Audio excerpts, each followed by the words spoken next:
theory creaking open, baby.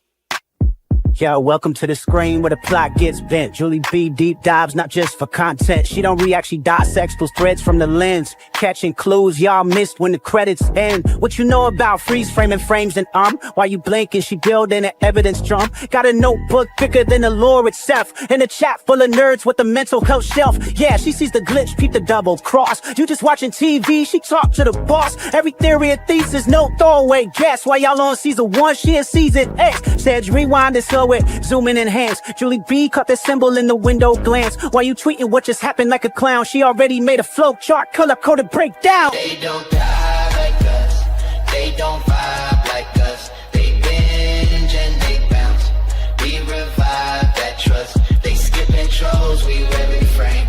You watch shows, we decode the game.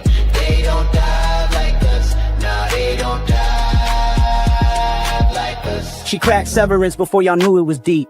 Predicted the Last of Us deaths in her sleep. When the camera pans, she ain't blinking once. Catch a ghost in the glass, call it theory punch. Watch parties lit like apocalypse nights. Call-ins while they bringing alien rights. Hey Julie, I think the trees are spies. Well, I have a spreadsheet that confirms that, guys. Zoom in, boom in, she moving through clues. Spinning Discord in the courtrooms, Lord of views. Got mods with receipts. Time stands with heat. Every rewatch turns into a Reddit elite. You stuck on the surface, we beneath with maps. Cross-referencing lore with the rector's caps. If your fave show got secrets, don't be dumb. Julie got the chalkboard out in Frums where it's from. They don't dive like us, they don't vibe like us. They skim the edge, we inside that crust. They zone out, we zone in the pain. You say plot twist, we say nope, chain.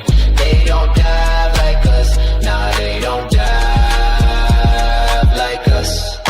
What's that? That ain't a blooper, that's a plot thread. You thought it was a shadow? She thought it was a coded message from season 3. And she's probably right. Step this way if your mind's unbent. Step that way if your theories pay rent. Say Julie B, deep dive queen. Now zoom, scroll, theorize, pull. Ain't no rabbit hole safe once she got the cloud.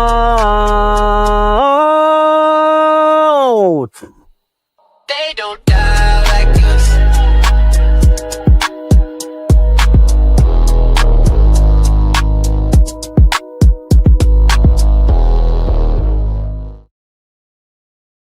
Hey guys, it's Julie B, and we are going to be diving into our rewatch of from season 1, episode 6 tonight. Yes. And also we have the exciting news that the full trailer is coming tomorrow. So, Yay. so sorry, what? So that's awesome. I was expecting it would take a little bit longer, but it's coming, so we better prepare for the pandemonium that's about to ensue. Yeah, Scarlet, did you hear about that? It was on social media. I know you don't really follow the Instagram and posts No, and but stuff. I hear other people that talk about it. I hear about it. I hear it in the formally talkings. You hear me? Oh yeah. Okay. Yeah, the word gets around fast, so you don't have to be on the socials. Like, Nope. Yeah. So that's exciting, and we have our work cut out for us because we still have a lot of the rewatch lives to do, but we'll have to multitask now. Yeah, I can't wait to see what they have in store for us. Yeah, We all can't wait.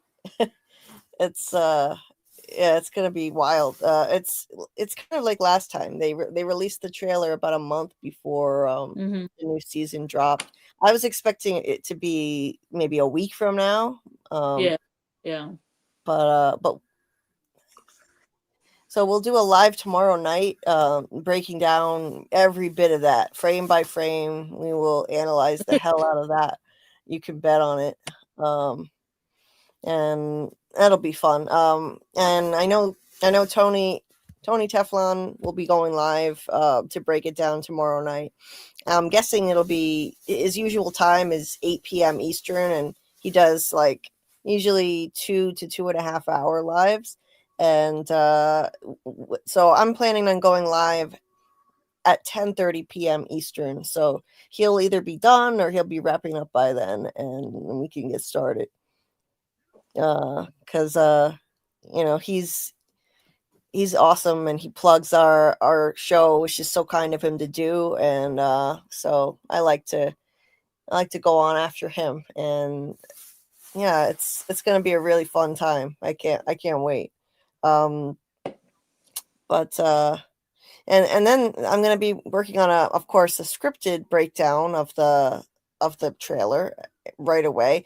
And I'm not gonna I can't take a month this time to get it done. I took a month to get the teaser breakdown video done and out.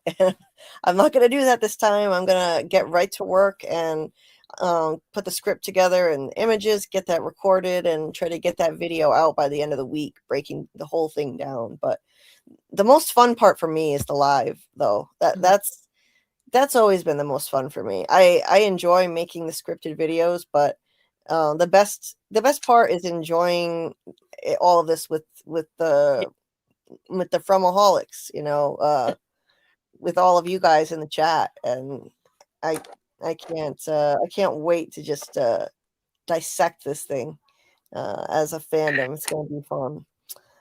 But in the meantime, we've got rewatch to do. We've got more rewatch stuff to do, and I think it's important, to get our minds back in the game. It's helping me, I have a pretty good memory for but diving back into these episodes, it gives me more ideas for theory crafting. And like, I know it's doing the same for you, Scarlet. Sparking more ideas, right? Yeah. Yeah. So took some notes. I found a way I can look at my notes and look at StreamYard at the same time. Oh, good. Electronically. Well, I used to handwrite them, but I can do it now, and I can put them side by side. Nice. Yeah. My notes are here somewhere. I'll find them like as we're streaming. Every stream we do, I struggle to find where my notes are, but they'll turn up. And I can remember a lot. Just this episode, book 74, is so memorable, so I'm not worried about that at all. But let's see who we've got in the chat here. Hey, Christine Jellybean, nice to see you. Hey, Michael.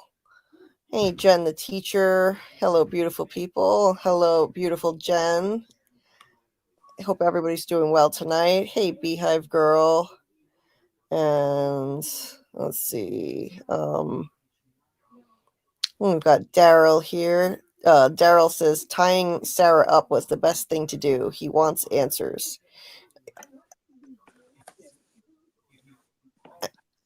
Hold on a second. I hear people talking. I'm like, is somebody here? Okay, I think it's just a neighbor. Sorry, never mind. I'm like, what is going on? Nobody ever comes over here, so I'm hearing a strange voice. So anyway, Father Khatri is not your typical priest. He's he's very unorthodox, and so you don't often see a priest tying somebody up in the basement and holding her prisoner. But this is Fromville, and the real world rules don't apply. So I do think that the ends justified the means for him. He needed answers, and she's dangerous, so he needed to also protect himself from her in the meantime. Daryl says, Nathan told Khatri she was hearing voices, and we know Khatri heard a voice, so he really wants to know what's going on with her and can't risk her running off. Right. Yeah.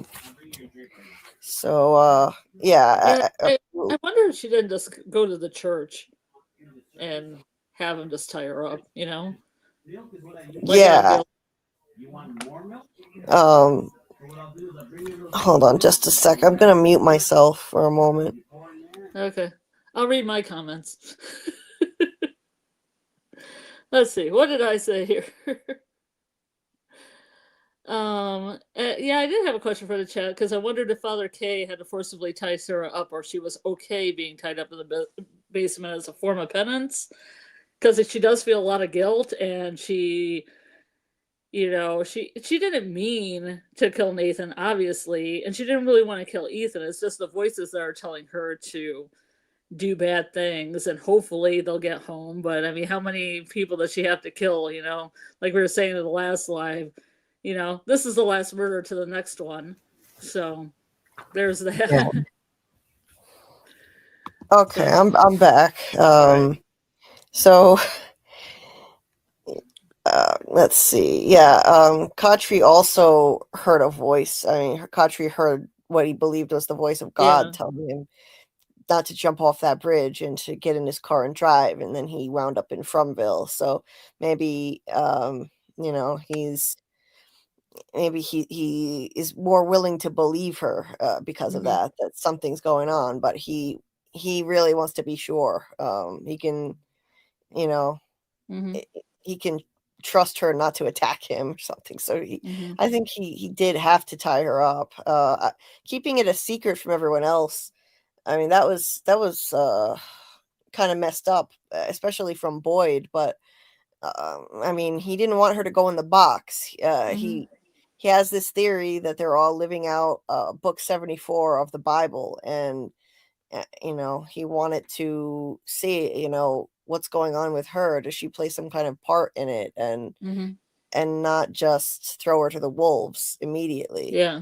Well, that gave him time. That gave him some time. Yeah, it bought him some time. Yeah. Hey, JT Moore, nice to see you. Let's see. We got Adorned by Charisse. Nice to see you. Welcome. Let's see. B says that she was just noticing clocks today, wondering if there was any significance to the times. I know other fans have noticed the clocks in the episode. Because I think the one that Christy is behind Christy and Boyd when they're talking, I think it says 7:40. I was just like, I was looking for sevens and fours. Right. Like people like Geek Academy are like, do the clocks move? Are they at the same time? Are they at different times? Yeah. If it means anything. Right. I know, so there's been some scrutiny on the clocks. I'm not sure if it means anything. I've never really taken notice of the clocks, but it's possible. It could be. Oh yeah, there were a lot of Judy Blume books, right? Yeah, but Judy Blume books are my Bible, Father K. Super Fudge is my Bible. Yeah. Till fourth grade, nothing. Those are some classics. Yeah. You were saying, I wonder if Father K had to forcibly tie Sarah up, or if she was okay being tied up in a basement as some kind of penance. Yeah, I mean, I could see that. I could see her not running away from him and saying, "Oh, I deserve to be in the box" or something. And he's like, "Not until I get my information from you, little miss. So we're gonna tie you up." Right. Yeah, it's the whole thing is pretty shocking. The way that it went down at the time. Hey, Kelly, nice to see you. I wonder if they'll bring back the box in season 4. I doubt it. I don't think they ever will. I don't think so. I hope not. Yeah. I really hope not, because I don't want to see anybody else go in the box. Yeah, Frank in the box is very terrifying. Just a sec. Okay, I'll look through other things. I do have a question for everybody about the rainbow sky. Do you think the rainbow sky has already been shown? Like the map to the rainbow sky? Was it in Maine? Or we have to see it? Something to think about. We did have a lot of the Lonely Dragon played out in this one. That was from the same book, and all the treasures within the space in the back of the diner. Let's see. Okay. Let's see. So We've got Football Affinity. Nice to see you. Yes, the trailer is dropping tomorrow. So Yeah. I mean, it wasn't explicitly said like, hey, the trailer's dropping tomorrow, but I'll pull up exactly what I was what gonna it say, wasn't says there a on the heavy hit on MGM feed. Instagram? Yeah, there was. Let's see. So from on MGM, and then I'll share my screen here. Where do they? Wait a minute. Where is it? It was on. I don't know where it is. Was it on Instagram? It must be. Instagram, wasn't it? Yeah, I'm looking at the Instagram page, and there's nothing. There's nothing Disappeared. here except. Wait a minute. Maybe it's on Facebook. Yeah, I'm not seeing what other people saw. Where is it?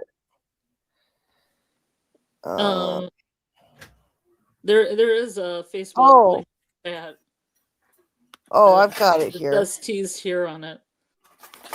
Yeah, I don't see anything on Instagram, but here on Facebook, I found a post. Yeah. I'll share my screen here. Okay. Is it showing? I can't even see. Yes. Okay. So Well, something's going. There it is. it's very slow. My Chromebook is running slow tonight. So here it says the answers are closer than they've ever been. Excited for season 4 from check back here tomorrow. So yeah, and then they have this little reel.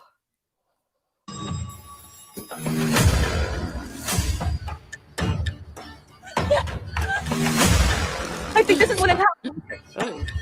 Oh my god. I did try to warn you.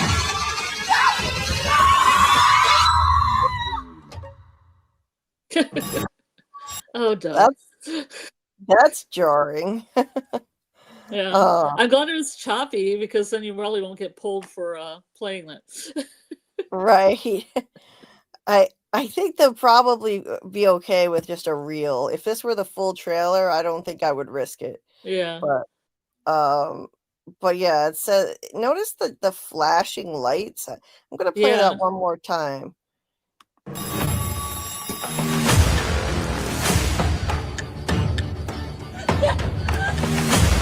Okay, all right. I'm getting something right away from this. A lot of yellow.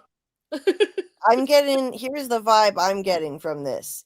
They edited this to highlight, look at this. Daylight. This is supporting the theory that I had coming out of the teaser that they aren't even going to be safe in the daytime anymore.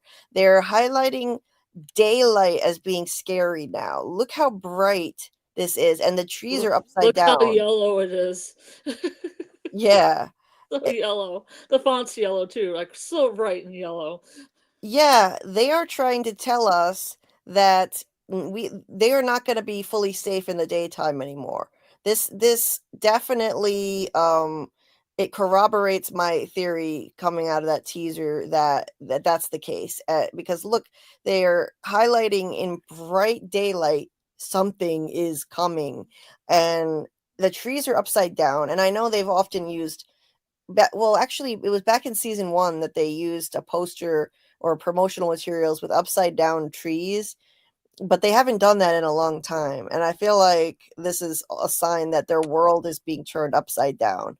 It's a clue that things are upside down now. They aren't even fully safe in the daytime anymore. And this, this is screaming daytime horror to me. That was the main takeaway I had from the teaser, and this reel just backs that up even more. I mean, they're definitely trying to give us that clue. At the end of the teaser, it showed the From logo with a bright sun coming through it and upside down trees, and there wasn't a single nighttime scene in the whole thing, and now we have this. So yeah, this is gonna be a wild season. I think yeah, it's gonna Hey, be is it gonna be fucking bananas? it's gonna be fucking bananas. But so look, I'll play it again so that you can see the rest of it now.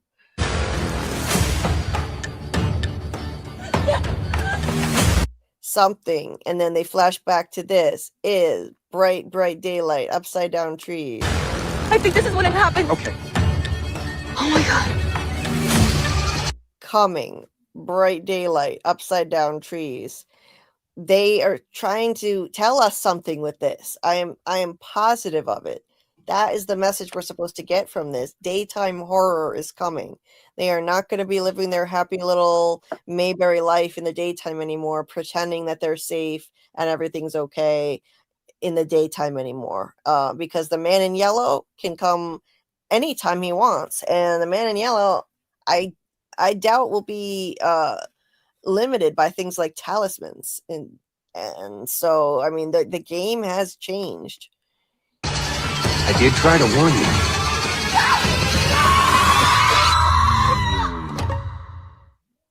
Yeah, the game has changed. This is gonna be wild. This is exciting, and I think casual fans who aren't really dialed in as much as our community might not find this as exciting, but I do. You've got to look for the subtle hints, and to me, this is screaming daytime horror is coming, and that makes me hyped. That's really cool. It says the answers are closer than they've ever been. Excited for season 4 from Check Back Here tomorrow. So we can only assume from that we're getting the full trailer tomorrow. So there you go. It's coming. It's coming, and I think that full trailer is going to drive home the point even more that there are new rules now to this game, and they're not going to be able to just live their complacent lives in the daytime anymore. It's all going to change. Now, is it going to be constant pandemonium where like they're never safe ever and they're constantly having to run from the man in yellow and the monsters? I mean, they can't have 24/7 chaos. So Yeah. I doubt it, but there are going to be horrific things happening in daytime now, I think, associated with the man in yellow. Yeah, I mean, it could be Maybe just different areas they go into. Like the town might be okay, but maybe the village isn't, or maybe another area isn't. The Brundles. yeah. Yeah. Yeah, I just imagine Doug Hughes rising like Jason Friday the 13th in the lake of the Brundles. yeah. Oh Uh, man. been a while. Um, but yeah, I'm so hyped to see what they're gonna do with this, and I mean, I think the man in yellow is probably gonna kill more than just Jim. There will be other kills by this guy, and it could be when somebody else acquires too much knowledge or gets too close to a revelation, and then he comes in and takes him out. So I mean, who knows? It's hard to even imagine because we're used to just one way that this has worked. This has always worked like a game. This is the way it is. But now everything is different. The man in yellow is a wild card that we never would have anticipated, and it could go so many different ways. This is cool. Let's see. So Daryl says it could be the first 10 seconds of the trailer and an announcement to when the full trailer is coming out. Could be, but I think they're just going to drop it. I think it's going to be the whole thing. I mean, that's what they did last time. We got a teaser, and then a few months later, they did it a little differently because they did a teaser, and then several months later, the full trailer came out. This time, they waited way longer for the teaser drop. But then they dropped the full trailer, and that was that. So I'm thinking that's what it's going to be. Bill says light, sun, and color, reflection / moon. Yeah, light. I'm telling you, light is really emphasized in these promotional materials for a reason. I guarantee you. Like I said in my teaser breakdown video, like that's the biggest takeaway I have. And it finally reached 2K views. So thank you to everybody who's watched my teaser breakdown video with my predictions for season 4. And if you haven't watched it, it's linked in the description of this video. So you can give it a view. That would be appreciated. It's a deep dive. It's a 27-minute deep dive into into a 32-second teaser or something, but it's not just that. It's full of my predictions for also what's going to happen this season as well. Not all of them. I have other predictions that I'm saving for other videos, but a good amount of my predictions are in there, most of them. And so it's yeah, that's out there, and I'm going to be putting out a couple other theory videos. I'm gonna be putting out like a condensed version of a theory video I did over a year ago. Make a shorter version of it with some of the main points highlighted. But then I'm also gonna put out some brand new stuff too that I have yet to create soon. Like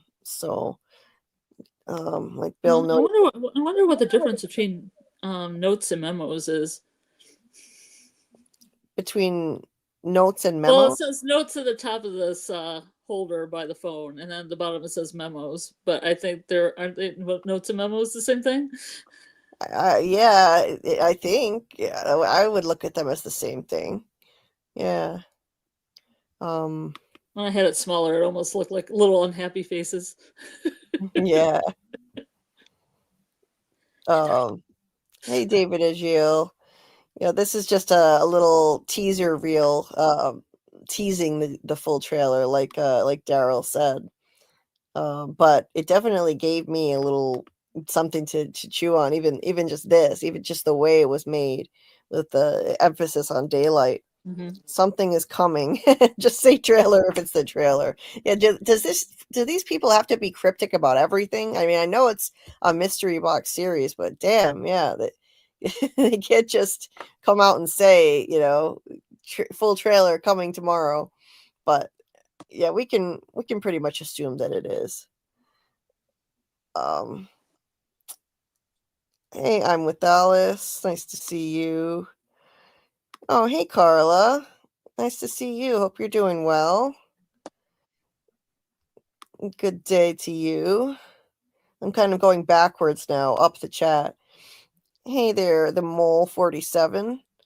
It was AI, and it was done by Mr. Grant Gregory. He did the intro for the channel, and his full channel name is Mr. Grant Gregory AI, and he's so talented with this stuff. He was very kind to make that for me, and so yeah, that was his handiwork. Oh, and that's the link that Michael dropped to the reel that I just showed. So let's see what else do we have here. So JT Moore, let's see. Let me go back to this one first. He says, will Boyd or anyone else attempt to shoot the man in yellow? Is he invincible like the nightmare creatures? Will Boyd try to get more worms to help him fight against new threats? Well, I'm sure, if the man in yellow is coming at somebody and they happen to have a gun, well, out of just pure instinct, he'd try to shoot him, I'm sure. But I don't think it'll work. I'm sure he'll be impervious to bullets, just like the nightmare creatures. I would bet money on it. And I don't think he can get any more worms. I think that was just a one-time thing, and I doubt that that's something that they can reproduce or go back and find again. That would be my guess, but you never know. Jay says the man in yellow just from's version of the smoke monster, which means who can't he kill? Is this some sort of game? Yeah, that's interesting. Some sort of, yeah, like a smoke monster. So if that's the case, the smoke monster, Oh, there was an entity the smoke monster couldn't kill. And oh. if that's the case, Jay, I would say that he can't kill the boy in white. Whatever the boy in white is, because if we're gonna compare them to the two entities on Lost, I'd say the other entity would be the boy in white, and the man in yellow can't harm him. And I do think it operates a lot like a game, not a game for sport or pleasure, but it operates like a game, as in these two entities are manipulating the people in this town for their own purposes, in my opinion, like you would manipulate chess pieces. I think that like the man in yellow, aka the evil force, has manipulated people like Sarah, for example, using her for harmful purposes. Elgin, Elgin has been used. He was tricked by the kimono lady into helping to birth that new monster, so he was used as a chess piece. And then you have, I think, people who are being used for helpful purposes by the boy in white, in my opinion, like Boyd. I think Boyd was brought there to help people, and so he's being used in that way to help people. Father Kutry, he was a helpful person. So that's how I think it works personally, and it is similar to Lost, but not the same thing, though. I think it's different enough from Lost that it's okay, and they're not just copying it. Yeah, I hope it isn't the same. I haven't seen Lost, but hope it's original. It is. It is. Yeah, so this is what I was thinking too, David. Jacob equals the boy in white, and the smoke monster equals the man in yellow. Exactly. Hey, Saggy Star, welcome. Hope you're doing well.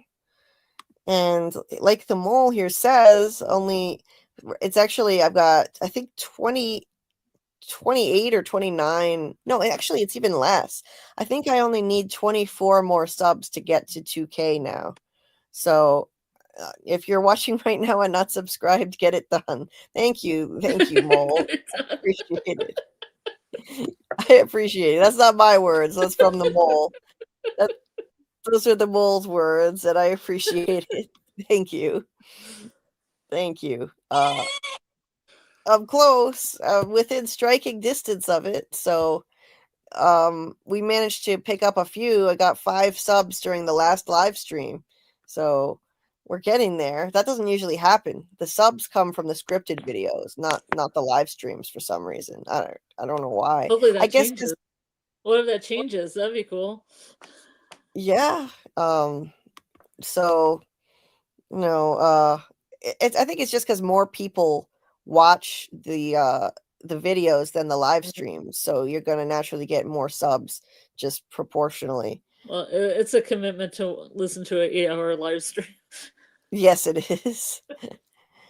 Okay, so I need another 25. Okay, so 27. I need 27 more subs to reach 2K. So it's close. So yeah, if you are listening now, please subscribe. If you love From, we're going to be doing nothing but From on this channel until season 4 is over, and then after that, it'll just continue to be more thought-provoking series like we always cover here. But for now, it's all From, and we're going to continue to do the From rewatch, roughly 2 times a week. But there are a couple of weeks where I'm going to need to fit in 3 of them. Like definitely next week, because we have to make up for lost time. Tomorrow night we're going to be covering the full trailer, so I'm thinking next week we'll do 3 live streams for the rewatch, and but most weeks it's going to be 2 rewatch live streams and 1 theory crafting live for season 4. So it'll be 3 times a week, 2 of them rewatch, 1 of them just season 4 predictions and theories based on the trailer that we're about to get. And that's how we'll do things until season 4 comes. And then when that drops, we will do 2 lives per week.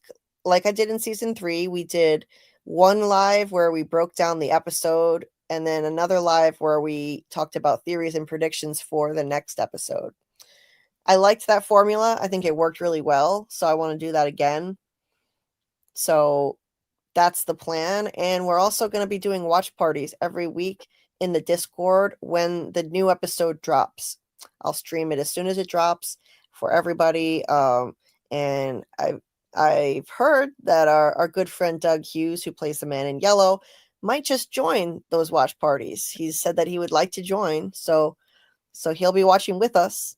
And I think it'll be a blast. So if you're not in the Discord, you can join via the link in the description of this video. And it's also a great place to just share your theories. I love to talk theories with people in there and keep the conversation going. We'll continue to do rewatch watch parties too. I've kind of neglected that lately, but I'm going to get back to streaming rewatch parties We're doing a rewatch of the entire series. And so either the night of the live stream or the night before, we do rewatch parties for whatever episode we're going to cover. And it's a little bit, the schedule is a little bit fluid because of my health condition. So sometimes I don't know until the day of what time it's going to be, but I'll announce like, okay, we're doing a rewatch party on say Thursday night, and then I'll do that ahead of time. And then when the day comes, I'll announce what time it's going to be. But generally, it'll be anywhere from like 9 p.m. Eastern to 11 p.m. Eastern. It's just a matter of when exactly. I have to plan around a really severe pain condition. It makes scheduling things in advance very hard because I never know just what I'm going to be dealing with from day to day until I wake up and experience it. So yeah, so it's tough, but well, we are going to get back into a more predictable schedule for the live streams at least. And occasionally I need to postpone them, make them a little bit later than I had planned. So just make sure you have the notification bell turned on, and then you'll know when we finally do go live. And so, yeah, that's the plan for the lives and for the watch parties. Now let's get back to the chat here before we dive into the rewatch. Saggy Star says, Julie, I want to know if you feel like the Hanged Man and Jim being hung has any coincidence. I was asking in the Discord earlier and I got some really good answers, but I wanted to ask you your opinion. Oh yeah, I mean, I mean, there's that tarot card theory that Tara and Matthew has, where Jim is the Hanged Man, and in season 1, Tabitha had a premonition dream where multiple things from it have already come true, and at the end of it, Jim is hanging upside down screaming. So I predicted that he was going to be found hanging upside down, and I think that he will be, which just, I think it's just cool because it fulfills her premonition dream. And it would have worked either way, because him hanging upside down in her dream could have just been a metaphor for him being in peril and dying. But it could be, it turns out, I think it's going to be literal, and she's going to find the whole town is probably going to find his body hanging upside down. And in this episode, they have the with him in the tree, but then Jada, he also says to throw something down, and it reminded me of the scene where Julie throws the rope down to Boyd. Yeah. Weird, right? Yeah, that's a great point. Yeah. And I was watching that episode with Karl, and he said, look where Jim is. He's up in the tree, the same tree that Jade is having a vision of, like all these bodies hanging from it, and Jim is up there, and I think he's destined to be one of those bodies hanging from a tree. It's creepy. If that actually comes to pass, which I think it probably will, it's great foreshadowing. he was always meant to wind up that way, like the Civil War soldiers' bodies. And I've had that theory since I saw the teaser last month, and I really think it's gonna come true. The only other possibility is that maybe instead of a tree, they may find Jim hanging from the motel sign instead. Yeah. That could happen too. Just based on that set photo we saw where Mhm. Tabitha Boyd and Jade are looking kind of stunned next to what I think is the motel sign. You just can't see it. It's out of the shot. But there's they're near the pool and there's a rope in the background, so it could be Jim dangling from the motel sign there. I'd rather it be the tree personally. Yeah, and plus when they're in the tree, that's where Jade sees all the people hung in this episode as well. Yeah. Like I when Jim's in the tree. yeah. I think it needs to be the tree. I'd rather see it turn out like that. But yeah, I just think it's cool foreshadowing for I'm not really into tarot, like that's not my thing, but maybe there's some connection to it just symbolically. Well, that for he's one, dead. the hangman in the card, I think I mentioned this before, looks like a 4. He's hanging with his one leg bent at the knee. Oh, So he looks like upside down 4. okay. And then on top of that, it usually means like being stagnant, like, basically being hung and not being able to make a decision and stuff like that. Well, that fits Jim perfectly. Yeah. He was just never equipped to help. He was never going to be able to protect his family and get them out of there. He was just always kind of impotent, and I don't mean sexually. I mean like, But maybe. helpless to really protect his family in this horrible place. Uh-huh.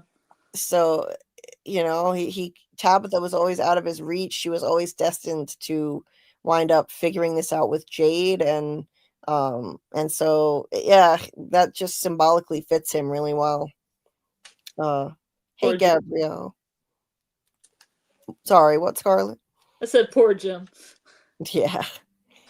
Didn't have a chance. Never had a chance. He just Yeah. married the wrong person and Yeah. he got sucked How into all was this. he supposed to know she was reincarnated from another soul and had a mission? Right? Yeah. Just his bad luck. Jim just Yep. never had a chance from day one. This place was always gonna get him. He was destined to die there from the beginning. Hey, Gabrielle. No worries. We're still just getting started, so you really didn't miss much at all. Nice to see you, and thank you for the support, Saggy Star. Please subscribe. Let's get the 2K road to 1 million. Yeah, in my dreams, but but I would be very happy just to hit the 2K mark for now. Phil said, "Everybody open up a new account and sub." Phil Chill 3K activated. Oh, that's too funny.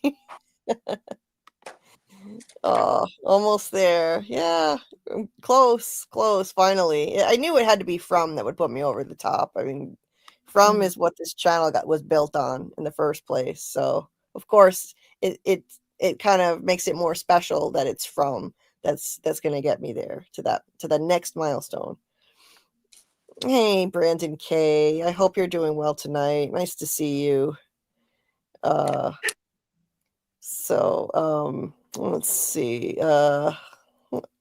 see. I have been jumping all over the chat here. So I'm gonna make sure I didn't miss anybody. Taggy says, I just don't think he is dead or going to die. I don't even like his character, but for some reason, out of all the theories, or we actually saw it, it's the one that bothers me the most. Wait, you don't think who's dead? You think that Jim is going to be brought back by Julie or something? I'm not sure what you mean there. Wait, there's also the game, the Hangman 2. You remember the word game we used to play as kids? Oh yeah, absolutely. It's a game, and there's that theme of games in this show, so that also fits. Hashtag justice for Jim. Dad's lives matter. Divorce and all. Poor Jim.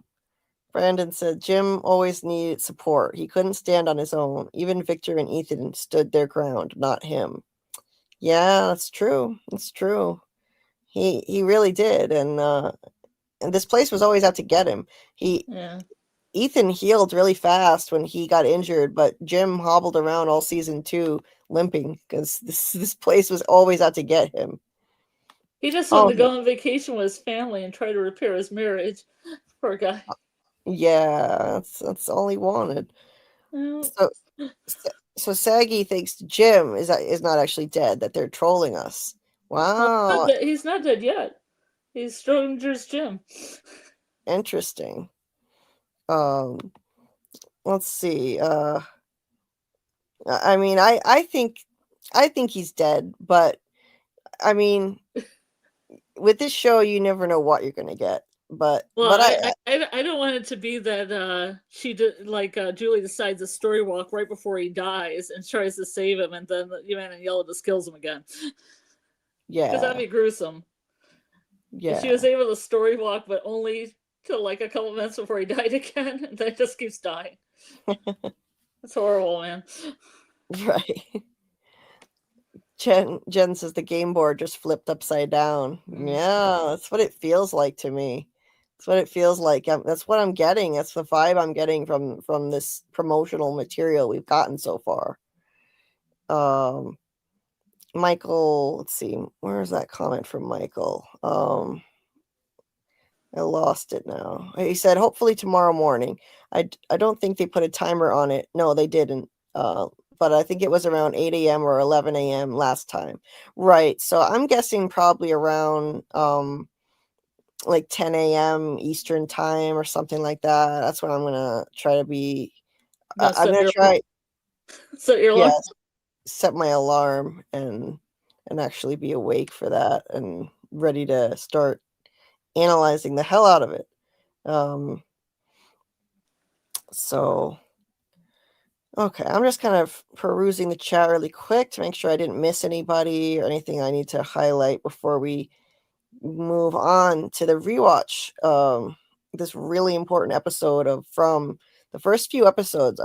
The first 6, I think, are just key in establishing the lore and the biggest clues to the mystery. I really think are in these first 6 episodes. They say, look at the first 2, but I think it's the first 6 that are really because just about every episode it's somebody saying, I think it's an escape room, I think it's a game, I think it's an adventure, I think it's a book. Right. Yes. I think it's a pocket dimension, but I think that's in the next one, right? With Dave. Yes. Maybe that lingers into 7. Yeah. So let's see.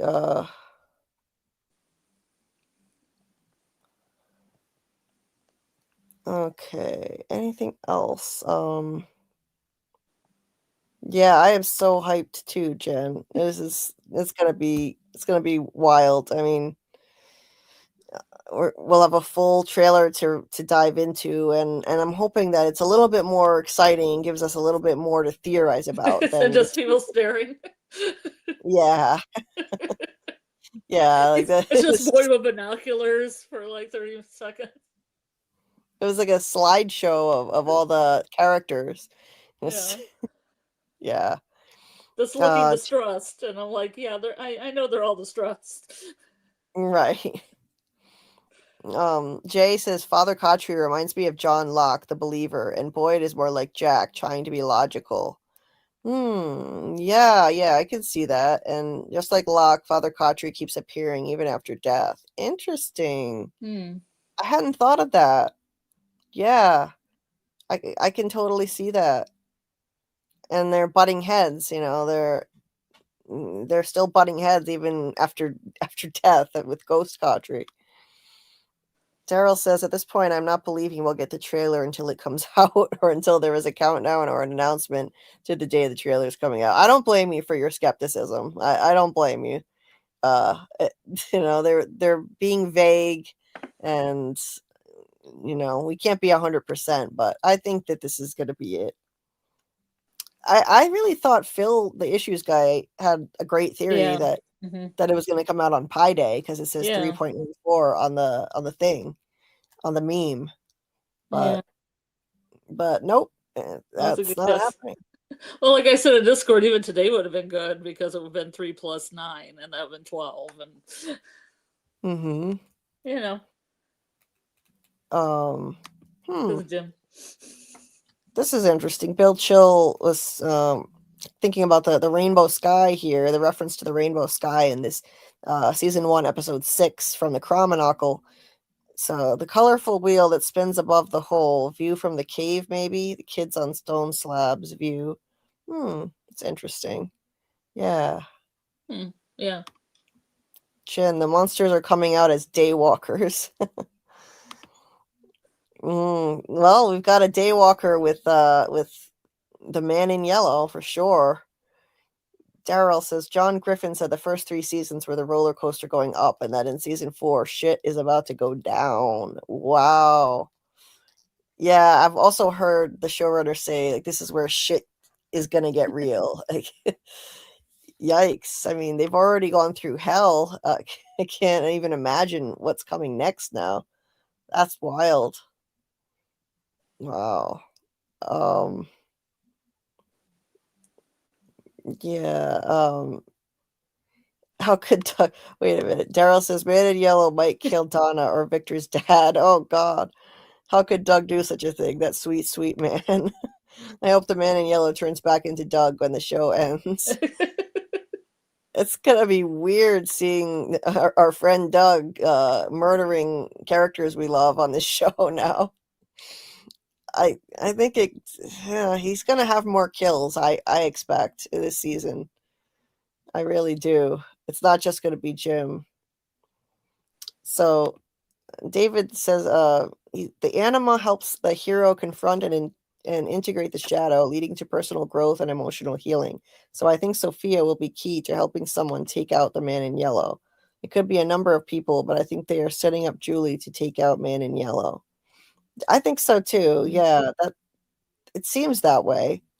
And we don't know a lot about Sophia, but her she's gonna be our new religious figure. She's a pastor's daughter. She has a name that means wisdom.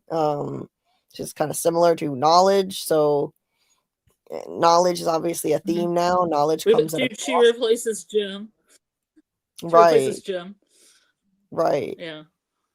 So, yeah, Michael said they already teased the trailer coming soon, end of last week. So it's pretty obvious about what's coming tomorrow. I mean, they can't tease us again. They've already done it once on Friday, saying it's coming soon. I agree, Michael. Okay. So what else do we have here?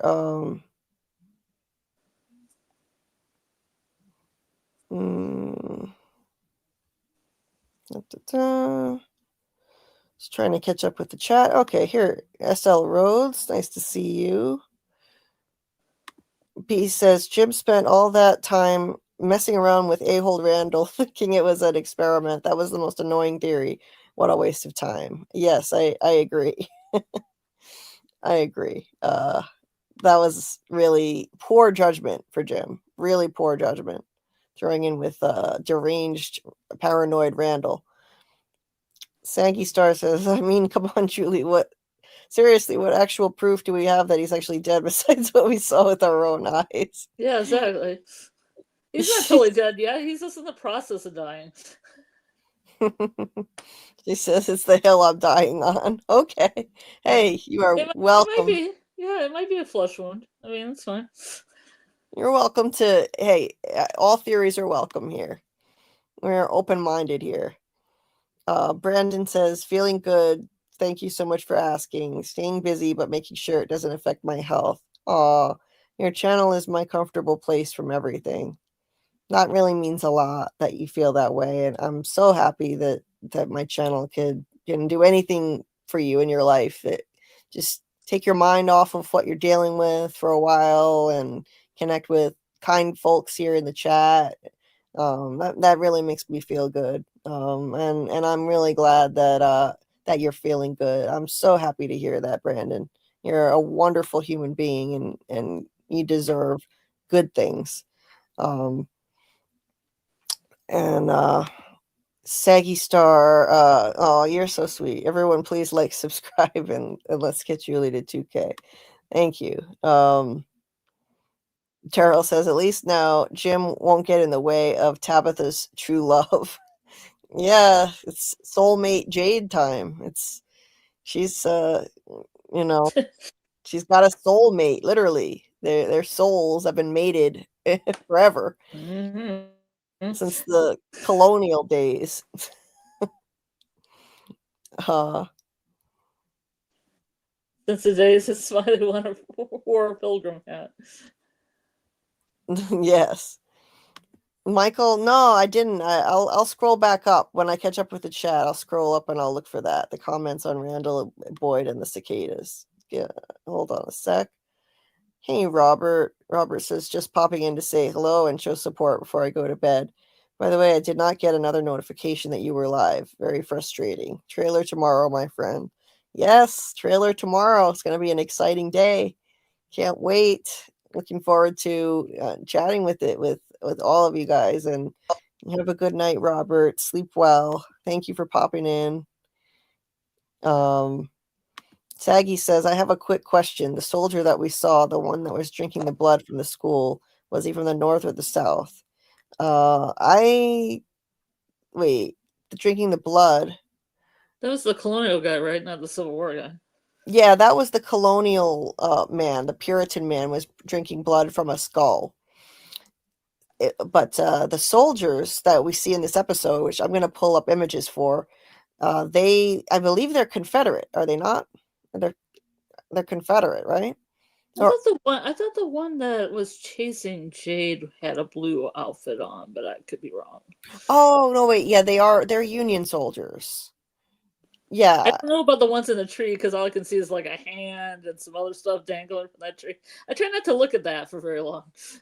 Yeah. It's pretty gruesome. Yeah, it's pretty gruesome. Let's see. Michael says Boyd could potentially get the cicada larva again if Randall gets repossessed and becomes the new Martin, and Boyd does the Blood Brothers ritual again. Oh, okay. This is what you were talking about, Michael. But if the man in yellow happens to be the cicada entity in disguise, the larva may do nothing to him. Sorry, sweetie, it doesn't work like that.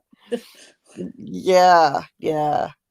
I doubt that the man in yellow can be affected by the cicadas, by the worms, even if they were able to do that. It could be that the cicada entity was just a part of the man in yellow entity. That sometimes this evil entity presents as a man in yellow. Sometimes it presents as the cicada entity. It can change forms. Maybe it also I believe it was PR Raglan who was in the chat the other night, and he left me a comment on one of my videos.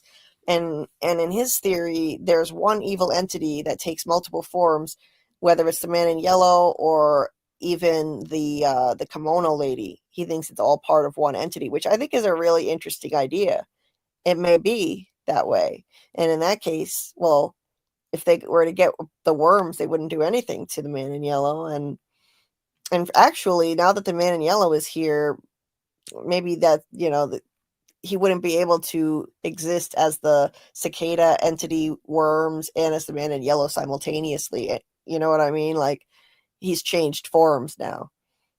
If that's the case, if they're all one entity, if it's all one evil entity taking multiple forms, like a shapeshifter, I find that idea fascinating. So anyway, and PR was saying that he thinks there's one good entity that manifests as different forms, including the boy in white. Again, I like that idea. It's something I've been thinking about a lot. Let's see. So I see a few people say they haven't gotten notifications. Yeah, I don't know why. I don't always get them either. even when you tap the bell. Brandon says, what we have not seen is the creator of the spider webs and who drug the tent. Remember who was walking around the village that everyone heard? Yeah. It would be really nice to get some answers as to what the spider webs were about and the tent getting dragged and the footsteps around the...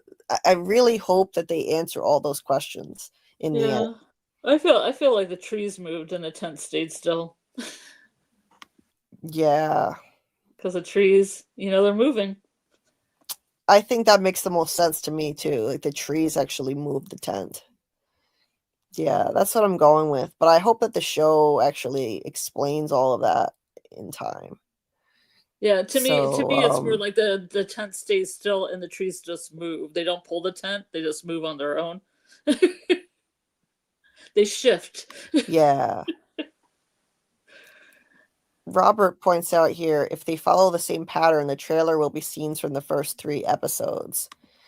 So, yeah, they don't want to show too much. Daryl says seasons 1 and 3 trailers showed first 4 episodes, and season 2 trailer showed the first 5. Yeah, I think I remember that, that there were scenes from even episode 4 in that full trailer. Not much. Most of it was from the earlier part of the season. Yeah, I don't want them to go too crazy. I don't like trailers that have too many spoilers in them for later season stuff. I'd really rather not.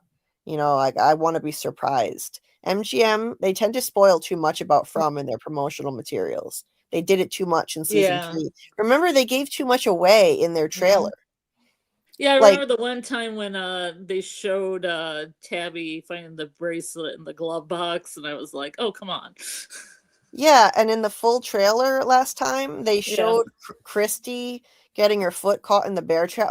But you couldn't see it was Christy. They showed someone getting her foot caught in a bear trap, and we figured out who it was. It wasn't that hard to figure it out who it was. So I feel like they give away a little bit too much, personally.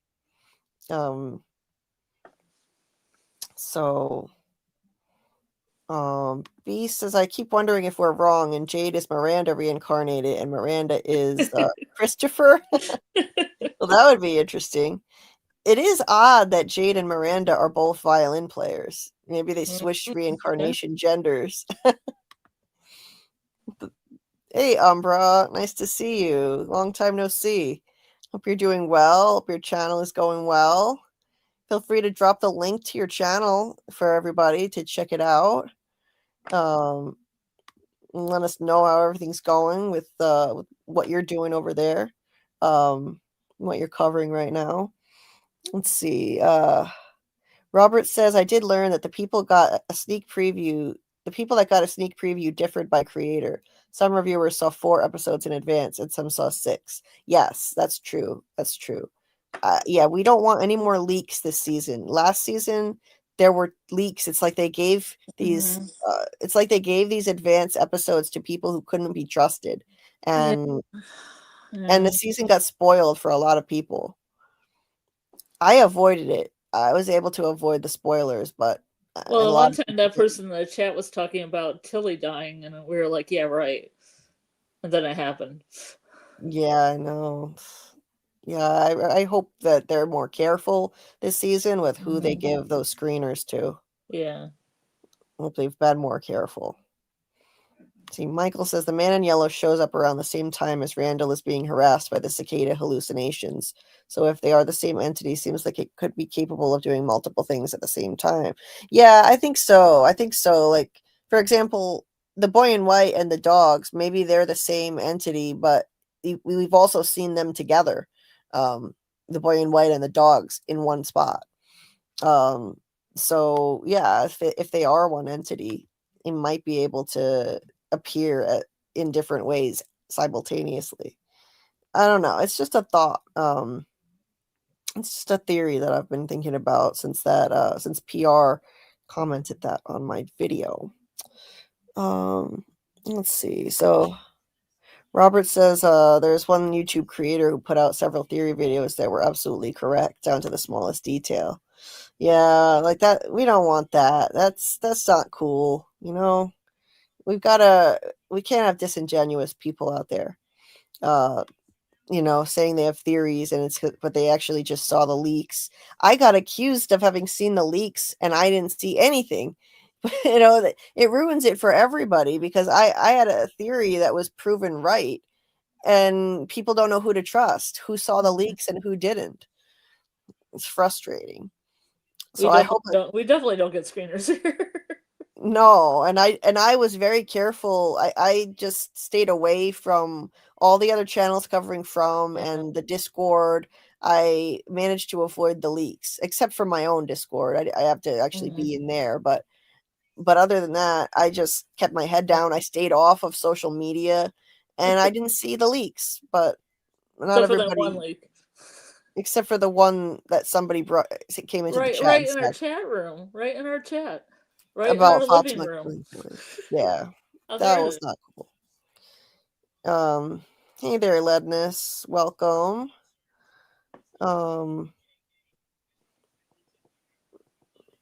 Let's see. Yeah, with Alice says I think the trees moved as well. Brandon says the man in yellow in his bright colors could only be a day walker, but the entity walking around in Old Village is still unknown. Boy in white gives hints. Truth has a cost. Hopefully it's Yeah, Eloise. I like it to be Eloise. right. Yeah, avoid Reddit. Like Robert says, avoid Reddit during the From season 4 season. Like don't go on Reddit. There were a lot of spoilers on there. And I've never been offered screeners, Saggy, and even if I were, I wouldn't take it because I love to theorize about this show. I would never want to ruin it by watching screeners. See, when I was doing School Spirits, Jamie got the finale and watched it, and then she said she regretted it because the mystery was lost. Yeah. You already knew what happened, and you couldn't theorize, Yeah, I would never want to do that. Oh, Charisse, that sucks. She said someone spoiled the finale for me. It was awful. Yeah, that's terrible. Terrible. Well, let's hope that this season goes more smoothly than that. And and MGM that was the same. That's the same thing with School Spirits too. Somebody put a recap for episode 7 before episode 7 was out. Somebody got a screener. It just sucks. It sucks so bad. Yeah. And I remember in season 3 I heard that some people had posted recaps of episodes that hadn't happened yet, and like a review. Someone posted a review that was a play-by-play of everything that happened in the episode, and it like spoiled the whole thing. I didn't see it, but I heard about it after the fact. Yeah. So, well, we'll be optimistic and hope that MGM learned how to, stop the leaks from happening and be more cautious about who they're giving these screeners to. So, and I hope that they give us a compelling trailer that doesn't give away too much about what's going to happen. Just enough to whet our appetite, give us something to theorize about, but not too much. I want to be surprised. That's the whole point of watching a mystery. I want to be surprised. Yeah.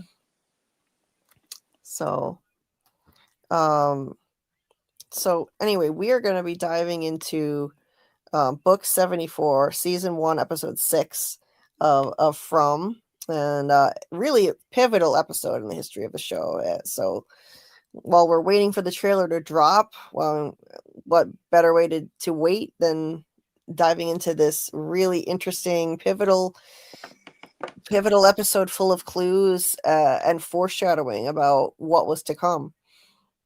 Hey there, Trace. So okay, so let me pull up my images here.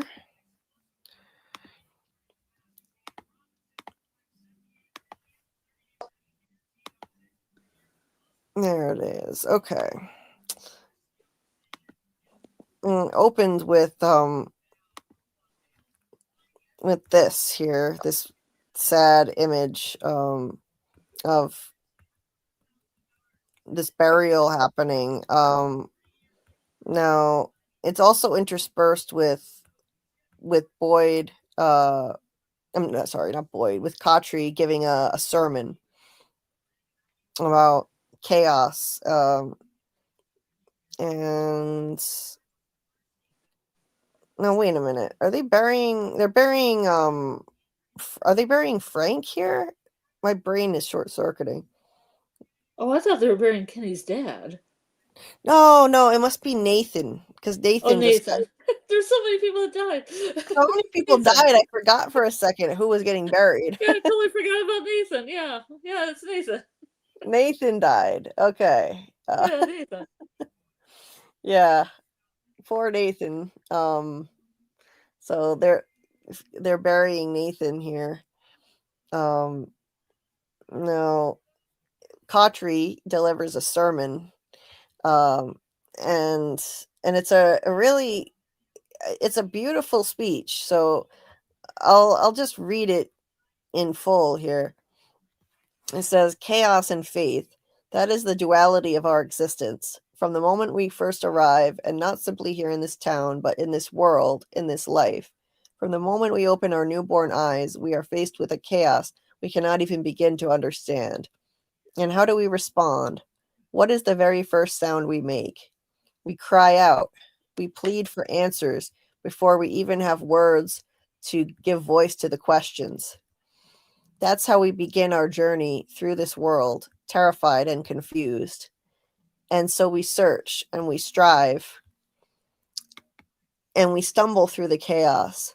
We spend our lives looking for signs that somewhere, somehow, there's a meaning and a purpose to it all. And then one day we find our faith that we are each here in this world, in this place, as part of God's mysterious plan.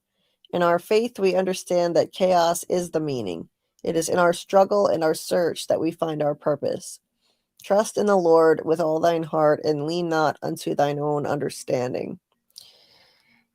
Really, really interesting, meaningful way to open this episode. And I think it's kind of like, if you look at it this way, what's happening to the people in Frumville, the way that they're thrust into this place and searching for answers and purpose. Why are they here? The kind of questions they're asking, it's sort of like our actual lives. It's like this show is sort of an allegory in a way, a microcosm of our actual existence as human beings on this planet, with the mystery of facing the mysteries of life, and you know, searching for meaning and answers, trying to find faith, and then we find our purpose. Hopefully we find our purpose through our search, and yeah. So it's like they're trying to send us a message about just being a human being on earth, and what it's like to have to live with all of these questions about existence and why are we here.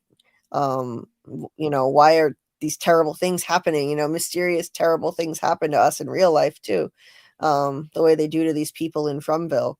And yeah, we don't have shape-shifting monsters coming after us, but we have real life kind of monsters doing horrible things, and we're trying to figure out why. And so yeah, I just think I think this show is, it's kind of for me, it's inspirational because I have my own battles that I fight every single day, and so watching these people in their own nightmare world with all of these mysteries and questions that they're struggling to figure out, I can relate to that. I think that's what drew me into this show so much. I'm facing my own struggle nonstop with my health, and I know a lot of other people gravitate toward this show because of their own personal struggles.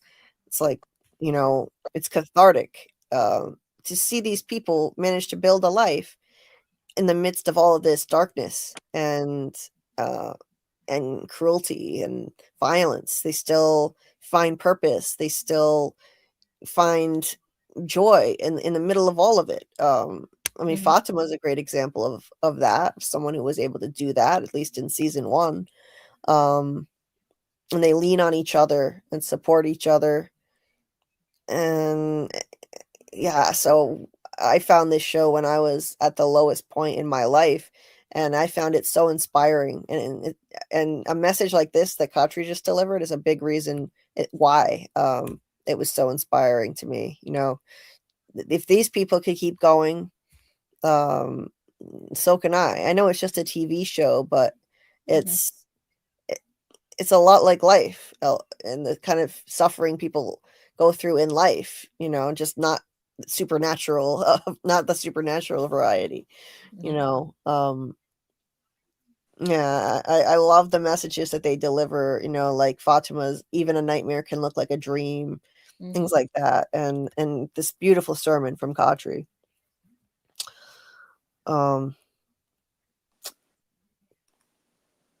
And I've noticed that a lot of people who follow this show tend to have more problems than the average person, more difficulties, more struggles, and we gravitate toward this show because it's cathartic.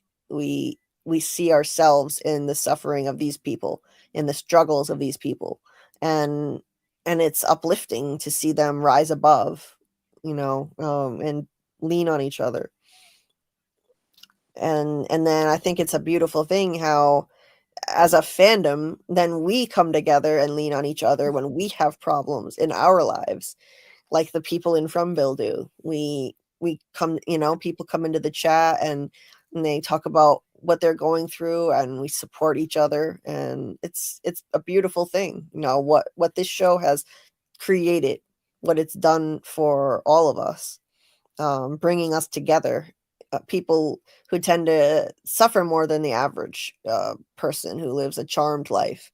Um, and, you know, now we don't have to go through our struggles alone. You know, we have this beautiful fandom we can lean on. Like the people in this town are leaning on each other, and like, look what they're doing here. They're about to have a party for Fatima. In the middle of all this misery that they're suffering, they're still managing to try and find some joy in it. They're celebrating her 1 year, 1 year since she arrived. To talk about a glass half full mentality.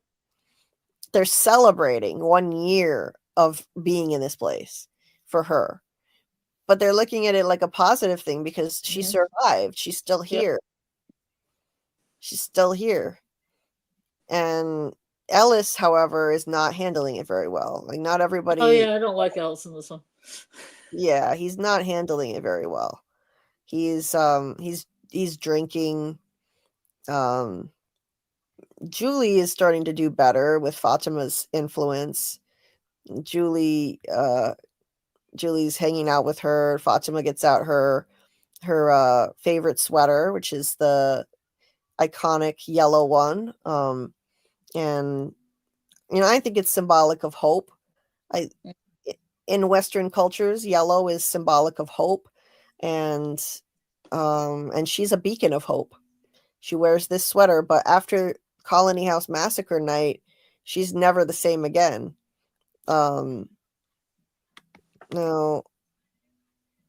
wait a minute. Let me just check something here. Okay, I just wanted to make sure I'm in the right folder. Yeah. Because this is, wait, is this the right one? Yeah, it's the right one. So, yeah, she puts that on, and after she gives it away to Trudy promptly gets killed, in the Colony House Massacre. And I really think that's, like, symbolic of Fatima's hope dying that night, because she was never the same after that. She was so traumatized by it, but anyway, that's for later. So, yeah, there's Katri continuing to give his sermon. And you've got Jade and interesting how it shows while he's delivering this really meaningful speech, this sermon, you see Jade and Tabitha, the two Chromonockles at the center of the story, trying to find their purpose amidst all this chaos. Now we know that they're the center of it all. And Julie, she hasn't found her purpose yet, the future story walker, but there she is. Oh yeah, this kind of bookends. Like there's a little, like a lot of these early episodes kind of bookend. Like I mean, not exactly in the beginning and the end, but she picks up the flowers, and then the flowers are kind of at the end too.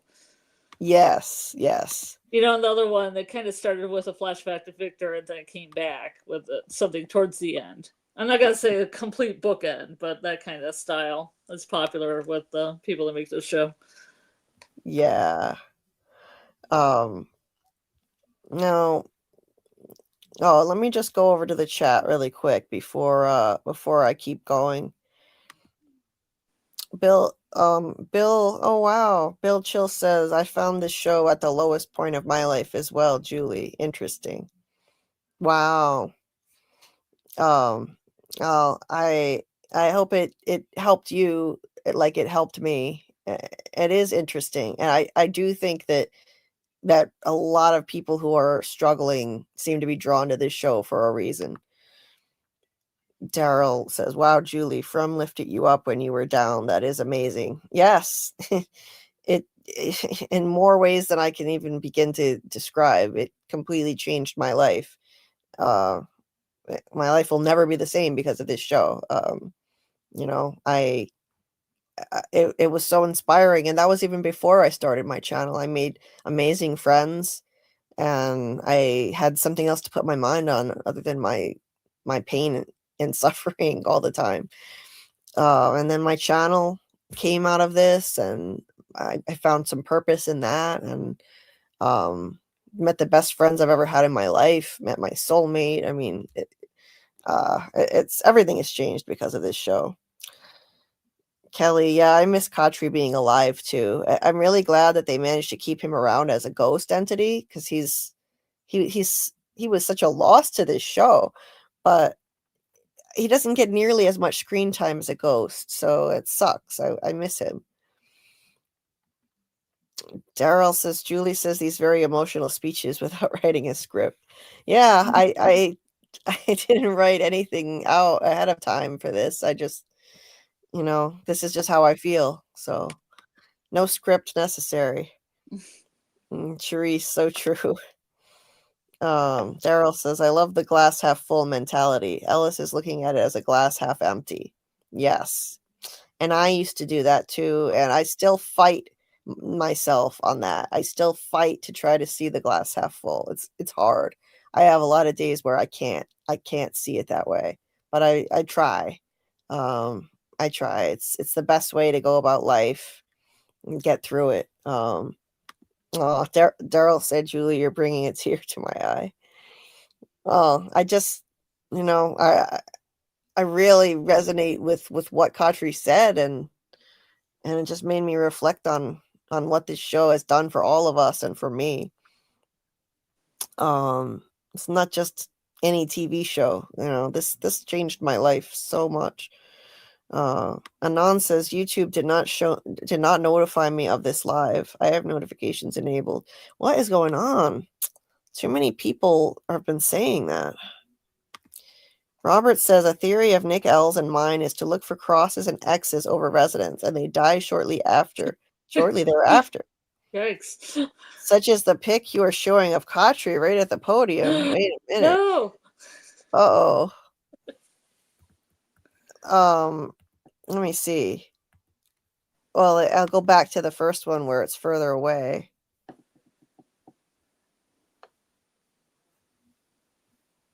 Yeah, there it is. And then Kotri died shortly after that. That's interesting, Robert. I'm going to keep an eye out for that as we do this rewatch then. Thank you for that interesting theory. I like it. Brandon says, when someone dies, a new face comes in. There's a town limit. So why was Victor the only survivor? Boyd arrived and actually started a foundation. He got the talismans. Yeah. I think I don't know. I think that Victor personally, I think he was the only survivor because this place needed a lone survivor to kind of feed on his fear and pain and grief for all that time until new people would come.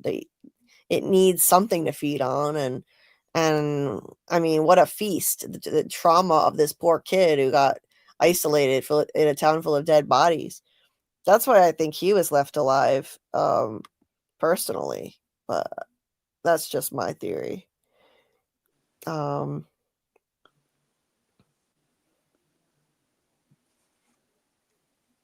Let's see.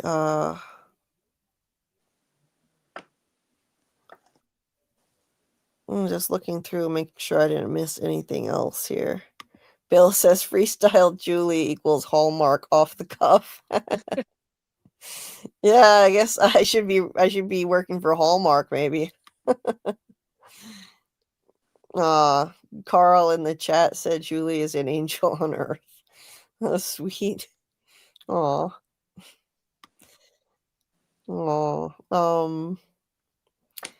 Bill says, just like the spoon bending in the Matrix, remember that there is no cup to be half full or empty. You are the water.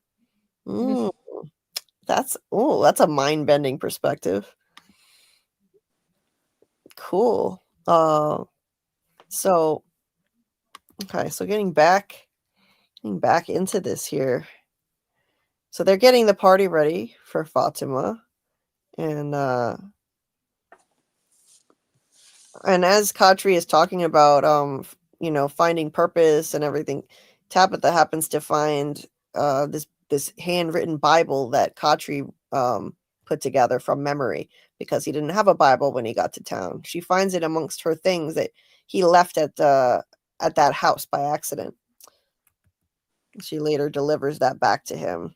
Julie finds this bouquet of flowers that is mysterious at the time. We don't know where that came from, but as it turns out, that was not meant for her to pick up. That was a gift for a certain monster from Kevin, aka Porn Stash. You can't tell me that Trudy wouldn't have slept with Kevin. Oh yeah, she. He didn't have to go get a monster. No. I feel like Trudy would have done it. She had taken one for the team. Yeah. So Tabitha comes in near the end of Katri's speech, and she's looking very like skeptical about what he's saying. It's very clear to me that she's lost faith due to the loss of her baby Thomas. I don't think that she has much faith. She's lost it. And she looks very uncomfortable about even being here in this makeshift church with Katri delivering this sermon. But she's come there to give him back his handwritten Bible.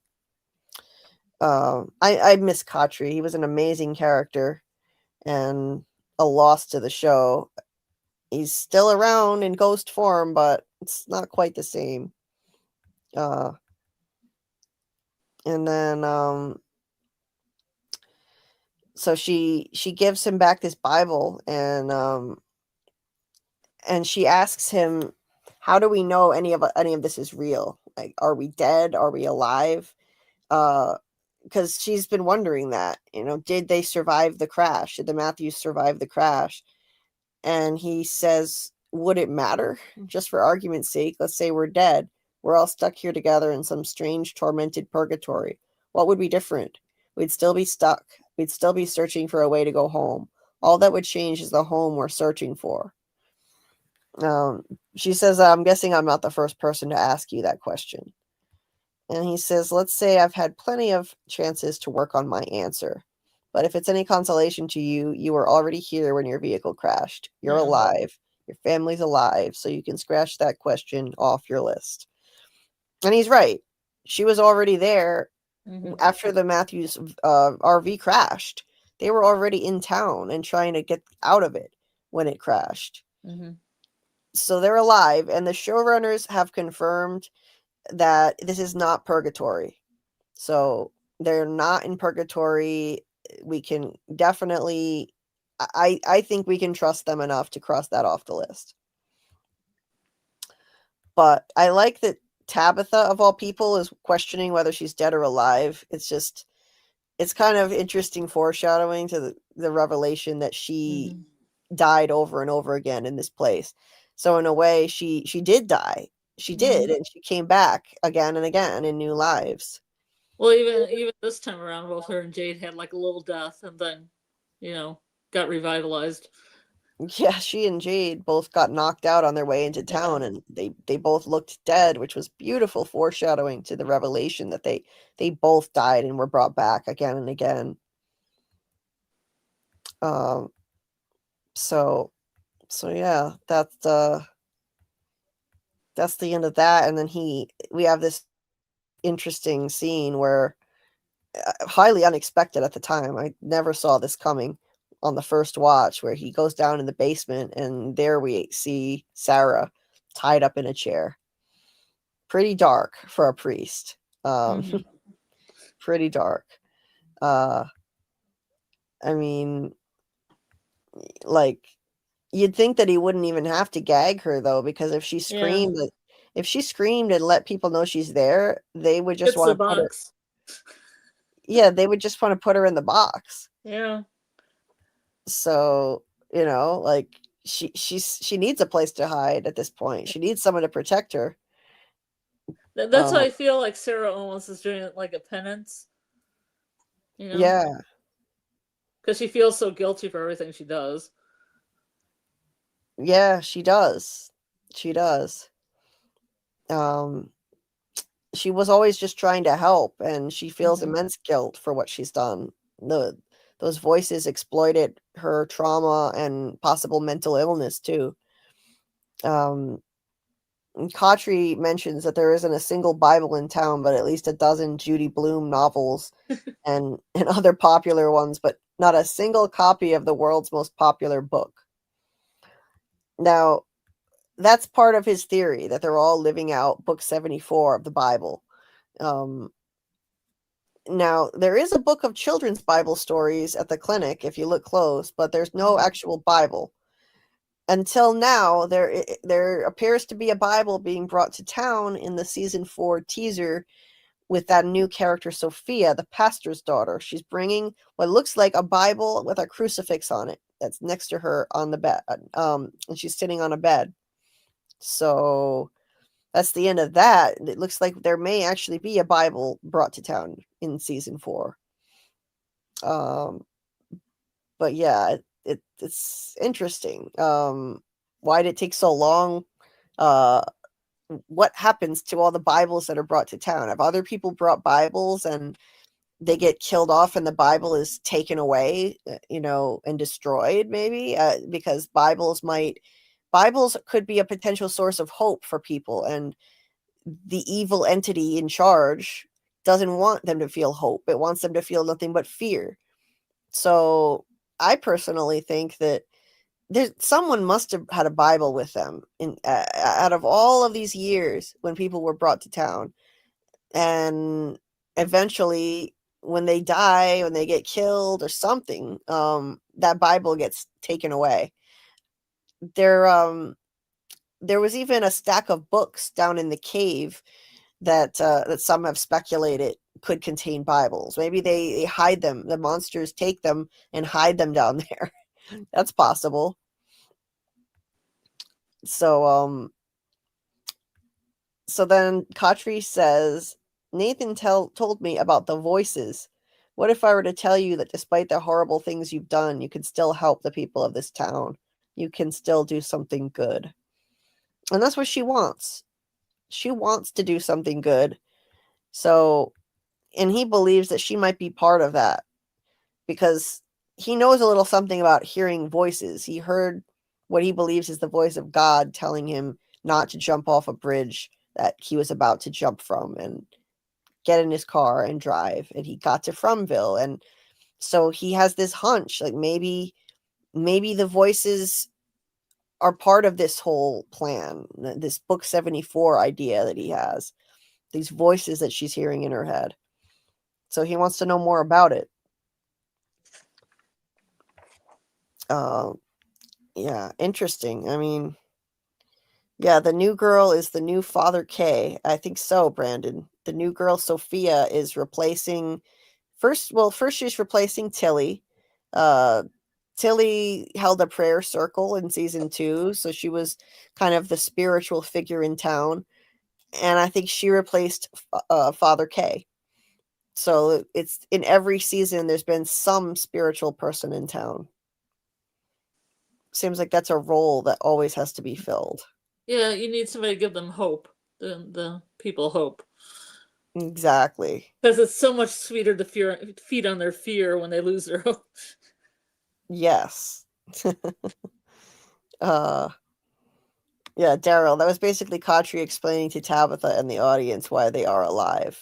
It was like the writers also giving us that signal. Because obviously this is one of the most common things that people watching the show would think, that maybe they're all in some kind of purgatory. They're all dead. Let's see. So let's see. Daryl says John Griffin has confirmed that it's not purgatory and it's not a dream. Yes.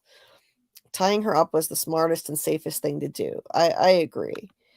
B says maybe he gagged her because he was worried Sarah wanted to get caught and be put in the box. Yeah, that's a great point. He couldn't let her be discovered until he got whatever answers he was looking for. Yeah, just like how Frank felt so guilty about his family dying that he wanted to go in the box too. So Sarah probably would have willingly gone. That's true.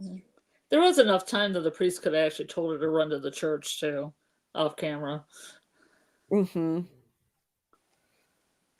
I'm with Alice, says maybe Sophia's Bible will stop whatever is coming in the daytime. Man in Yellow, perhaps. That's an interesting idea.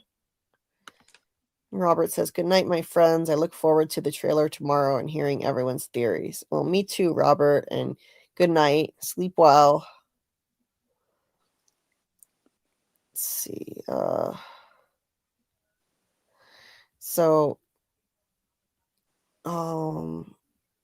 I'm with Alice said, back in the 1930s, I was told all hotel rooms had Bibles.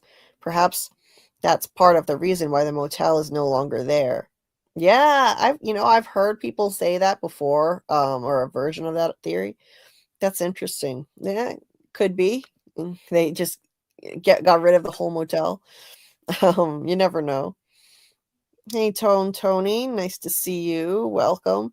I have a question for the writers. Tabitha, for example. She's lived and died how many times now? She's more connected to people inside from her current husband, Jim, old husband, Henry, and Jade. Yeah. I wonder how many times it's been. Yeah, that's a good question. I mean, I'd say, well, there's the colonial cycle, the original one. That's where we think it started. I think there was definitely a cycle sometime around the Civil War, because Jade saw Civil War soldiers. And there's got to be another one around the time that Jade saw the man crushed under a boulder from another vision. That's 3. I thought there was one for every year that Tabby saw the lighthouse. Yeah, I think so. Yeah, absolutely. But at the very least, then there's also the 1978 one. That's 4. Yeah. So I think we've seen visions that cover 4 past cycles, and then the dates in the lighthouse. They're not in the actual one, but in Tabitha's premonition dream, yeah, there were dates up on the wall. One of them was 1978. And so I think the earliest date was 15 something, 1506, which fits with the Puritan times. So I think that's probably the date when every cycle ended. At any time that the cycle ended, in 1506 is when it began, but then every other year marked the end, including 1978. So all of those dates up there. Yeah. Let's Robert says, just a side note, in a few scenes you will talk about Jade and Jim at the tree, and Jade mentions he has vertigo, which in my humble opinion is important. Perhaps his inability to climb the lighthouse. Yeah, that's interesting. I hadn't thought of that. Oh yeah, I hate when that happens, Tone. Didn't have enough space to type more. I never have enough space to type all the thoughts I want to type in these live chats. I feel you. If you can die that many times, surely your soul energy, the essence of life, but trapped in this place. Yeah, basically. Absolutely.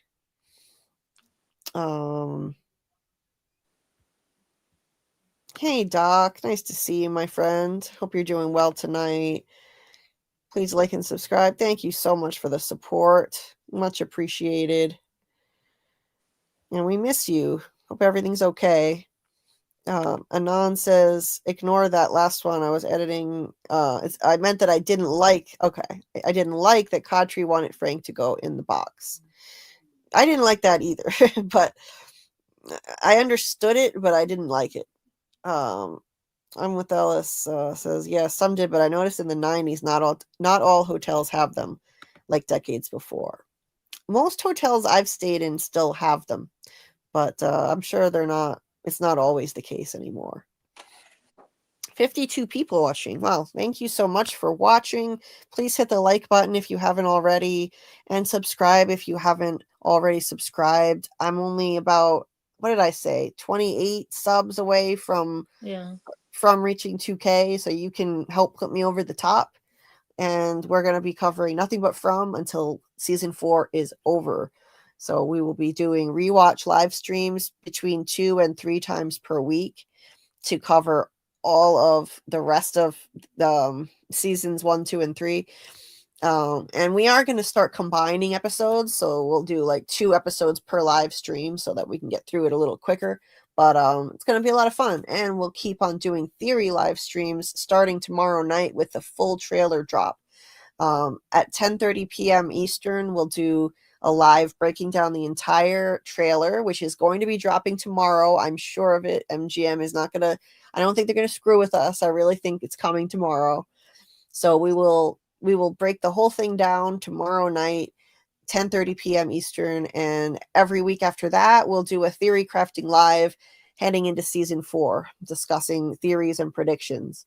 So we'll do one of those every week, and we'll do a couple of rewatch streams every week, and it's going to be a lot of fun. And then once season 4 starts, we will do 2 streams per week, one of them being an episode breakdown, and the other will be theories and predictions for the next episode. And of course, Discord watch parties. Every week when the new episodes drop, I'll stream the new episode for everybody, and we might just have our friend Doug Hughes joining us. The man in yellow might just be joining us for those watch parties, like he's expressed interest in doing. So if you're not in the Discord, the link to the Discord is in the description of this video. You can join, and yeah, we're gonna have a lot of fun with this. So yeah, you didn't miss much, Amy. We just started with the episode breakdown. We were just talking about how the trailer is probably coming tomorrow, and so we're really just kind of getting into it. You didn't miss a lot. Cherise said, I was sad and unemployed when I found From, so you are onto something. Right? See, there's another person. I mean, not everybody has to be in an extremely dark place, obviously, to fall in love with this show. But I do think that it has a habit of drawing in people who are struggling more than the average person. And it resonates with us. So thank you, Saggy Star. Please hit the like. So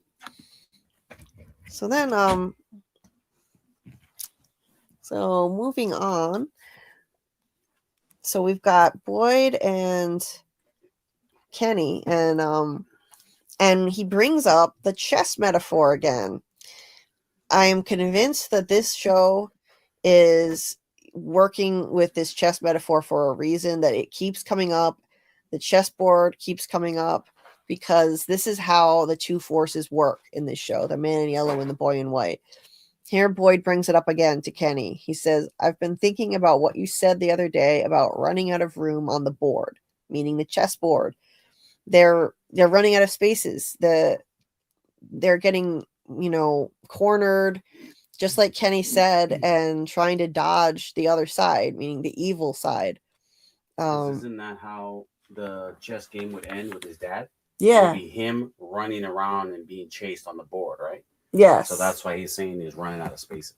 Exactly. So I definitely think that this operates like a game of chess. Yeah, that also made me think of Victor too, being the only other piece on the board. Right. Yeah.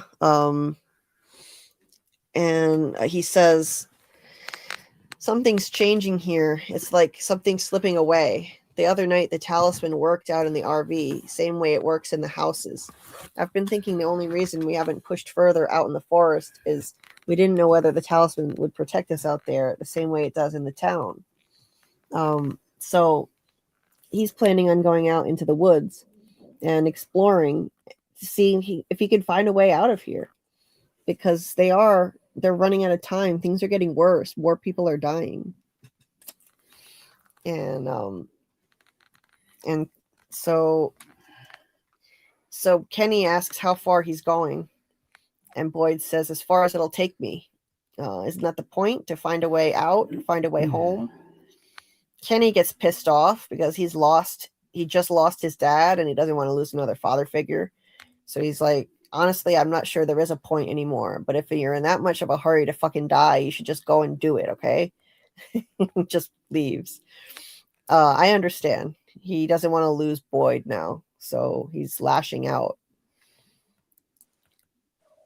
And then we've got Jim making this huge discovery that there are no wires in the cords, the electrical cords.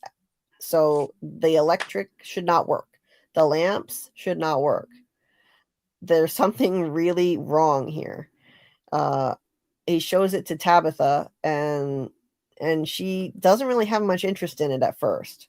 She really doesn't. Like, she is not into it until later. But I'll get into why I think that is later when we come to that scene. But and then Jade just busts in the house. But yeah, I love some of his lines, like, why don't I just take off my shoes? And what was the other thing he said? I put it in the chat about, like, you want to play house or you want to go home? Yeah. He doesn't know how to knock. He just busts in the house, and he's like, oh yeah, you just noticed that about the lamps? Weird, huh? Something like that. Because he noticed it too, of course. Jade is, his brain is so far ahead of anybody else's, and he already noticed that about the cords. And they're pissed off that he just, barged in here. And yeah, Tabitha also makes a comment, like something about blaming him for their car crashing into the RV. Yeah. Like, we almost died because of you and whatnot.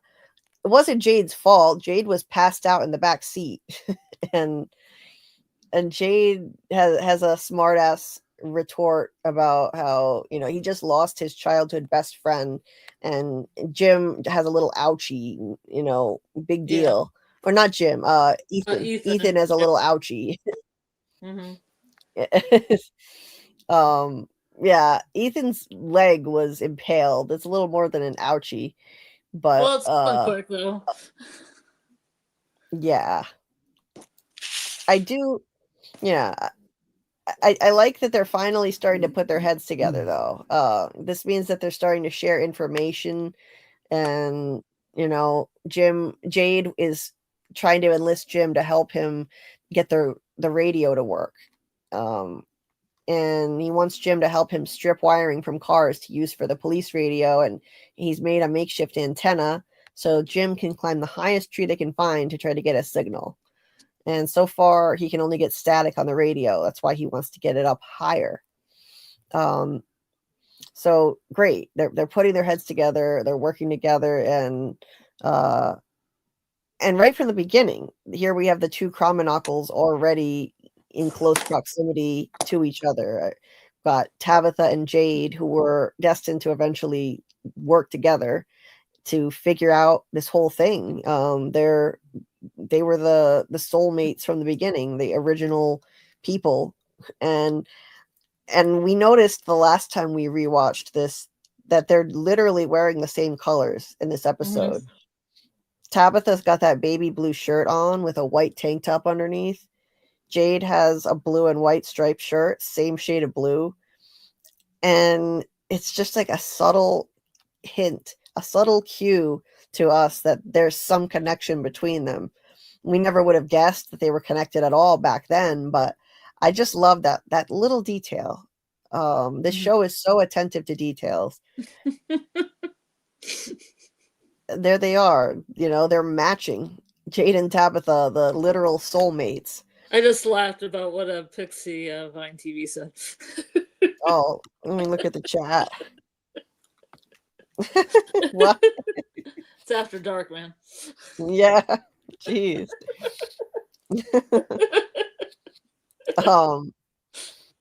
I think it's especially meaningful that they're matching like this, and where, it makes us kind of take notice in retrospect, looking at the two of them matching in the same episode where both Jade and Tabitha find a piece of their past lives. In this same episode, Tabitha will go on to find the bracelet made by her past self, Miranda, and Jade will find the book full of symbols drawn by his past self, Christopher. Yeah. Both of them will find them in the storage room later in the episode in separate scenes. Or where the Lonely Dragon is. Yes. In the Cavern of the Lonely Dragon, as I like to call it, or the storage room. Yeah. The two Chromonockles find their, I think, those, we'll get to it, but I think they each find their metaphorical map of the rainbow sky. Oh, yeah. That bracelet she finds and that book of symbols he finds, they're pieces of their past lives that help lead them back to where they need to be. They lead them on their quest. They both start out on their quest for answers after this. It starts in this episode. I just love that. I love how this episode Jim was already written. has his hands in front of Tabitha, like, you can't, don't ever sleep with Jade. Yeah. Get away from him. But look, they're matching. The two of them were destined to be back together again. Jim is just the odd one out here. He doesn't belong. He doesn't belong. He shouldn't be here, and he had to be taken out of the picture eventually. It's just going to be her and Jade like it was at the beginning, looking for answers to try to break this cycle. And there are two Chromonockles. Here they are. Every time you say that, I want to say, 2 Crocodiles for you. Yeah. So anyway, yeah, he gets Jim to agree to do this, to help him with the police radio, which it's not going to do anything, but at least they're working together. They're starting to share information and work together. Yeah, Daryl, Jade and Tabitha paralleling so hard in this episode. It's so hot. When I watch the show, I'm just saying kiss already. B says Jade gets so much more likable. Now he's not an entitled ass. His intelligence doesn't instantly get him all the answers. The playing field evens. Nice. Yes, I agree. He really has undergone a huge transformation. So, yeah, this was the start of his wife digging that dang hole. But it doesn't she doesn't have any interest in exploring the wires and digging the hole until after she finds that bracelet. That's why I call it her map of the rainbow sky. It sends her on her quest. It gets her questioning things like, what is going on here? And she made that bracelet and lost it in the hospital when Julie was born. And now she finds an identical one here. It lights a fire under her. And that's when she starts digging that hole. So it all goes back to the Chromonocle story. It's really it's so cool, the symbolism that they do with that.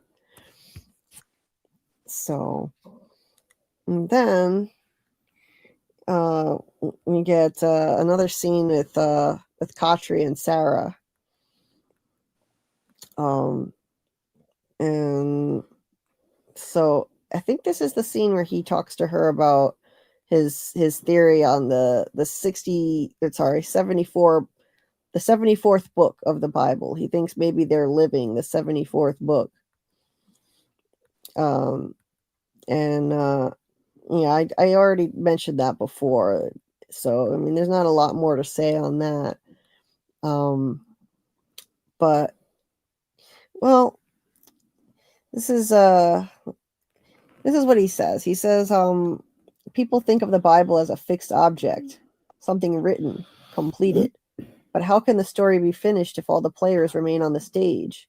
We call it the good book, but did you know it's actually comprised of 73 books, full of miracle and wonder? There's also darkness in the Bible, gruesome, horrible things. Since the night I arrived, there seems to be a question I keep coming back to. 73 books. What if we, the people of this town, are living the book that is yet to be written? What if this is book 74? What if we are chosen? Now, he's right about something. He's right about something here. They are chosen. They've all been chosen, but just not by who he thinks. I really think they were all chosen to be there, just not by God. They've been chosen by these entities. In my opinion, chosen by the man in yellow or the boy in white, one or the other, and brought there. Kind of like the two entities in Lost, but that's not where I got the idea for that theory, because I didn't finish Lost. I didn't finish Lost until after I came up with that theory. I really think he's onto something here. He's just wrong about who chose them. They were chosen for a reason, for sure. They were all chosen for a reason. And I think Sarah was chosen to cause harm by the man in yellow and, be manipulated using her trauma and her mental illness or whatever is wrong with her to turn her into a weapon and get her to kill Toby and get those other people killed, just to cause harm to these people. Whereas I think Katri was chosen to be there by a helpful entity, in my opinion, the boy in white, to bring hope to these people. So two chess pieces, two human chess pieces facing each other, in my opinion, right here. And, he's just wrong about who chose them and who spoke to him and called him there in the first place. He thought it was the voice of God, but I don't think so. I think it was a God-like entity, but it was really the boy in white, I think. If you don't think it's the boy in white, maybe it's some other helpful entity, but that's the theory that I'm going with. Let's see. Let's go to let's go to the chat for a minute.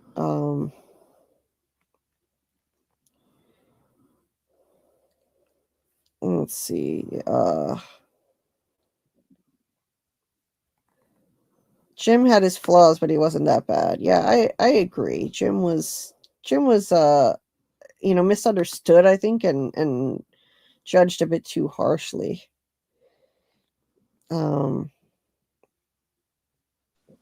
So I don't know if either of them knew how to be parents.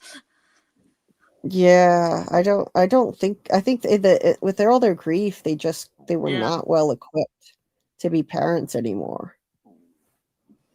So, But anyway, moving on. So Fatima finds Julie with the flowers she brought in, and yeah, she has, little did they know what the deal is with those flowers. They were actually left for a certain monster. Yeah, neither of them are like, isn't it weird that they were just out on the patio? Yeah. Maybe we should investigate that. Yep. Maybe we Yeah. should have Trudy talk to Kevin. Yeah. They find it weird that they were just there on the patio. Then we have Jade and Jim stripping a car for electrical stuff to try and keep building the antenna for the radio to get a signal, and they go to this nice car like way out of town, and Jim is whining about how far they had to go to get this stuff. Tabitha and Ethan arrive at the diner, and they ask if they can go to the back room here, and I think didn't they lose a bunch of. Oh no! They bring stuff. Sorry, they're bringing Megan and Lauren's stuff, like her drawings. Yeah, yeah. So they bring a bunch of stuff left behind by Megan's family to the storage room, and so they go in there, and I really believe this represents the Cavern of the Lonely Dragon. Ethan starts talking about the Cromanacle immediately, and the Cavern of the Lonely Dragon, that he says it's like the Cavern of the Lonely Dragon. When the Cromanacle was lost in the rainbow sky, she found a cavern where the Lonely Dragon lived, and it was full of stuff nobody wanted. But for the Lonely Dragon, all of the stuff was treasure. And guess what? In one of the big piles of stuff, there was a map of the rainbow sky. So the Lonely Dragon gave it to the Cromanacle, and then she wasn't lost anymore. Maybe we'll find a map in here. Literally seconds after he says that, Tabitha finds the bracelet. And no, it's not a literal map, but it's symbolic. I believe it's symbolic. She's not lost anymore in a way. She has a connection to her past life, and it sets her on her journey, the quest that she needs to go on, just like the Cromanacle. This is what lights a fire under her. She wasn't even interested in what Jim was saying about the cords not working until she found that thing. This sends her on her way. She winds up digging that hole, literally digging for answers down the rabbit hole, and it starts everything. She sees the first Ankui kids down there. She eventually winds up out of Fromville because of all this. The Ankui kids keep appearing to her in season 2. I mean, all of it started with her finding this bracelet. So I think it functions as her map. She's not as lost anymore. She has a connection to her past, to her past life. And just the timing of it, the way Ethan was basically narrating what was happening, I think that's the conclusion that we're supposed to draw from it. And Tien Shen makes a great Lonely Dragon. She's just lost her husband, and she's sad all the time. And this bracelet is exactly like the one she made when she made it for Jim out of his father's boot shoelaces. And when I was gonna say bootstrap. Yeah, they were basically they're bootstraps, I guess you could say. And it's a bootstrap paradox. Yeah, isn't that apropos? And then it got lost in the hospital when Julie was born. So how did it wind up here? Because it's not the same bracelet. She's made the same bracelet in every one of her lives, and it even has the same little flaw in it somehow. That Yeah, part is a little hard to and understand. Julie's a story walker, and they lost it when she was born in the hospital. Yeah, it's yeah. So it's one of the biggest mysteries that people have pondered about this show, and you know, it was it seemed like this bracelet must have just traveled through time, and now, as it turns out, there's more than one. She made one in every one of her lives, as we learned in season 3, and she just kept making them um, for some reason. It's a little hard to believe that she made the same flaw every time, but I guess we have to suspend our disbelief there. But I just love this reveal, her finding this, and yeah, this is the beginning for her on her journey. That goes to the hanging tree. Yeah. Now we go to the And then she hanging finds the bracelet. the hanging tree. Yep. Oh, hey there, welcome. Mike Light. Nice to see you. I think that Tabitha and Jade are both the Chromonockles. I think they are, because they're the ones who were reincarnated over and over. So they're the ones who are kind of responsible for figuring out a way to break this curse, try to stop all this from happening again and again. And they keep getting reincarnated because they fail on their quest. The Chromonockle is on a quest, and they have to. In the story, the Chromonockle has to save someone in order to go home, and they failed to save their children, Tabitha and Jade, in the original cycle, the original story. So to go home, it seems like they have to somehow save the children who were sacrificed. Whether, I don't know. I mean, they can't go back in time and do it. Julie's the only one who could potentially do it. But I think that Julie wrote the Karmanackle book in the future. Oh, you think she wrote the book? Yeah, under a pseudonym. Oh, that would be cool. Because the book already exists, but she could write it in the future. She could have written it. She could have storywalked and written it, so it existed. See what I'm saying here? Oh, I would really like that reveal, especially because Julie thought the book was stupid at this point. Yeah. Like she made fun of it in the beginning. The Chroma, what's it? Mm-hmm. That would be cool if it turns out she's the author. Now, yeah, I just think that it fits for Tabitha and Jade. And the reason I think Jade, the two Carbon Knuckles for you. Yeah. Yeah. I think Jade is also a Chromonockle because of this of the scene with Jade and Jim. I'm sorry, I can't think straight right now. That's okay. My brain is getting bad. Jade and Jim and Tabitha. Jim and Tabitha were acting out the Chromonockle story, and both of them were pretending to be Chromonockles, saying two Chromonockles for the cave. So, for you. So I think that it is symbolic of there being a male Chromonockle, and it's not Jim. The other one would have to be Jade, the other original parent who got reincarnated again and again. So yeah, that's my opinion, but it's obviously open to interpretation. Yeah. Well, it's fun to think about. Yeah. Saggy Star said, could Julie or another story walker be moving the bracelet from one storyline to another? Could it actually just be just the same bracelet? Possible.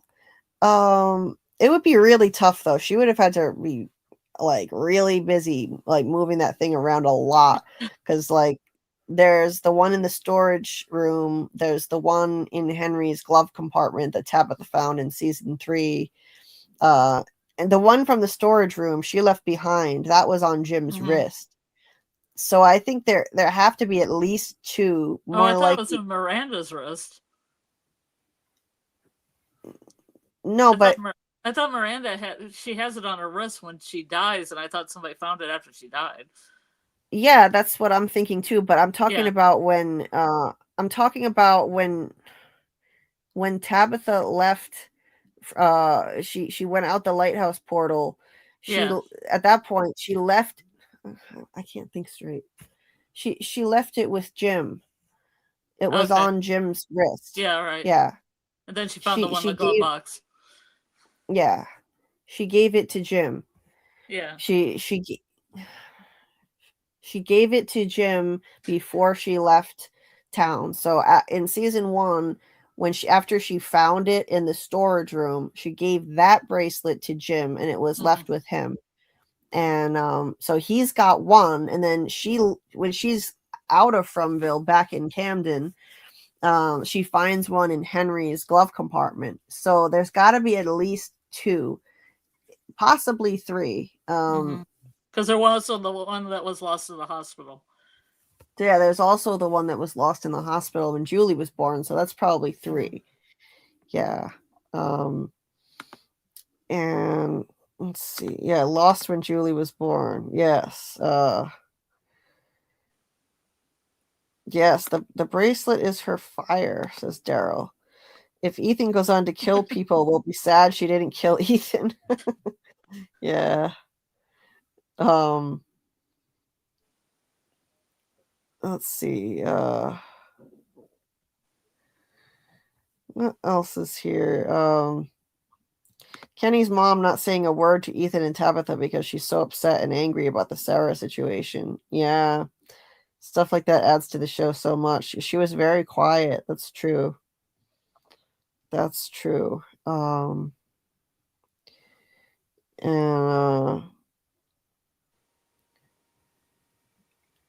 Anon says, Sarah is a Black Widow. It perplexes me that she's attractive to viewers. She kissed Toby before murdering him.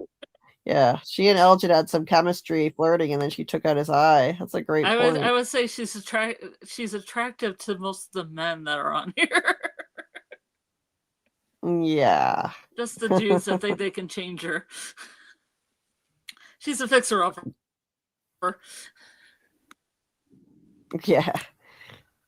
Daryl says, who thought Julie would be this important? Yeah. Nobody. Yeah, I definitely didn't clock that. I did not think that was coming. Oh, Doug is here. Hi, Doug.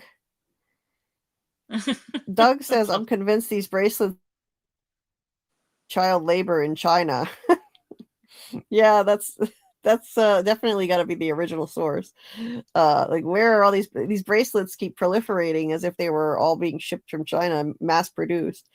Nice to see you, Doug. It's our friend Doug Hughes here in the chat, who's up very late, actually. I hope you're doing well, Doug. It's always awesome to hear from you. Thanks so much for popping in. Let's see. Anything else before we go on here?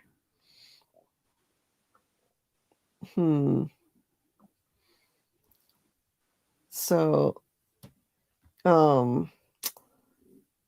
Doug says, I think Sarah is one of the most deeply misunderstood characters in the whole series, which perplexes me because everything you need to know about her is right out in the open. Yeah, I agree. I agree.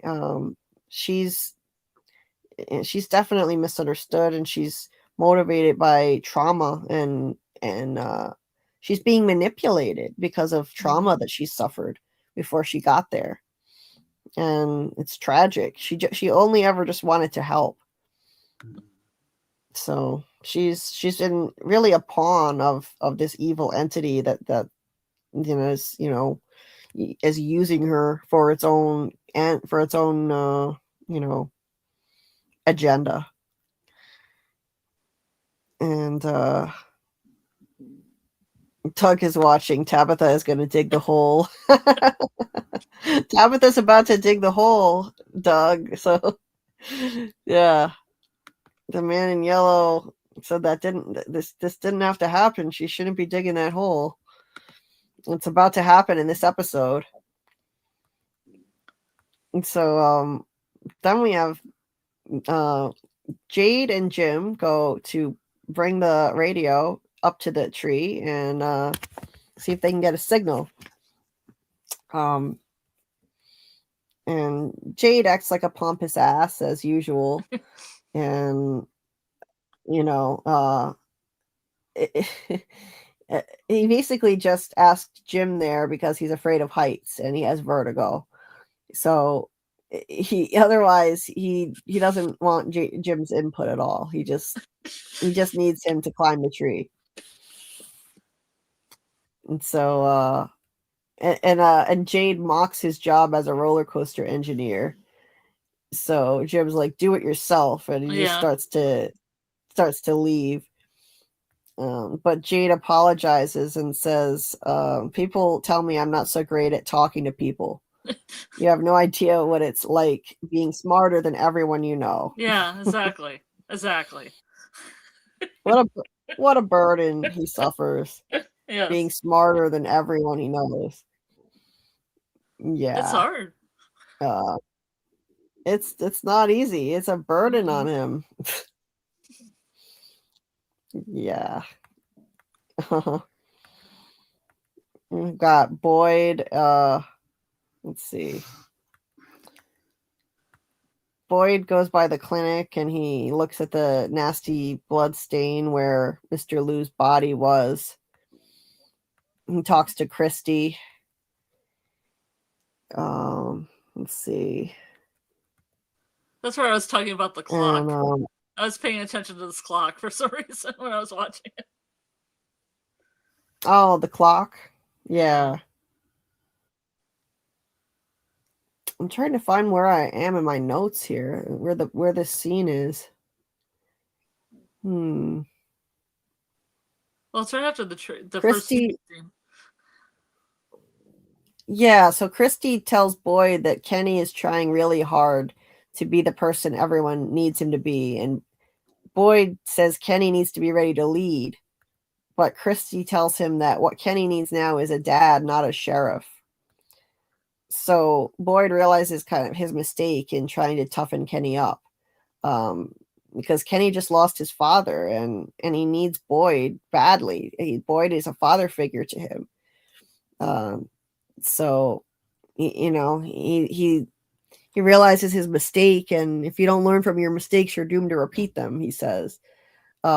Which is an interesting thing that he happens to say, because that's exactly what's happening with Jade and Tabitha. They're doomed to repeat their plight here in Frumville until they learn from their mistakes and figure out how to break the curse. It's exactly the hell that they're living in. So yeah, she just gives them some advice on that. And we got more with Katri and Sarah. He takes the gag off her and gives her some water. And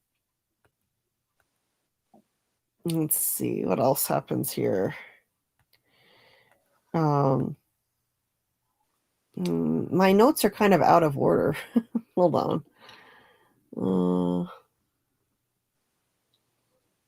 Something about book 74 in there. Yeah, so he tells Sarah that he thinks she might be part of that plan, but they have to prove to Boyd that the voices speaking to her are real. Sarah wonders, what does he think they're chosen for? And he says he doesn't know, but he needs her to tell him about the voice, and they need proof that the voices are real. And Sarah tells him that they told her things they couldn't have known, that 2 vehicles would be arriving in town at once. And so that's interesting. So they knew that 2 cars would be coming at once. So she said the voices said they wanted to help, that they'd been here a long time and they'd been waiting for someone to come who would hear them, someone who could help them escape, help them go home. They said they were just like us. They told me things they couldn't know. They told me those 2 cars were coming and to stand outside of town and I would see. They said it happened before, that 2 cars came on the same day and everyone died. They said it was because of the people in the cars, but if I did what they said, that we'd be safe. We'd get to go home. This has got to be a really important dialogue, and obviously the people in the two cars every single time must be Jade and Tabitha coming back again and again in every cycle. It happened before. Two cars came on the same day, and eventually everyone died, like in 1978. It started then, and it was because of the people in the cars. I don't think that means that Jade and Tabitha literally caused everyone to die in the previous cycle as Christopher and Miranda. I don't think that that's what that means. I think it just means that Christopher and Miranda failed to break the curse. They failed to figure out how to, quote unquote, save the children and break the curse and the cycle. So as a result, everyone wound up dead. I think at the end of every cycle, that's the ultimate goal. People get wiped out, and it's because Jade and Tabitha can't figure out what they need to do to break the cycle. So I think that what she's saying is true. The voices are not lying in that regard. The question is, what are the voices? I think it's the spirits of the dead talking to her, that they're trapped there too. The spirits of other people who were brought there and died, and they want to go home too. They want to get out of there. They want their souls to be free. They said they were just like us. So they were when they were alive. They were just like them. They were trapped there, and now their souls are trapped. That's what I think this is about. Yeah, that makes sense later with Abby, because she says Abby said something, and she's one of the dead. Right. And how did they know that two cars were going to be coming? Well, because this is what happens in every cycle. They must have known it was going to happen again. I'm not sure how they knew exactly when they were going to be coming, because they literally told Sarah, stand outside of town and you'll see the cars coming, and it happened. So that part, that's a little hard to understand. Every cycle probably brings the two cars at once, but how did the voices know exactly when? That is the part I'm not sure about. I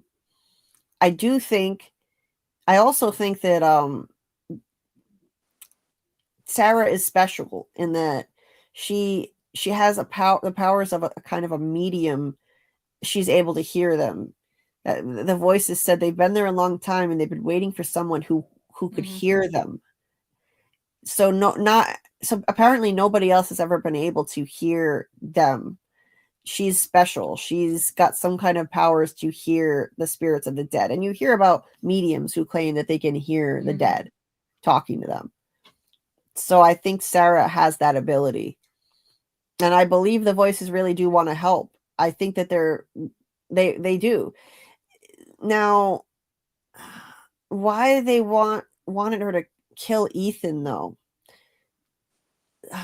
You know why. The only thing I can come up with is that he's going to become the man in yellow. If you follow this people in some way, if he's not, if we follow this line of reasoning that these are just the innocent spirits of the dead talking to her, and they really do want to help and they want to be set free, then why would they tell her to kill a child unless he's going to become something evil? She said that here's what she said. I'll repeat this line. They said it was because of the people in the cars, meaning that everybody died because of the people in the cars.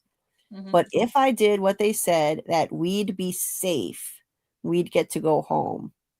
So they're not safe from Ethan? Because he's evil. Gonna turn evil. Maybe he really does become the man in yellow. I mean, this is... maybe they think that they can just kill him and then none of this will happen, but I don't think this time travel model works that way. Ethan, if he does become the man in yellow, he already has a future and he can't be killed as a child.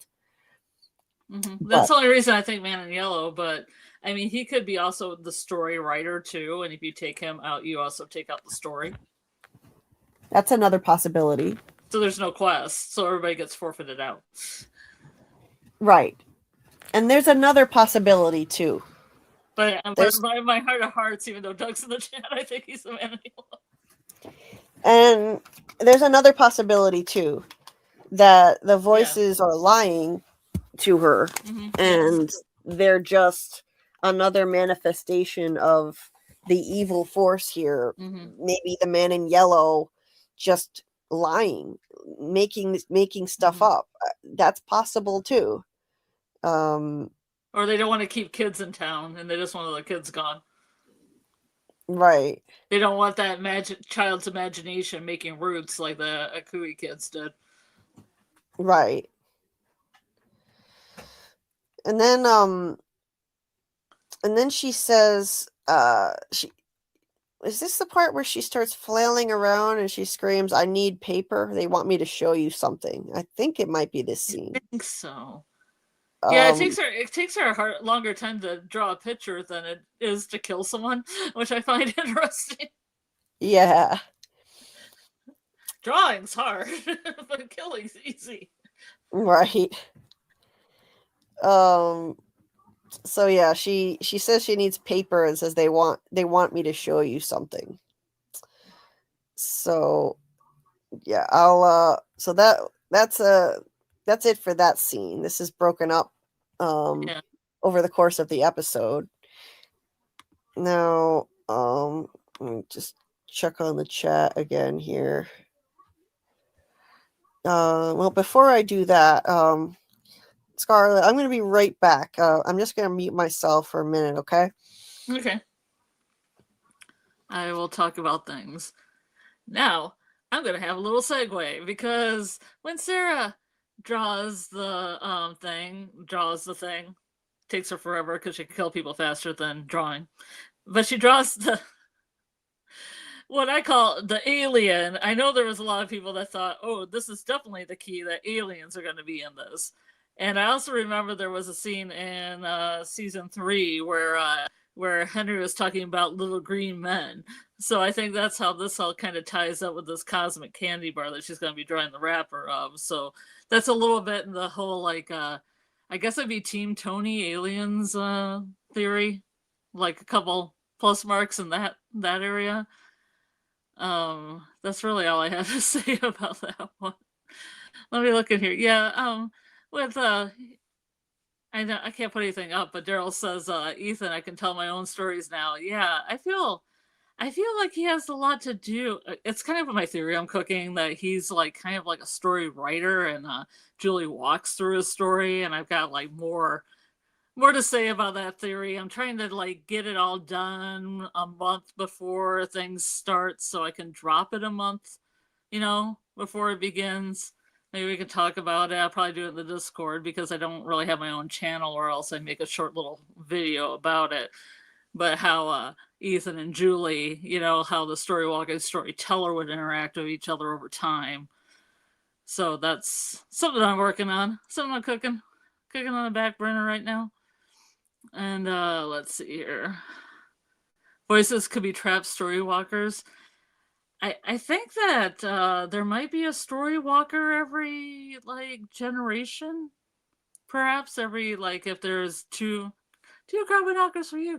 If there's 2 Carbonacles, the 2 people that keep being reincarnated, then maybe one of their children is a storywalker. Like maybe Eloise is a storywalker and she just can't get back to Victor, and Victor's by himself. Or maybe something happened to her. I mean, maybe each one, it's a whole cycle where this starts again and somebody tries to save people and it just doesn't work even as a storywalker. But that's all kind of speculation. Yeah, Pixie, I've been thinking about making my own channel, and I've been thinking about maybe, because I love Yellow Jackets, doing a little theater, like making my own little figures of the characters in Yellow Jackets in a little theater, and then acting out the recaps instead of showing photos of the recaps. I've thought about doing a couple short film videos and a couple short Yellow Jackets videos. This mainly my well, what about Lottie? Because I like Lottie a lot and like her death wish. And then I had another one about oh, I have some shocking things about Shauna's baby and stuff. I want to put in like a little tiny short video. But I have those, and then I think I want to do some little like film shorty things too. But I don't. Then I might have to get another channel, and it seems it seems very complicated when I can just type out a theory and throw it in Discord about Julie and Ethan. But perhaps in the future, I might.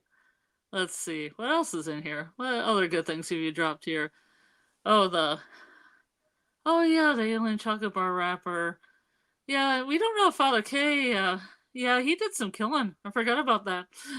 He did some killing. We'll probably get to that eventually. Yeah, I always thought he was kind of like a gangster type. I didn't think that he was even a priest at all for a while when I first watched this. I thought he's got a dark past and maybe he's lying about everything and maybe he's just, you know, was a gangster or something and run for the law and then became a priest. You know, I don't think we'll know any of that because he died, but, you know, that's what I thought about him when it first started. Let's see here. What else is here? Let's see. I gotta go to your first. Let's see, because there is a message in the chat that says also I think that Julie in fact writes The Flight of the Tabernacle as a series epilogue, like Bilbo and Frodo Baggins writing The Hobbit. Yeah.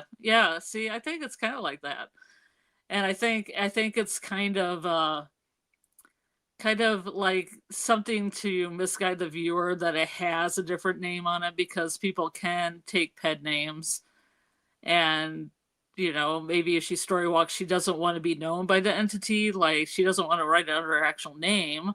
So she adopts a pen name. And that'd be kind of cool. That'd be cool. Kind of cool to see. Let's see. Oh yeah, and Doug says, I think it's important to bear in mind that everybody who hears voices here is getting lied to. At least that's what it seems to be the case. Yeah, you can't really tell because if they're good entities or bad entities, and a lot of times, like Julie said, that even the boy in white can be kind of like good, but ambiguously good. So maybe some of the things he's doing aren't really seen as being like good in the short term, but maybe good in the long term. And a lot of the, you know, voices may be lying, but maybe have their own truths under those lies. You never really know. Let's see. Let's see here. Okay. Let's see what Bill Chill says. Sarah, people in the cars, all of them. Jade, Nathan, Jim, Ethan, Julie, and Tabitha. Yeah. Let's. Oh, the people in the cars. Let's see. Daryl says people used to ride by boats. Yeah, because of the cave paintings and the later on, you definitely see people arriving by canoe. I wonder if people arrive by horse. I wonder, you know, I mean, it's interesting because when people came up to the log and they were walking or they were riding a horse, maybe they would be able to go over the log. And if they went over the log, like what me and Julie were talking about our last live, do the crows attack them? Is there some way that they force them to go back the other way off of the log? Or what if there was never a trail there because we were talking about the first cycle of people might have showed up there in the early 1500s? And that all ties into like Newfoundland and John Cabot and all that.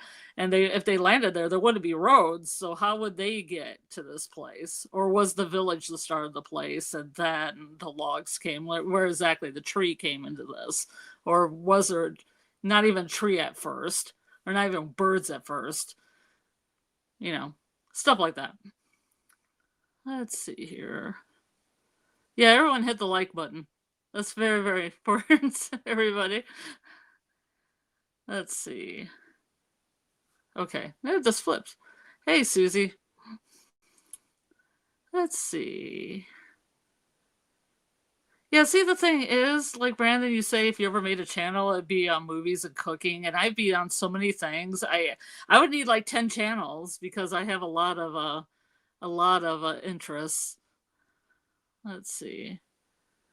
I'm kind of going, I should probably go up higher to the top here and then go back down.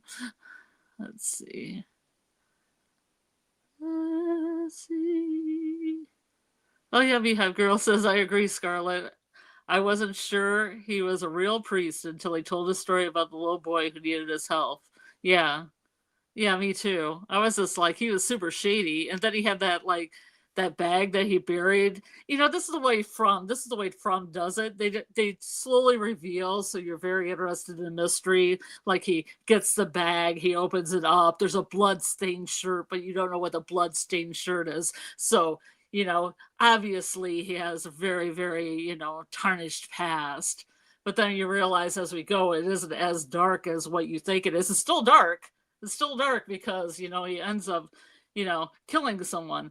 But it isn't as dark as you imagine it, because that's how they even started in the beginning with the From, because they had Colony House and then they had Victor, and Victor seemed very, very creepy. And then you find out he's not very creepy at all. And like all these reveals, like Colony House against the town, but they're not really that much against each other. You know, once Boyd and Donna, you see they're like in a relationship. It's like a lot more, you know, it's not as, you know, what would I say, like dismal as it seems. Let's see here.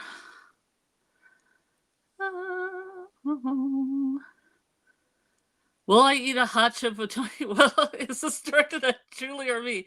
Will you eat a hot chip with Tony if you're wrong about the aliens? Oh, that's directed to me. First of all, I don't know what a hot chip is, so I would have to make my answer based on the fact that once I know what a hot chip is. But aliens could be part of it. I mean, it isn't like it's left out.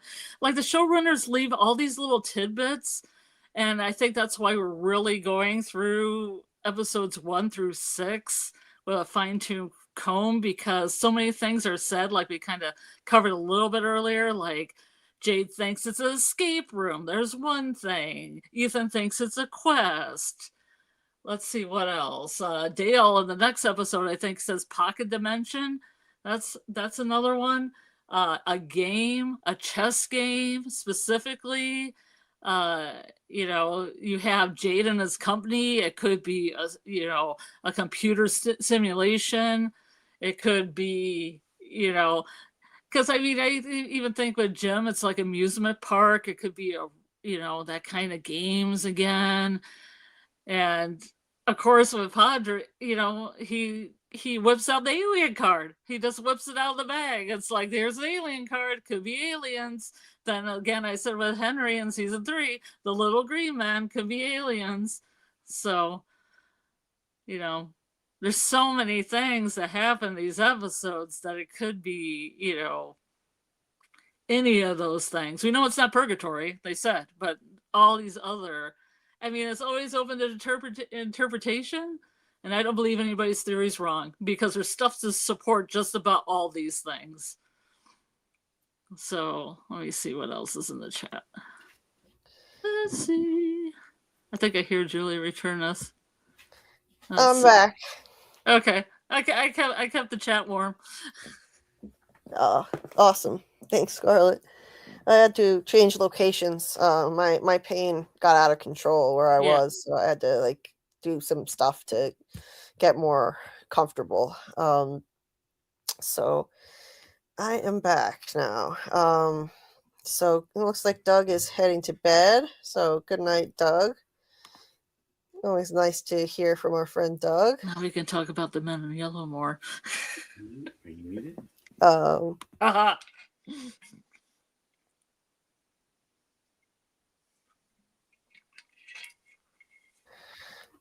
So anyway, now we can really go into the let's see. Doug, let's see. I'm gonna look through the chat here before we continue, see what I missed here. Let's talk a little bit about aliens. Yeah. Oh, okay. Oh, hey there. Welcome, the Stacy Johnny. Welcome. Please consider subscribing. If you're not already subscribed, I only need about 28 more subscribers to reach 2K, and you can help get me there. We're glad you're here. They said, perhaps it is lies, but Faux Thomas told the truth to Ethan regarding Tabitha and the ambulance, and it seems it was to lure him out. Exactly. It was Mhm. definitely to lure him outside. There is some entity in this place that wants Ethan dead. That and also Elma kind of gets Elma to come out there that other time too. Yeah. And that one, I mean, this was just unequivocally trying to Yeah. get him killed. Like, it was not even subtle. Fake Thomas said, Mom's coming back on the ambulance. She's going to need you to be brave. You have to be brave. And it was nighttime. So obviously, this was trying to lure him outside at night to get him killed. There have been multiple near-death experiences Ethan has had in this place, and somehow he keeps surviving. He survived getting his leg impaled when the RV crashed in the very beginning. He survived Sarah trying to unalive him here. He survived at Colony House when this tower from the radio thing crashed through the window seconds after he had moved out of the way. A lot of people don't even remember that one, and that almost took him out. He would have been done. Mm-hmm. It crashed through the window, and he had just moved out of the way, just by happenstance, got out of the way in time. And in season 3, there were 2 attempts on his life by this place. Yep. There was the fake Thomas voice, and then there was Alma the goat.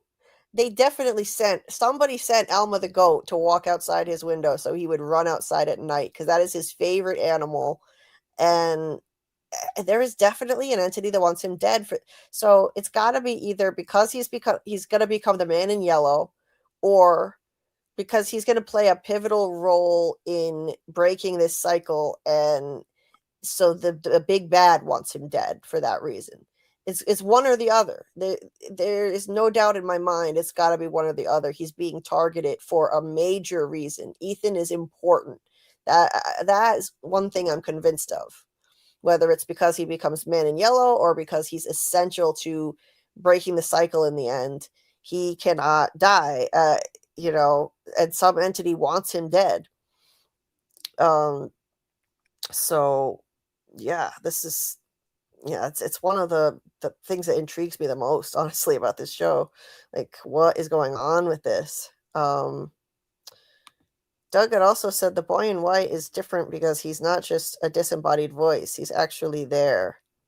Right. But he might not be a boy. But he might not really be a boy. Yes. Like Sarah said, he's not really, I don't think he's really a boy. So, okay, just kind of. Doug also said, I think it's important to bear in mind that everybody who hears voices here is getting lied to. At least that seems to be the case. Right. So it's entirely possible that these voices are just flat out lying to Sarah. If that's the case, then what are these voices? If they're not innocent spirits of the dead talking to her, then what the hell are they? Evil spirits? The Man in Yellow doing different voices, like like some kind of voice artist who could do all different voices, like a ventriloquist, perhaps. like a ventriloquist. I mean, what is going on? With Jasper, perhaps. Right? Like, is that what's going on? I honestly, I wondered if in season 3 if the Man in Yellow was doing a fake Thomas voice too, the little boy voice on the radio. I mean, on the phone rather. Yeah. Doug said, I'm not saying that because I have any inside information. That's just what I get from watching the series. Yes, Doug doesn't have any inside information. He's like, fuck. Yeah, I knew what you meant. Yeah, he was doing voice to text. It wasn't kind to him. Yeah. And we know Doug doesn't have any inside information. He just comments on the series, when it's his own opinion. That's all it is. He won't tell you anything about that. Right. Yes. Oh, I see. Yeah, Doug had some issues with voice to text. I see it now. Yeah. B says, I figure some entity is controlling which cars are pulled in, so the voices know because they controlled it. Yeah, that's what I thought too. Like the 2 entities, even they're fighting with each other, would know which cars are coming. Right. I mean, yeah. So if this is, if like either the boy in white or the man in yellow sent those voices into Sarah's head. You know, or I don't know. Maybe there are other entities working for them, and there's more than just two. It gets so confusing when you bring these voices into the discussion. Mhm. You know, it's just too many different entities that we seem to be dealing with. Mhm. But yeah, I definitely think that some entity is controlling which cars are brought there. Absolutely. But is that the entity speaking to Sarah? Mhm. Multiple voices. It just muddies the waters when you bring these voices into it. Plural voices, not just one voice. Yeah, and plus we don't get to hear them ourselves as viewers. Yeah. If it were just one voice, it would be a little bit Mhm. less confusing here. You know, you could just say, oh, it's just, you know, the man in yellow entity doing a different voice or something, you know? Mhm. Um, let's see. Okay.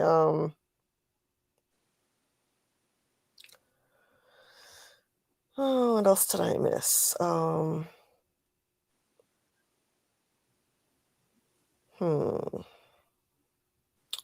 Okay. Daryl says Doug is watching. Tabitha. Oh yeah, I got that one. Tabitha's gonna dig the hole. I think I caught up to where I left off here. Brandon says Sarah had been taken advantage of for years by the monsters, but she got through it. Right, right. Is it are the monsters talking to her in her head? That's another possibility, I guess. Um, Seems like there'd be a big party in there. yeah, right. Doug said, curious if I should choose this moment to show up, don't you think? uh let's see. Yeah, I want to know what the man in yellow's favorite part is too, Brandon. I think his favorite part might be hanging bodies upside down after he eviscerates them. That might be his favorite part. I think it's gonna happen. Doug said that's what I say just before I break into song. I always thought he just broke into Baker Street on the saxophone, but maybe also song. Oh man. Is he gonna break into song? Is this like B said, is this gonna be the musical episode of From? Oh, it's great. From the musical. The musical episode. Remember shows used to have musical episodes? That was such a oh my god, that was such a That's when cheesy thing. they had 22 episodes a season. They would have like that one, and then they have one where all the characters were puppets. Yeah. That was so cheesy. Even Fringe had a musical episode. Fringe was made by the same people as From, some of the same people too. It was so just out of place and awkward. Anon says, but Victor and his mom were already there when the two cars arrived, no? I don't think so. Victor made it sound that way, but I think that's just Victor's lousy memory.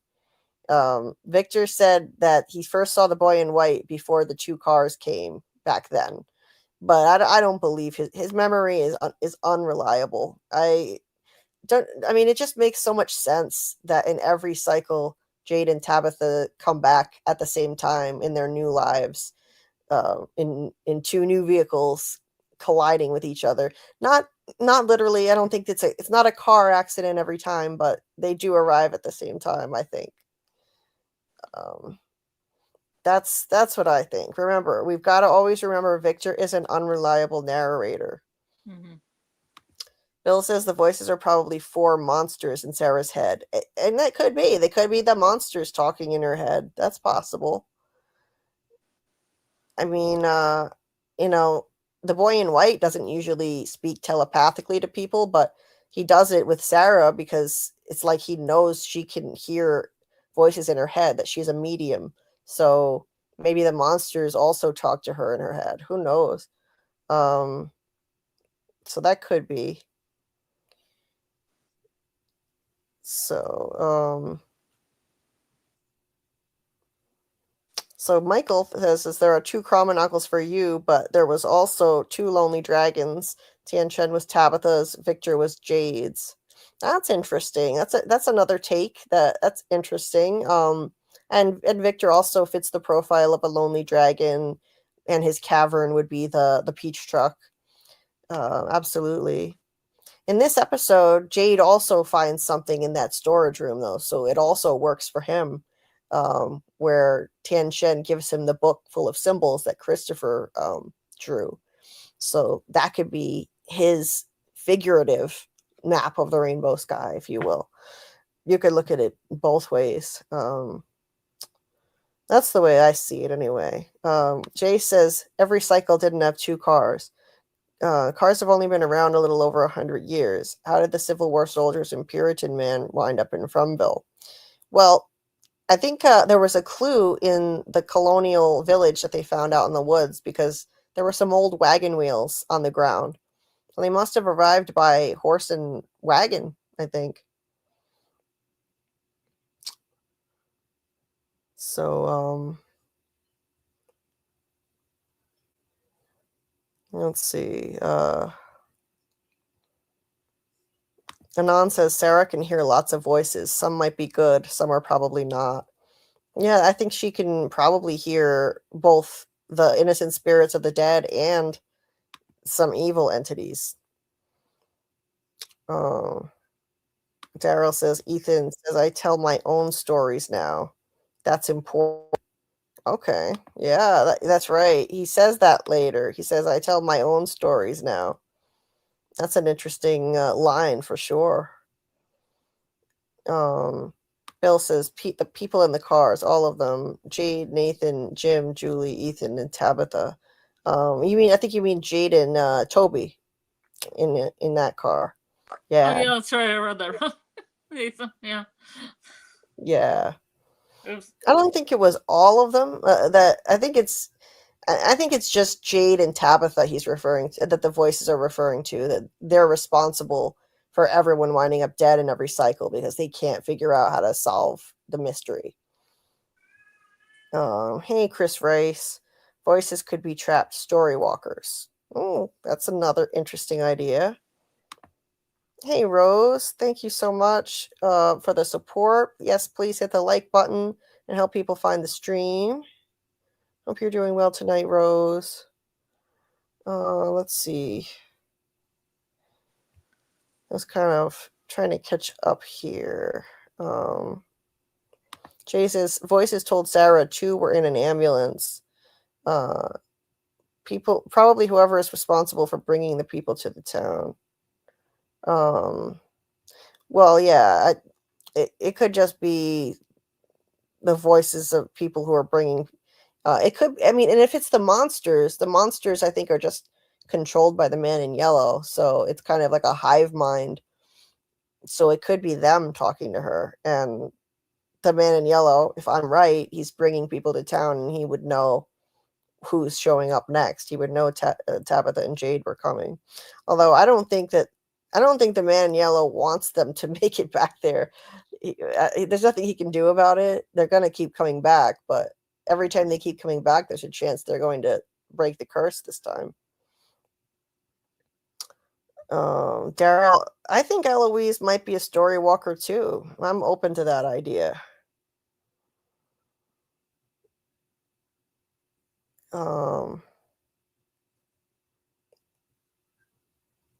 Okay. The best way to make sure your lies are believed is to sprinkle in truth. That's very true, B. That's very true. Yeah, I think that the voices are probably telling her some truths and some lies.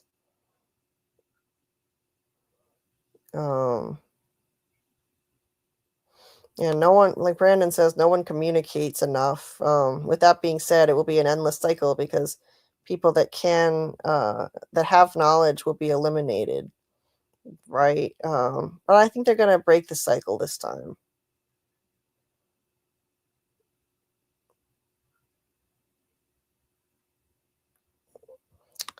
Anon says, why did Victor distrust Elgin when he met him in the peach truck? He was right, but how did he know?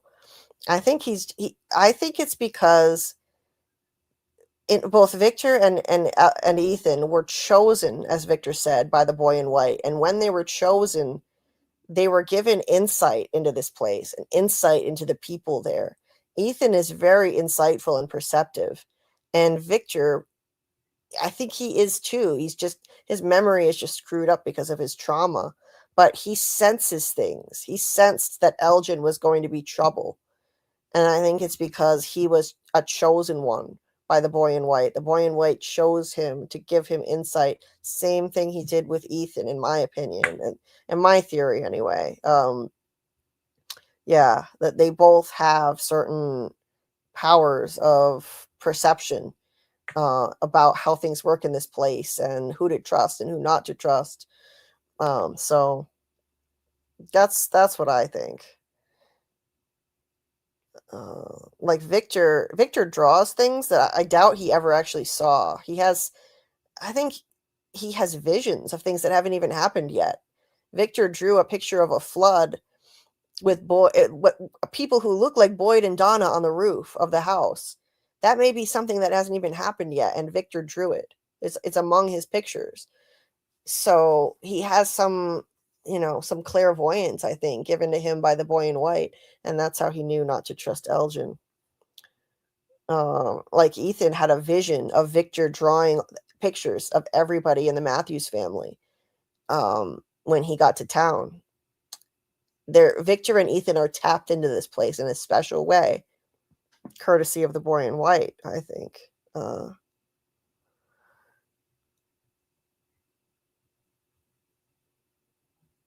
Okay. Yeah, I didn't end up in Fromland, Daryl. Julia's ended up in Fromland. Oh well, Scarlet, this is your channel now. I'm with Alice says Fromville being an island would explain the lighthouse, which seems out of place. It does seem out of place. I personally think that there isn't even any water out there, and it's kind of like the motel sign and pool, but no motel, and a lighthouse with no water.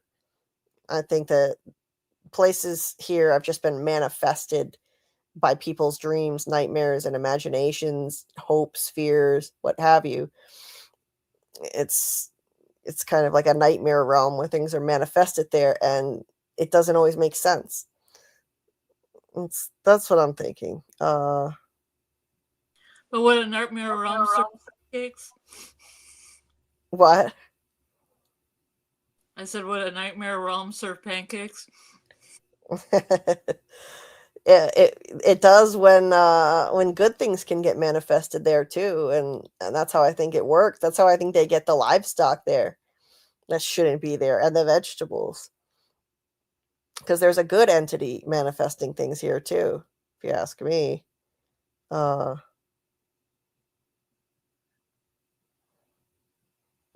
Okay, I'm just kind of skimming through the rest of the comments really quick. Gosh, you guys have been busy. Anon says, so sorry you are experiencing so much pain, Julie. I can hear the pain in your voice tonight. You deserve some Fromville magical healing. Thank you, Anon. Yeah, my pain has been horrible tonight, to be honest. So I needed to go away for a few minutes and get into a better position and try to get some relief. So thank you for the kind words and the compassion. I wish I could get some Fromville magical healing. Hey, Fromaholic Fletch. Can't wait for the trailer tomorrow. Just came to drop that like. Hope you're well. Thank you so much. I'm as well as I can be, doing what I can.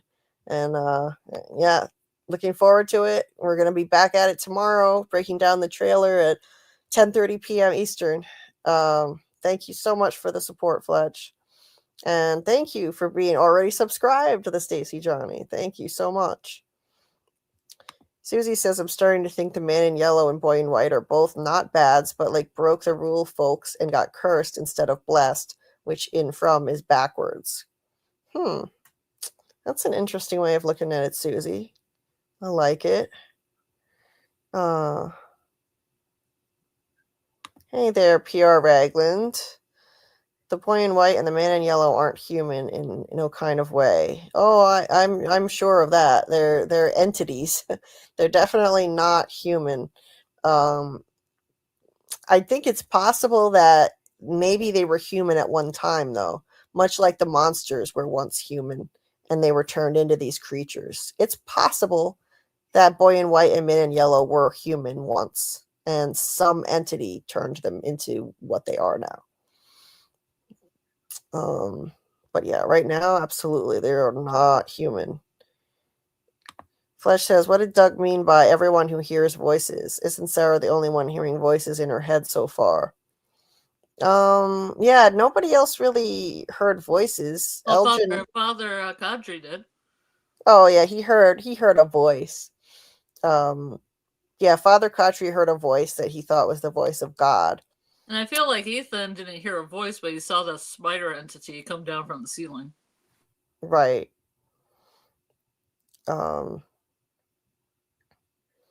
So yeah, Brandon says, wait, Ethan is the boy in white trying to help. His brother Thomas is the man in yellow. I don't know about that. I mean, I don't know. I think Thomas is just, sadly the deceased baby, I don't think Thomas is going to come into play, but who knows? It's possible that. Yeah, there's been some theories about Thomas showing up. Yeah, there have been some interesting theories for sure. You never know with this show. Yeah, and the kimono lady, it's like Michael says, she doesn't talk, so she's more like a hallucination. Yeah. She's not a voice, for sure. Yeah, PR, your theory is really interesting about how there are only two entities in the whole series. Like the evil one and the helpful one, I guess you could say. The man in yellow side and the boy in white side. It's really interesting stuff. I find that fascinating. Bill says, if you count the phone and the nightmares, Marielle, Randall, Jim, Jade, Julie, and Boyd have heard voices. Well, yeah, it depends on what you consider voices. Jim and Ethan heard a voice on the phone, so there's that. The Thomas voice. So there's that. Yeah, that's another one actually.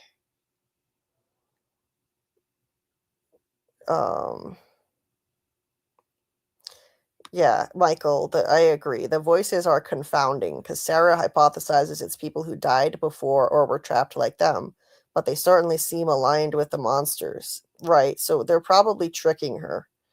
They're probably lying to her.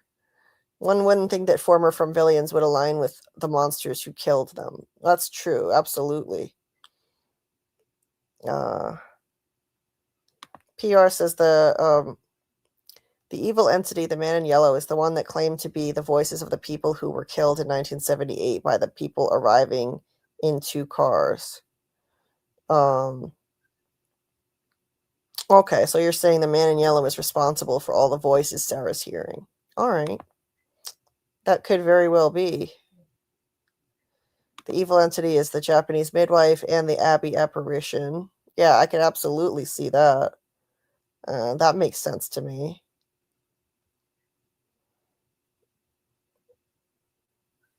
Okay. Yeah, and then Sarah heard a voice later that said it was happy when it got excited when it touched Kenny's arm, and it was laughing at Boyd for bringing it to town. So she heard some voice representing the cicada entity in season 2. That's right. That was another voice. Yeah, the voices kind of get convoluted at times. It's tough. Yeah, B, I loved those campy musical episodes too, but it definitely wouldn't fit into From.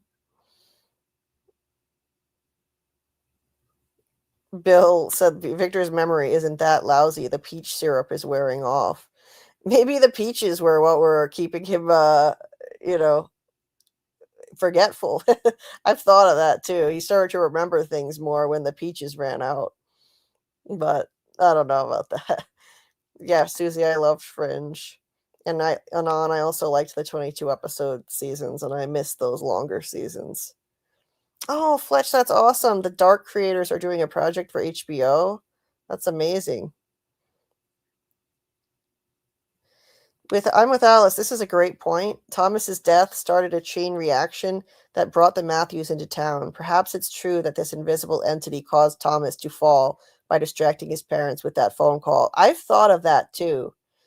That's what started all of this. The Matthews, that's what started their grief, started the whole divorce process that led to them going on this vacation, and they wound up in this place as a result. It started with Thomas's death.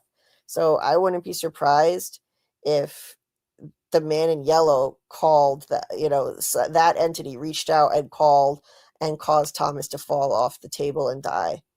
Or maybe not the man in yellow. Maybe it was the boy in white who did it. Because or maybe it's Julie. or Julie.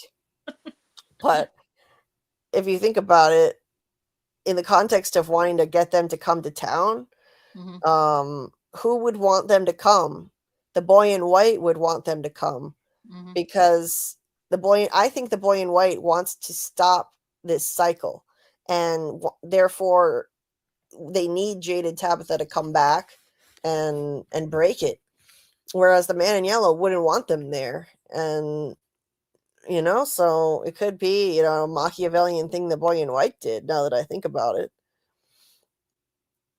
The man in yellow wants them there because it's Ethan, and Ethan wants his parents to stay together because he says, we're all together now as a family, and we talk to each other now that we're in Fromville. Just saying. Yeah.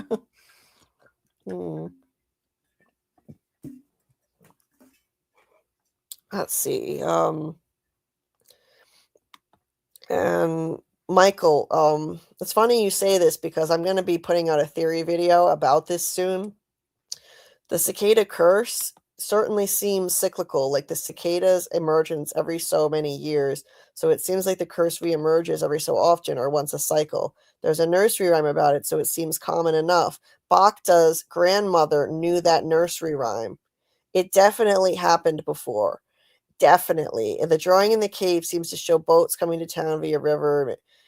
And it also, on that drawing in the cave, it looked like the smiley pod coming out, opening up. It looked like that big red blob looked like Smiley being born again. So I think that the cicada thing happened in every cycle, and I'm going to be putting out a video that discusses that, and I think it would explain a lot about what happened in 1978 too. Well, it also explained people getting out because of Becta's grandmother knowing it. So it must go into the real world eventually, even as like a folktale.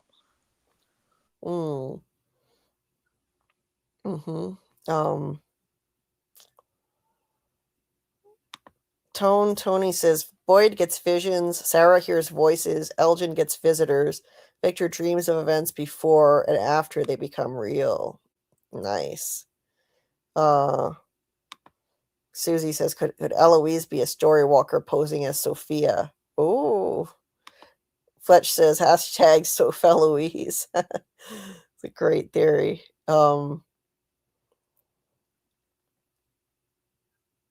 Let's see.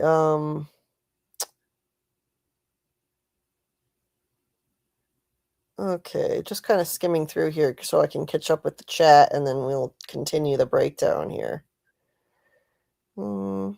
Yes, by this time tomorrow, we will all be here wilding out over the official trailer. Can't wait. Hell yeah, Fletch. Hopefully I'll be feeling a little better tomorrow night than I am tonight because I'm in bad shape. But the trailer will be a good distraction. Cathala says, Julie, what do you think? It seems that Fromville was once an island. Fromville being an island would explain the lighthouse.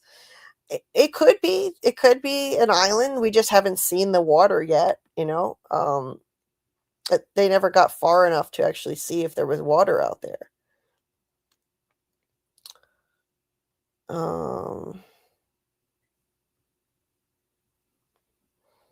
Brandon says there are people in Fromtown that have more knowledge than they are sharing. Victor is scared. Ethan, Boyd, Julie, Jade, Elgin, and the others trapped in the cellar. They are important. Yeah. And people, we complain about them not having town meetings and sharing their knowledge, but now we find out knowledge comes at a cost in this show, and it's no wonder Victor is scared to say anything, and he's probably seen that, and it's ingrained in him that knowledge comes at a cost. So he doesn't remember much about what happened in the 70s, but he's terrified to talk, and unearth his memories. He's doing it now. He started to do it, but he didn't want people asking questions at first because that gets people killed. That got his mother killed. Brandon says, no Fromville healing. You'll be eating people and rotten food. We in the chat will be your strength. You are never alone. Oh, thank you so much. You are a lovely human being, Brandon. Thank you. And none of you guys are alone. As long as I'm here, we all have each other. We can all lean on each other through whatever we're dealing with. Like Fromily is really the perfect name for this fandom. I would have really been lost without this community. I can tell you that. Let's see.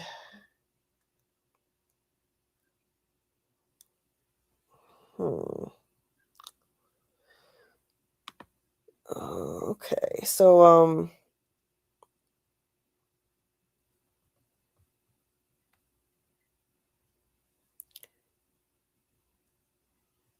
yes, Boyd and Fatima. So Boyd and Fatima, did they see the kimono lady though? Football? Wasn't it just Elgin? I think wasn't it only Elgin? I think it was only Elgin. I thought Boyd saw Smiley at the end. So would he have saw the kimono lady too? Yeah, I mean, obviously Fatima dealt with the kimono lady, but then did Boyd actually see her? I'm trying to remember. I think he saw the ghost standing around Smiley, so he might have saw her in the background. Yeah, he probably saw her like from the back. Yeah, that's true. Yeah. Yeah, he saw like the whole little ritual going on. That's right. Yeah. Yeah, the voice wasn't lying, so not everything there lies. That's right, Fletch. The voice on the phone was right that Tabitha was coming back on the ambulance. Let's see. Okay, what is PR saying here? Miranda must have told Victor a whole lot more than what's on that wall. She must have told Victor that they sailed the Atlantic, settled in the New World, had problems with the natives, and suffered some kind of cataclysmic weather event that brought a flood that put people on houses. After those hardships, that's when the evil entity offered them eternal life in a place that has no hardships. That's interesting. Yeah, could be. So Victor drew pictures based on what Miranda told him happened, maybe you're saying? That's why the weather normally never changes there. That place and the stable weather were all a part of the deal. Right, that could be. That makes sense. Yeah.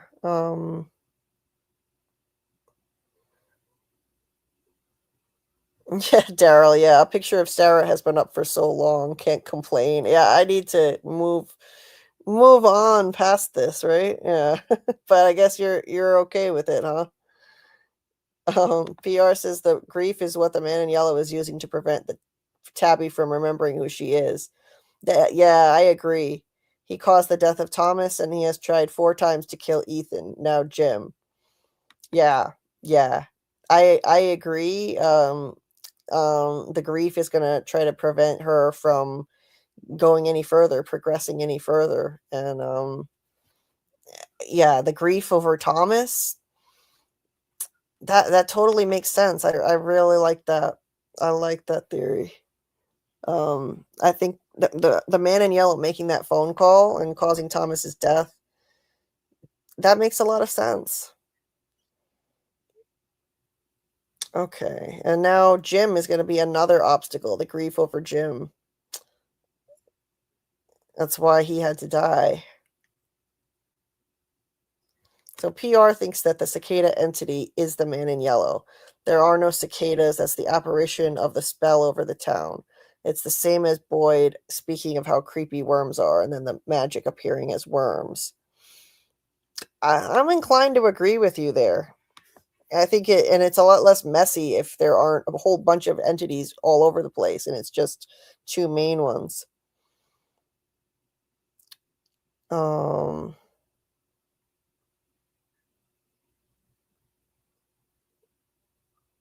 Yeah, Fletch, the big red monster on those drawings on the cave is definitely the creature rebirth thing. We saw it with Smiley. It's not a giant octopus.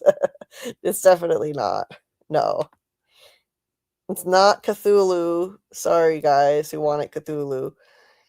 Rose says maybe Eloise is trapped in another timeline. I've thought of that, Rose. Rose, get out of my head. I've been thinking that. I've been thinking that about Eloise, and I've got ideas. That's going to be one part of an idea that that I'm going to be putting in a video soon. I've got some theory video ideas. Oh, thanks, Amy. Yeah, I'm psyched about putting out some new theories. It's fun to get back into theory crafting. Oh, thank you, Susie, for the healing vibes. I can use all the healing vibes I can get. Trust me. Football says, so everybody's theories about everyone's story walking certainly don't have credibility for me. Not discounting people's theories. It's just I have to base it around stuff they showed us plus logic. Yeah, football. I tend to make my theories based on what I see in the show. I try to make it based on evidence, things that we've seen, and not just a bunch of logical leaps and assumptions. It's hard because they haven't given us much concrete evidence, but I do what I can.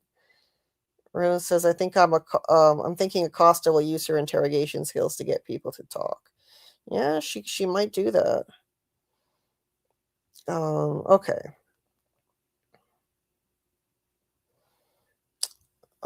So let's continue through the episode here.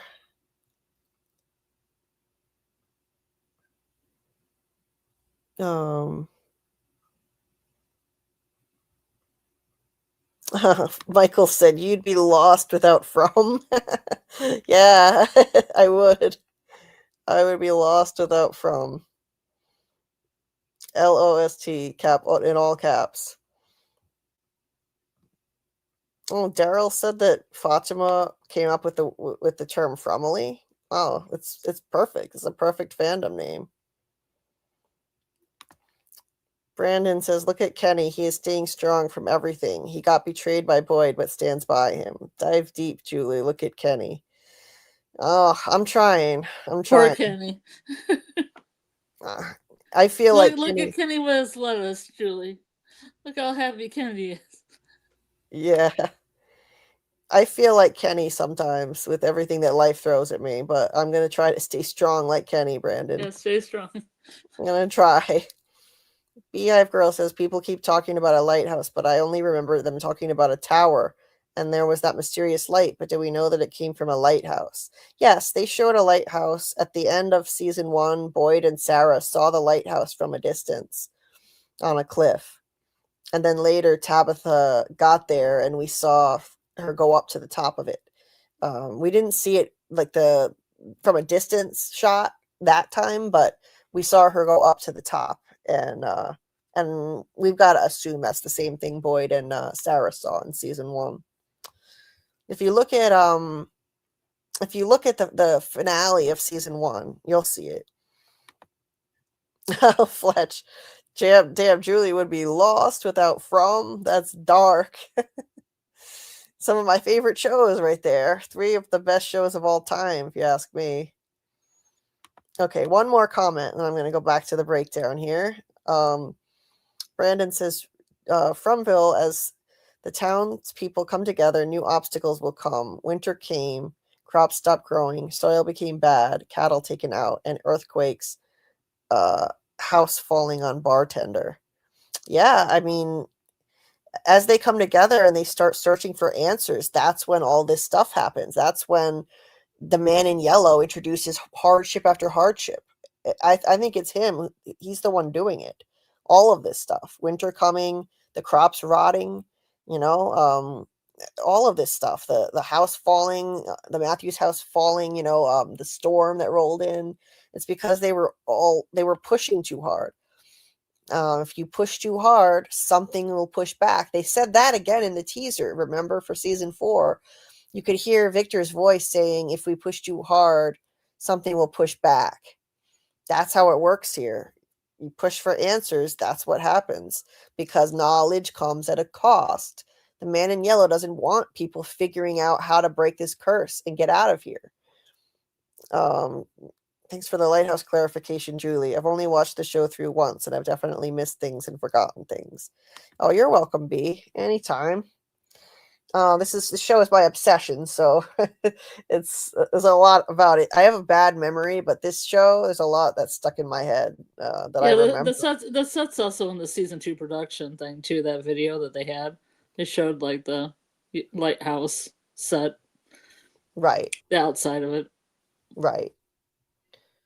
So anyway, getting back into it here, Tabitha is holding on to this bracelet from her past life, and just pondering it. Now she has this connection to her past life that she doesn't know about yet, but she's blown away because it's identical to the one she lost in the hospital when she gave birth to Julie. Ethan comes in with his little quest stick. And Tabitha decides she's going to start taking action. Finding this bracelet lit a fire under her. And look, she looks up and the lights start flickering by themselves. The lights that aren't supposed to work. And it's almost like it's definitely beckoning her to do something about it, to start digging that hole. She's sitting there contemplating this bracelet that should not be here, and she sees the light come on that shouldn't work, and she can't just sit idly by anymore. I definitely think that this is an entity calling to her. This is the boy in white entity controlling the lights, turning them on, getting her to dig that hole, getting her to start digging into her past. I believe that's what's happening here. It's just uncanny. What is turning the lights on and off? Let me know in the chat what you think. What entity is making the lights flicker? Because it happens multiple times, and I think it could be more than one. In some cases, I think it could be the man in yellow making the lights flicker for specific reasons, trying to communicate with them in some manner.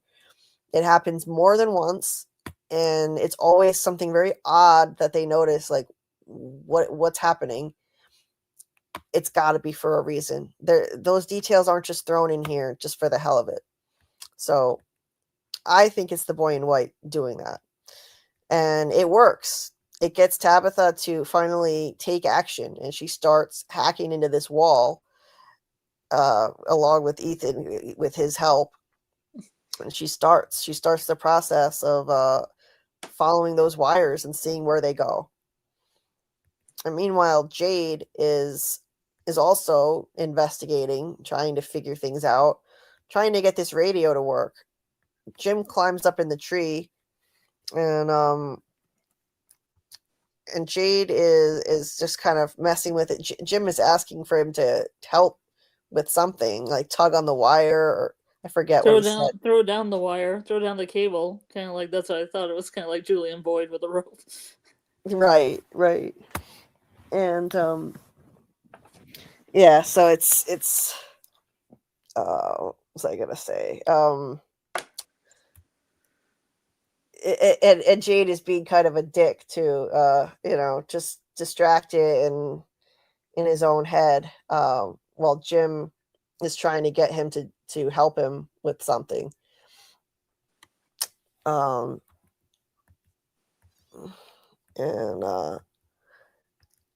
then Jade stands up, he touches the tree, and all of a sudden there's blood dripping from it.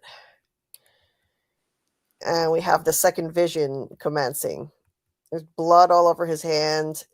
And this is a great visual metaphor too. Blood on his hands, as in he's guilty in some regard for the deaths of everyone who's ever been brought there, since he and Tabitha in their original lives failed to save the children.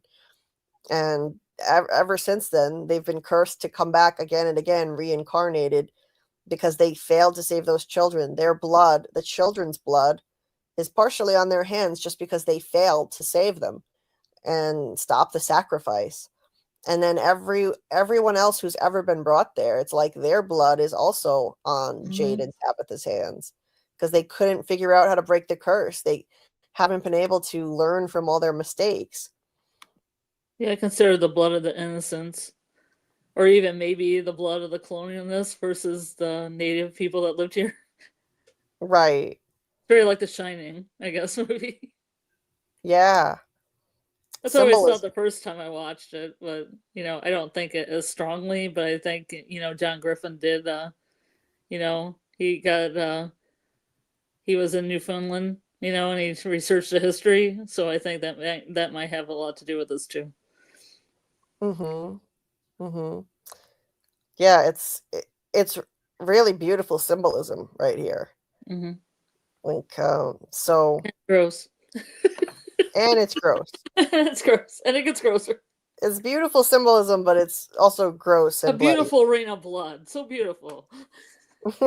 Very poetic. It's beautiful in a literary sense, like this show is, I always say, it's like a great piece of literature. It's full of symbolism, metaphor, foreshadowing, it's beautiful in that regard. It's just so well written. It blows my mind every time I go back and rewatch it and just notice all these details. So he touches the tree, and it kind of, it seems like it triggers the vision when he touches it, which is kind of fitting, a tree connected to roots, his roots here. He gets a vision from the past after touching it, and he looks up, and the tree is full of dead bodies hanging upside down. They are wearing uniforms from the Civil War. They're all like, what's the word? Dismembered. Yeah, there's some bits hanging on the tree too. Some bits. And there are like limbs and, dismembered body parts hanging there, and dripping blood all over him. And this I take to mean, so I take this, this is how I interpret the symbolism. At first, there's just a little bit of blood. I look at this as like the blood of the children from the original sacrifice. Yeah. Just a little bit of blood. That's what started it all, from his original roots, and then tied to the tree bark. Yeah, okay. Tied to the tree bark, and then all of this blood from these other people, these victims who were brought in later, who came to town later, starts pouring all over him. And I think symbolizes the accumulation of all the other victims of this place that was created because of that child sacrifice. And while Jade, the original Jade, didn't do the sacrifice, he and Tabitha were cursed. They failed to save the kids. They failed to stop it. So in a way, because so many people were cursed because of this, so many people were brought to this place and died here, it's like all of their blood is now pouring on him and covering him, and including these poor men, these bodies of these Civil War soldiers hanging in the tree, these innocent people who were brought there to this horrible place and would not have existed if those kids had not been sacrificed. That's how it all started. And I have a horrible thought. What? Is Jim going to be hanging all in one piece, or is his arm going to be hanging from something, or a leg hanging from something? Oh, I've thought of that too. Tree. Uh, I he may very well be dismembered. I've thought of that myself. Ugh. He could be dismembered a bit, like these bodies in the tree. Mhm. But like, look how soaked he becomes in the blood, and it's just again, it's just a beautiful metaphor for how he is now covered. He's not just he doesn't just have blood on his hands, now he's soaked in the Mhm. blood of all of these Yeah. victims who've been brought here over the many, many years this place has existed. And it's a shame because it's not literally his fault and Tabitha's fault. Mhm. They were just I mean, literally, they were born into these lives. They weren't the ones who were even back there at that time. They were reincarnated, but even back then, they didn't do the sacrifice. They just failed to stop it from happening. And so it's kind of cruel. I feel like they don't deserve this curse that has been inflicted upon them. And yet here they are, and it is kind of all their fault. Um, like those voices told Sarah, everybody died in 1978. Everybody died. 2 cars came before, and everybody died because of the people in the cars. Mhm. And it's because they failed to figure out how to break this curse. So more blood is on their hands, and it's Yeah, now we soaking don't. Sorry, we don't even know if what Christopher's part in it was either. He might have, he was trying to kill the children. I mean, maybe Jade's like reincarnated self. Maybe he did kill a kid. them. Right. You know, He might have, I really think that I think, Christopher was gonna sacrifice Victor and Eloise, and that's why Miranda told yeah. them to hide from I him. think the telltale thing is the one where he sees who I think it's him, the county guy with the skull. He might have killed a kid because he's drinking blood out of a skull, like a kid's skull. Oh yeah, yeah. That very well may be. Like I don't 'cause that guy. I don't think he was the original Jade. I think he was a reincarnated version of Jade because the original cycle goes way back. The first date on the wall in Tabitha's dream was 15 something. And so there could have easily been a guy who looked like that Puritan man in a subsequent cycle, a reincarnated version of Jade drinking out of the child's skull, a guy who went crazy and killed a child thinking that the sacrifice would get them out of there. So I think that's that he was deceived and tricked into thinking that that would work in past cycles. And I was worried that Jade, could be at risk of snapping eventually and doing the same, but I'm not anymore. I think he's got his head on straight. Um, but yeah, like that. I definitely think that Puritan guy drinking out of the child's skull was Jade in a past cycle who snapped and sacrificed a kid. So that would be blood literally on his hands from that. And anyway, so Jade looks and sees the blood symbol in the tree roots. I mean the tree bark now. Um, so that's the second time he's seen this. The first one was the man under the boulder. Now he's seen it again in the tree bark. And later he'll see it in the roots in season 2. But yeah, it's cool how it manifests in a tree. You know, connected to the roots, which symbolize the origins of all of this. Jade's origins way back at the beginning. Um, and again, I think this is just the meaning of this is very simple. It's a never-ending cycle that's been happening again and again. It's like they're in an endless loop or circle, and you have 3 lines intersecting in it: past, present, future, intersecting. There's time travel happening now. We know that time travel is a thing here, so they're intersecting in that way. So yeah, that's what I think it means. Um, then he turns and he sees this Civil War soldier shooting at him, and I believe this is one of his past selves shooting at him. It was hard to get images of this because it's very fast paced, Mhm. but Like this one is not That's bad. a good one. You got a good one there. Yeah. I think this is Jade in a past life. I think every one of the men in his visions are him in past lives. They all come from different periods, so it could easily be him. And they all met grisly fates, lost their minds. This guy is obviously deranged, shooting at him. Half his face is all burnt. And one of his eyes is eye. Yeah, glossy eye. that left eye is all screwed up. So something really bad seemed to happen to him in every cycle, if you believe that these are his past lives, like I do. Yeah, his eyes don't do really well throughout this. Yeah. Because the colony guy doesn't have an eye, right? Yeah, that Puritan man was missing an eye as well. Maybe because he failed to, it's like kind of symbolic. He failed to see the truth. He failed to see his past, and then this happened to him. And it's almost like his past self is angry at him for not figuring it out, and like chasing him. Like he's angry at himself in a way. He's trying to kill himself. Yeah.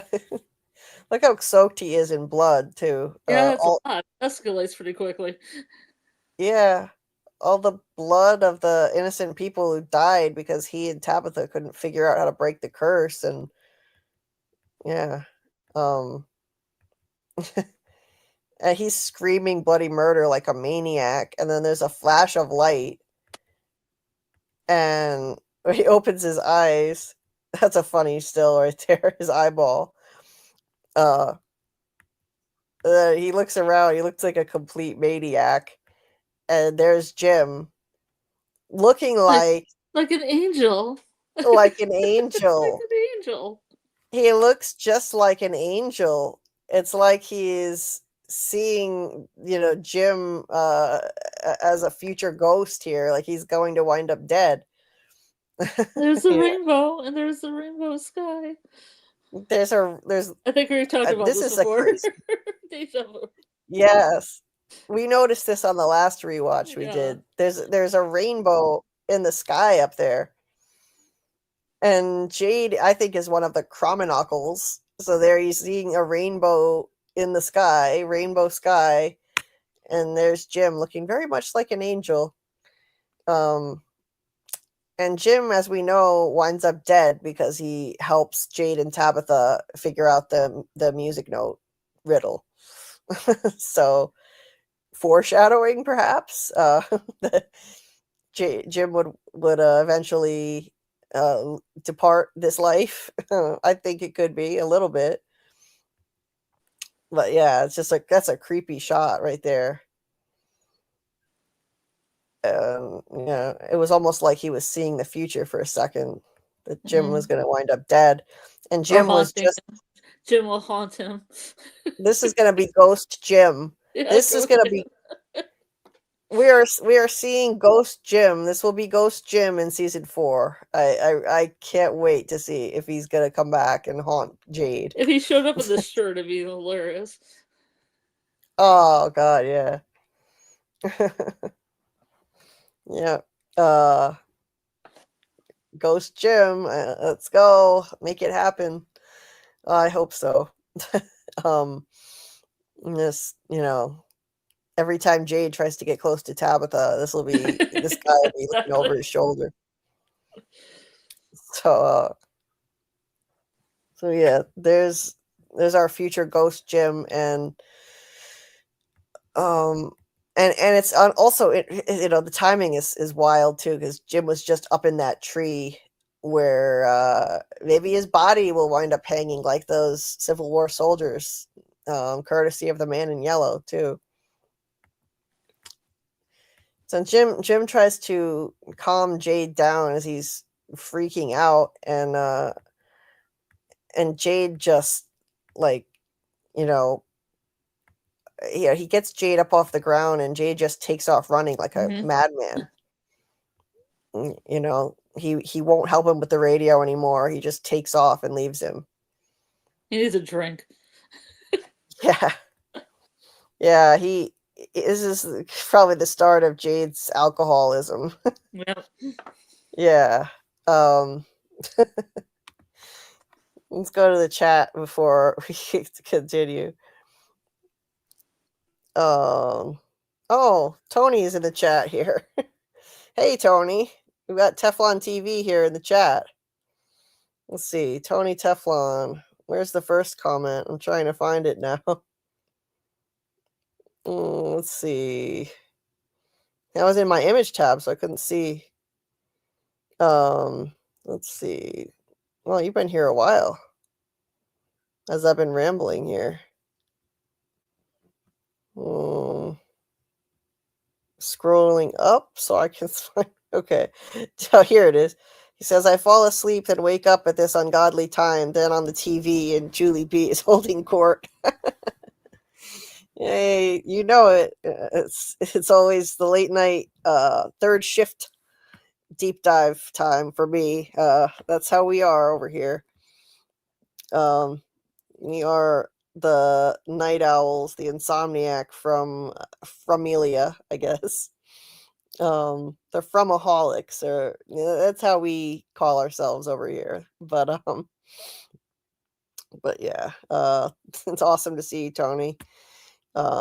Thanks so much for all the support, as always, for shouting out my channel on your lives. It's been such a huge help, and I'm getting close to reaching my my next milestone of 2K subs. So I really appreciate all the support, and I'm excited to see what the trailer is going to bring. So yeah, I'm sure you're going live tomorrow night, and I plan on going live after you. So yeah, it's going to be a blast. I cannot wait. So and I'm gonna rewatch that episode of Fringe that Tony said to watch, season 4, episode 12 of Fringe. It's called Welcome to Westfield. I've seen it before, but I forget the details. I'm gonna rewatch it because it could be similar to what's going on in this show. Fringe was made by the same people as From. So, and it's about a town where these people can't escape. And it's something about a parallel universe merging with this one or something like that. What was this? Tony said it's a simulation, meaning the town is like a Hollywood set to trick them into following along. Wait, what? A simulation? And you think the whole thing is a simulation? Let's see. Fletch says, I don't think it's a Hollywood set. It's all in their minds. In the end, they'll wake up in hospital beds. It's an experiment to conquer trauma using their minds, like Severance and Lumen. Oh, okay. So, wow.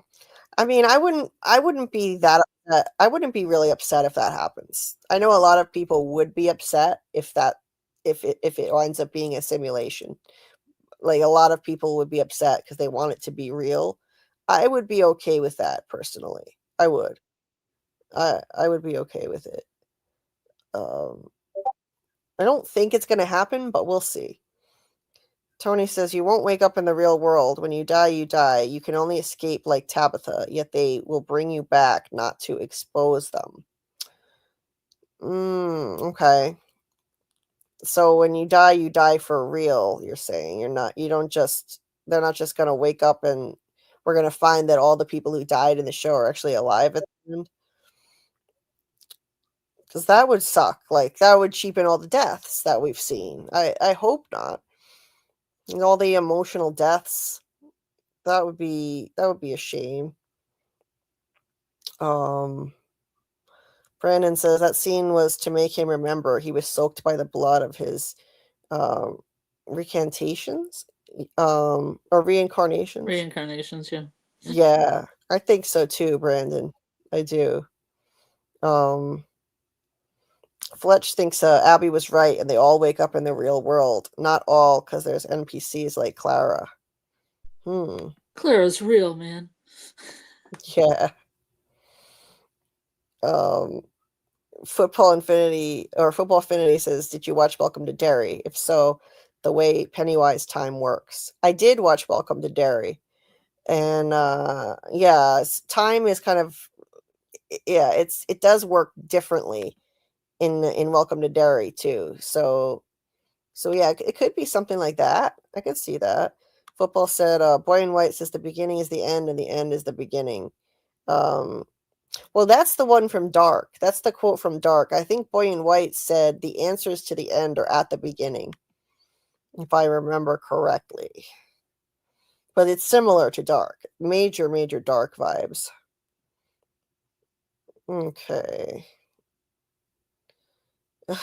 Flesh said, bro, I was supposed to just come here and drop a like and go to sleep, but the show is just so good I can't leave now.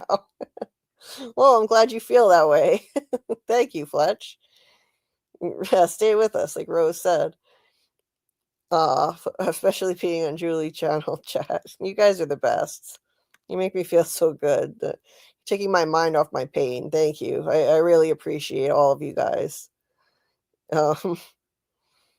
Brandon says it's not a curse on them, but an unfulfilled duty they must complete. The reactivations or the reincarnations are the souls that wanted to save the kids. The monsters did the sacrifices. Right. I mean, they didn't sacrifice the kids, but this is kind of the burden is now on them to break the curse, though. It's on them. So it's kind of their fault if they fail. It's like if they fail in every cycle and it keeps, everything keeps happening all over again, now it is kind of their fault in a way. It's not fair, but that's kind of the way it is. Fletch says, and why do we see Jade hallucinating with all his past deaths? Because Jade is always going to turn mad in every cycle. Yes, Fletch, that's exactly what I think, that he went crazy in every cycle, but I don't think he's going to do it this time around. I don't think he's going to do it. I think he's going to resist the madness, even though he's turning into a Sasquatch Jade, letting his hair and beard go crazy as his mental state has degraded. But I think he's going to hold on to his sanity this time. I really do. Well, if you look back, all of his past, like all these visions, they look like guys who went crazy. The Puritan drinking out of the skull, the guy chasing him and attacking him in the Civil War uniform, the guy under the boulder, I don't know, but he didn't look like he had met a great fate. And then, of course, Christopher seemed like he went crazy. So, I'm with Alice says, the symbol on the tree reminds me of the Aleph Tav over America due to the 3 eclipse paths that took 7 years to create. Oh, I had never heard of that. Okay. Interesting. Tony says, in Paradise, the white dude got told on by the child on the killing, so the black lady left, and now he's using her husband to get her back with plans on taking him out once he finds her. I've just started watching that show, actually, so I don't know a lot about, I don't know what's going on currently, but I'm really enjoying Paradise. I just binged like 5 episodes at once from season 1, so we will see. I'm definitely going to keep watching that show. So,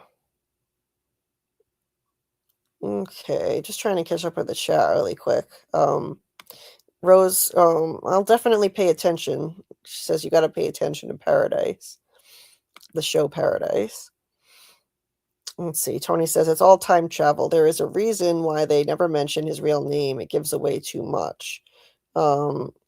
Wait, so whose real name? I'm guessing this is from Paradise. Yeah, I've got to finish season 1 of that and get caught up so that I can be current and watch season 2, which is currently airing. Let's see. Flesh says I've been begging for Ghost Jim haunting Jade for a while. Yeah, we need that. We definitely need that. Oh, thanks, Tony. I've been stuck at 1.9 something K for a long time, so it would be really nice to hit that 2K soon. And I just need about 28 more subs to get there. So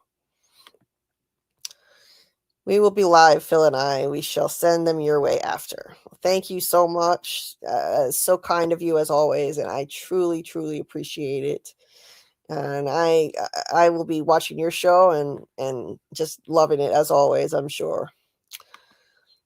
I'll definitely see if I can call in too. See if I can get through. I'm sure a lot of people are going to be calling in, tying up the phone lines tomorrow night. Let's see. I gotta get caught up with Paradise, because you guys seem like you're really into Paradise in the chat. So okay, I think this is regarding From. Tony says it is like the Truman Show, just with people from the future running experiments on these people they kept in this pocket universe. Okay. I that would be a cool reveal. I would like that. Let's see what else here.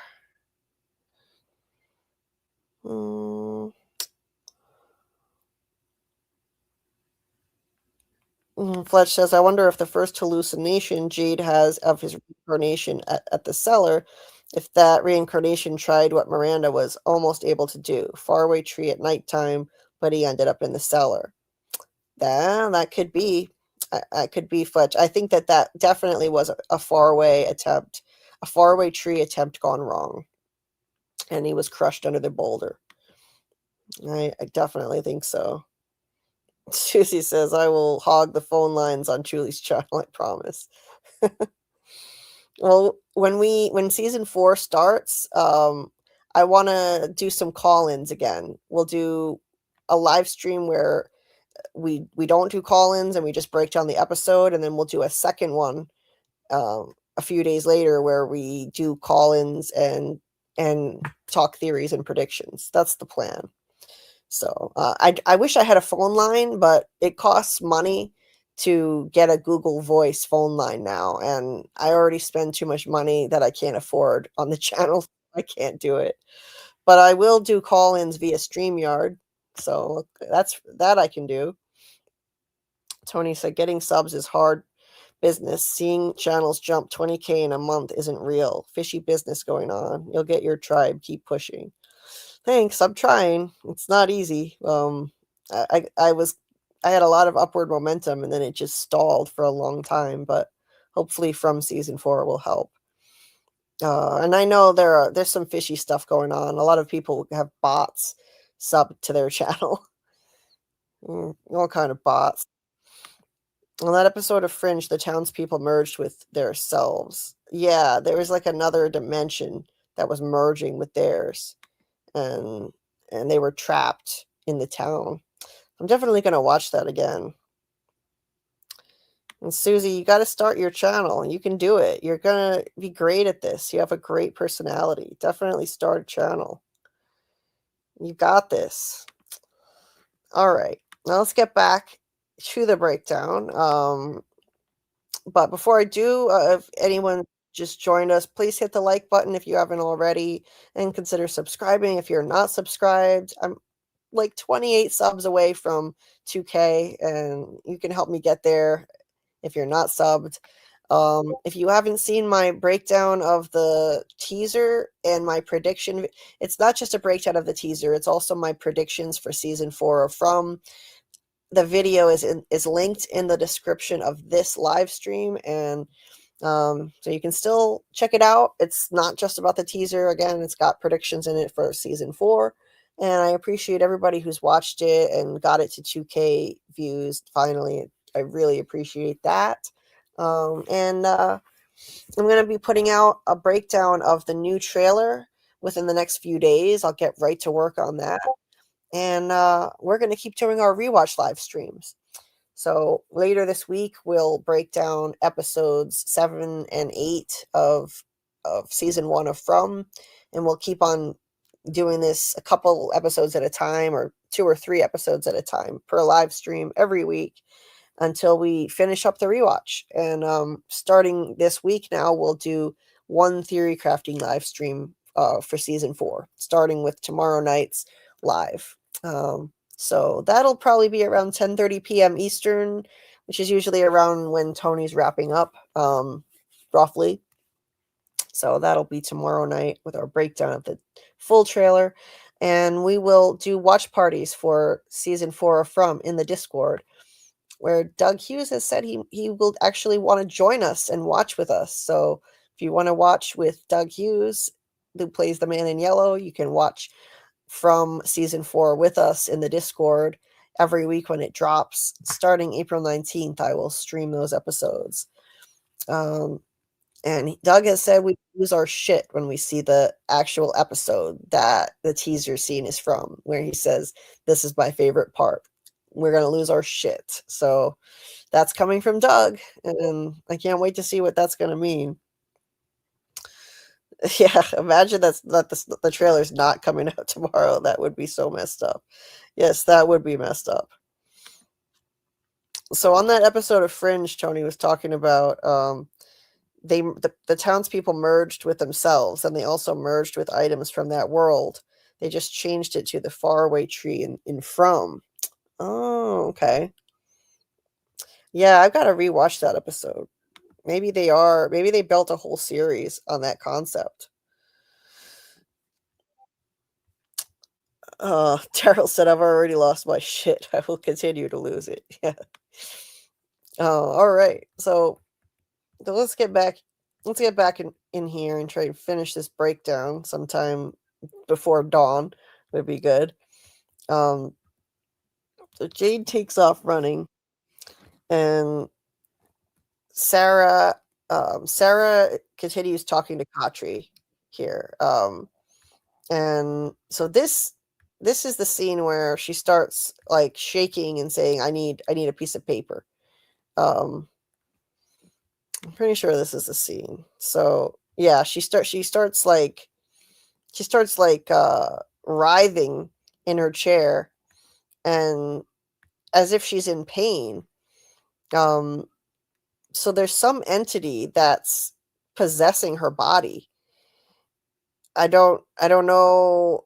I think it could be the man in yellow doing this to her, but I don't know. It could also be the spirits of the dead who are trapped here and possessing her. So Katri's talking to her, and she says that she needs paper, and when these entities take over her, she seems like she's in pain. This happens again later. She starts flailing around and screaming in pain, screaming, "No, no, no. I need paper. They want me to show you something."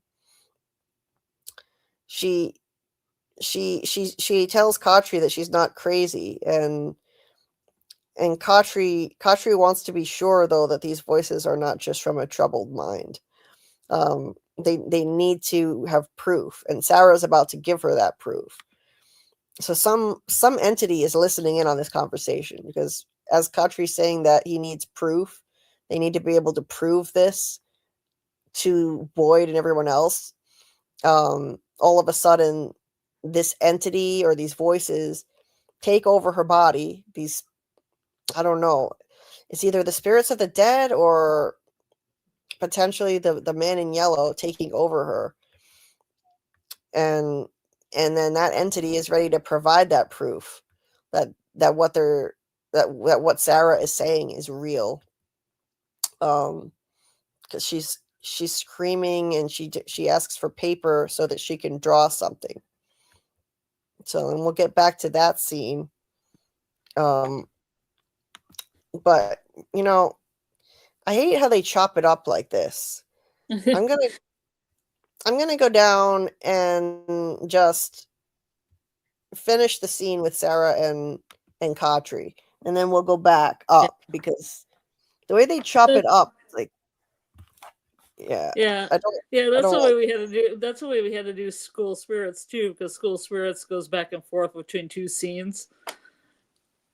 Just cut back and forth. It's kind of hard to do a recap, so we just do one and then do the other. Yeah. So we'll just finish this one. So there are rolled up pieces of paper all over the floor, as apparently it wasn't good enough. The first few attempts were not good enough. Yeah. She's better at murdering than drawing. Yeah. And she's like, it looks like some entity has control over her body, and she's scrawling something on this piece of paper. She's definitely being possessed. She doesn't know even what she's supposed to be drawing. Some entity takes over her hand and draws this. And it seems like she's in pain the whole time. And Katri looks at it and he's in shock.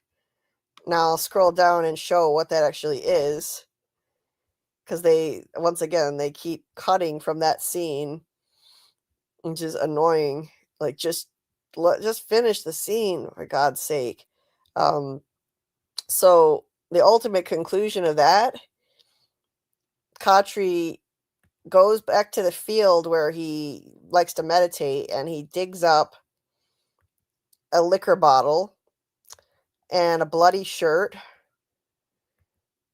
and then a piece of paper. He holds up the piece of paper and the candy bar that he buried, and it matches. There's the alien. Yay, aliens! Aliens, yes. It says Cosmo. Cosmo Chocolate, and it says they're out of this world on it. Yeah. They're out of this world. Are they out of this world, Julie? As from the out of this world? Well, maybe at the very least, this is not their world. This is some kind of pocket universe, I think, or a pocket dimension. So they are kind of out of this world. But that's a pretty decent drawing. I mean, it's enough to recognize what it is. It's clearly the drawing from the candy bar. How did she know? How did she know Katri was alone when he buried that? She couldn't have known anything about it. And we find out the story behind it in the next episode, which we'll cover in the next, the next Rewatch Live. But Katri buried all this stuff when he got to town. And that's proof that those voices are legit. They saw him. Some entity saw him bury that candy bar. Saw him do it and then communicated to Sarah, or took over her body and helped her draw it. So that proves that some entity is watching them at all times, even when they're all alone in the middle of a field. It's not even like he did this in a house where there could be cameras set up. He is all alone here. So there's some being watching him, and it's not of this world. Aliens, well, I mean, that's still on the table. It could be. I personally think that we're dealing with two entities that are, sort of spiritual entities, the man in yellow and the boy in white. And one of them, it would be the one responsible for this, whether it's the man in yellow or the boy in white, one of them witnessed this and took control of Sarah and made her draw that. Yeah, it also kind of links up to Star Magic, the cosmic thing. The Lovecraftian horror from space. Right. Yeah, could see that. It's yellow. Mm-hmm. Cosmo is yellow. Yeah. Bye, Fletch. Fletch said, gotta go. Love the chat. Love the deep dives, Julie. Our beloved Scarlet and Yellow. Safe rest from aholics. I guess I'm orange. That's what makes me... Yeah. Makes me the color of Boyd's keychain. Yes. Cosmo Candy Bar. Yes. Well, nice to see you, Fletch. Mike Light said, did you know in Scots dialect, Fae means from? Oh, I think I heard that somewhere. Oh, and I remember the Fae theory was really popular for a while there, regarding the monsters, that they could be Fae. In a way, I mean, maybe they were turned into Fae as part of the curse. It could still be sort of part of the answer. Okay, Brandon had to go. Call to work. Good morning, everyone, and have a very blessed day. Well, you have the same, Brandon. Always lovely to have you in the chat. Let's see. I'm just kind of scrolling up here. See if there's anything else I need to highlight before we continue here. Brandon said Julie has created a great channel that the creator of the channel actually acknowledges the guest that is in the chat. Julie and Scarlet acknowledge everyone. Other streams you have to pay to. Well, thank you. I that's how I wanted it to be. I don't think you should have to pay to get to interact with the person running the stream. I think it's better if it's interactive.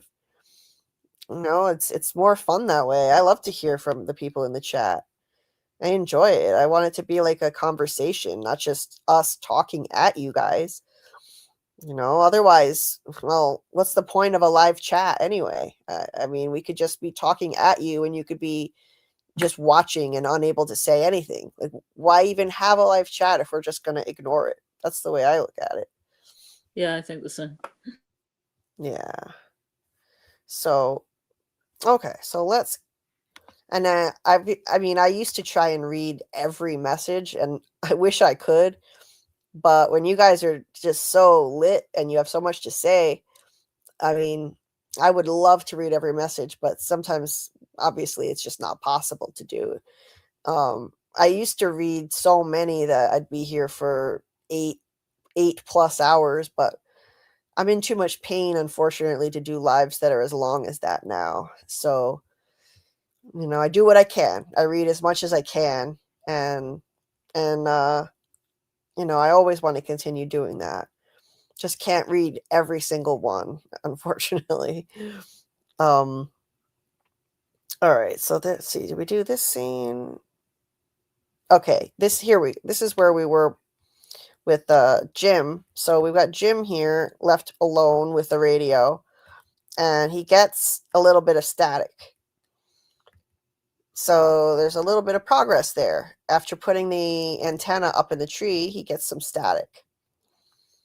So, and then as he's talking, the camera kind of pans up the tree. Again, I've got to wonder if this is foreshadowing. One day we're going to find Jim's body hanging up in that tree. We shall see in season 4. Could be a really gruesome start to the season, I'm sure. So Jade runs down to the diner after his vision, and he's drawing the blood symbol over and over again. There are several different versions of it here. They're not all identical. I don't know why he draws different versions of it here when he's only seen one in his vision so far, but I don't know. Maybe he's just doing it wrong some of the times. There are some fans who have theories about why the symbol appears in different forms. Like maybe it's because the roots are moving, the trees are moving, Trees are moving. This symbol is in the roots above where the children were sacrificed. So the roots move, and then the symbol looks different. Mm-hmm. And that could drive somebody to madness because they think the symbol looks one way, but it keeps looking different ways. Right. Yeah. So Mrs. Liu comes over and asks Jade if he wants some tea, but he's too busy drawing these symbols like a madman and tries to, get rid of her. But she keeps pushing, and finally he relents and accepts some tea, which actually does seem to make him feel a little better. And that's kind of the start of a nicer relationship between him and Mrs. Liu. They had a sweet relationship, I think. And then when Mrs. Liu sees the symbol that he's drawing, she takes him back to the storage room and pulls out this book that's full of the same symbol, gives it to him, and it is the book that Christopher drew in 78. Now, that is, I think, just uncanny that it happens in the same episode where Tabitha finds a piece of her past life in the same storage room. I think that's just beautiful writing. I love how they did that. Tabitha yeah, it's and just like in Jade. the beginning where they both lose consciousness and then are reborn, and they also find their little talismans or whatever in the cavern of the lonely dragon. Yeah, it's amazing. they're both they're the two Chromonockles starting out on their quest in this episode. They both visit the storage room, and this lonely dragon, Tian Chen, gives them each something. I mean, obviously in the previous scene, she wasn't present, but she did let Tabitha go back there, and she finds that bracelet from her past life. And then she gives Jade this book with symbols from his past life. And yeah, it's just brilliant how they did this. This was a clue planted so early on that Tabitha and Jade are both connected. But back then, we never would have recognized for what it was. And they're, like I said earlier, they're wearing the same colors too, Tabitha and Jade, baby blue and white. And yeah, now this sets them off on their quests to discovering their origins. This is the beginning, and I really think this is his figurative, metaphorical map of the rainbow sky. In a way, he's not lost anymore. He has a piece of his past, and he can take this and go off on his journey now to try and piece this puzzle together. And the same with Tabitha. She takes her bracelet. I think that's her metaphorical map of the rainbow sky. And now she's off on her quest, digging in the basement, trying to find answers. And it's these two objects that they find are what really kick off their journeys. It's not Jade trying to make the radio work. It's this stuff. Jade was never going to figure out a way out of there through scientific means like he originally thought. This is the beginning of him opening his mind to the fact that there's a mystical solution to this. It's not scientific, it's mystical, and he needs to reconnect with his past lives, and this is the beginning of it.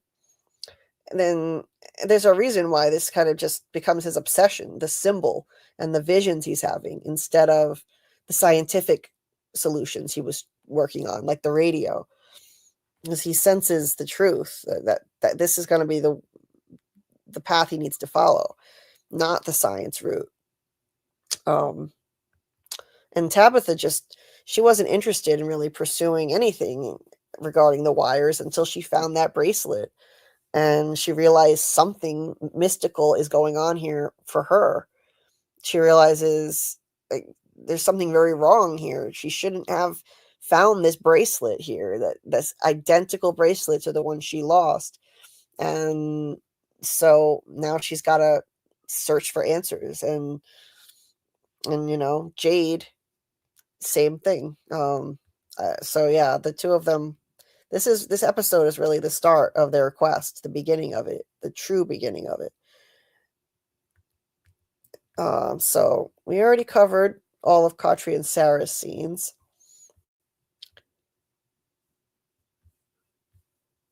Let's see. And we've got Boyd getting ready to treat Kenny like he's 5 years old. Yes. Like catch little guy. Yes.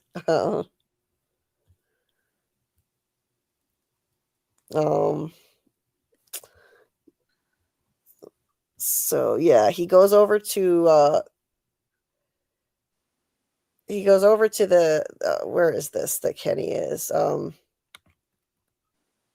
guess his house. He's at his house whittling. Yeah. He's whittling chess pieces. Once again, we got chess in our faces, the chess metaphor. He's doing a very good job if he's just whittling with a knife and those pieces of wood. Right. Yeah, he's really good at this. So yeah, the show really wants us to think about chess. I'm telling you, it keeps coming back in our faces because this is how it works. It's like a chess game, the two entities working against each other, using these people like various pieces and pawns.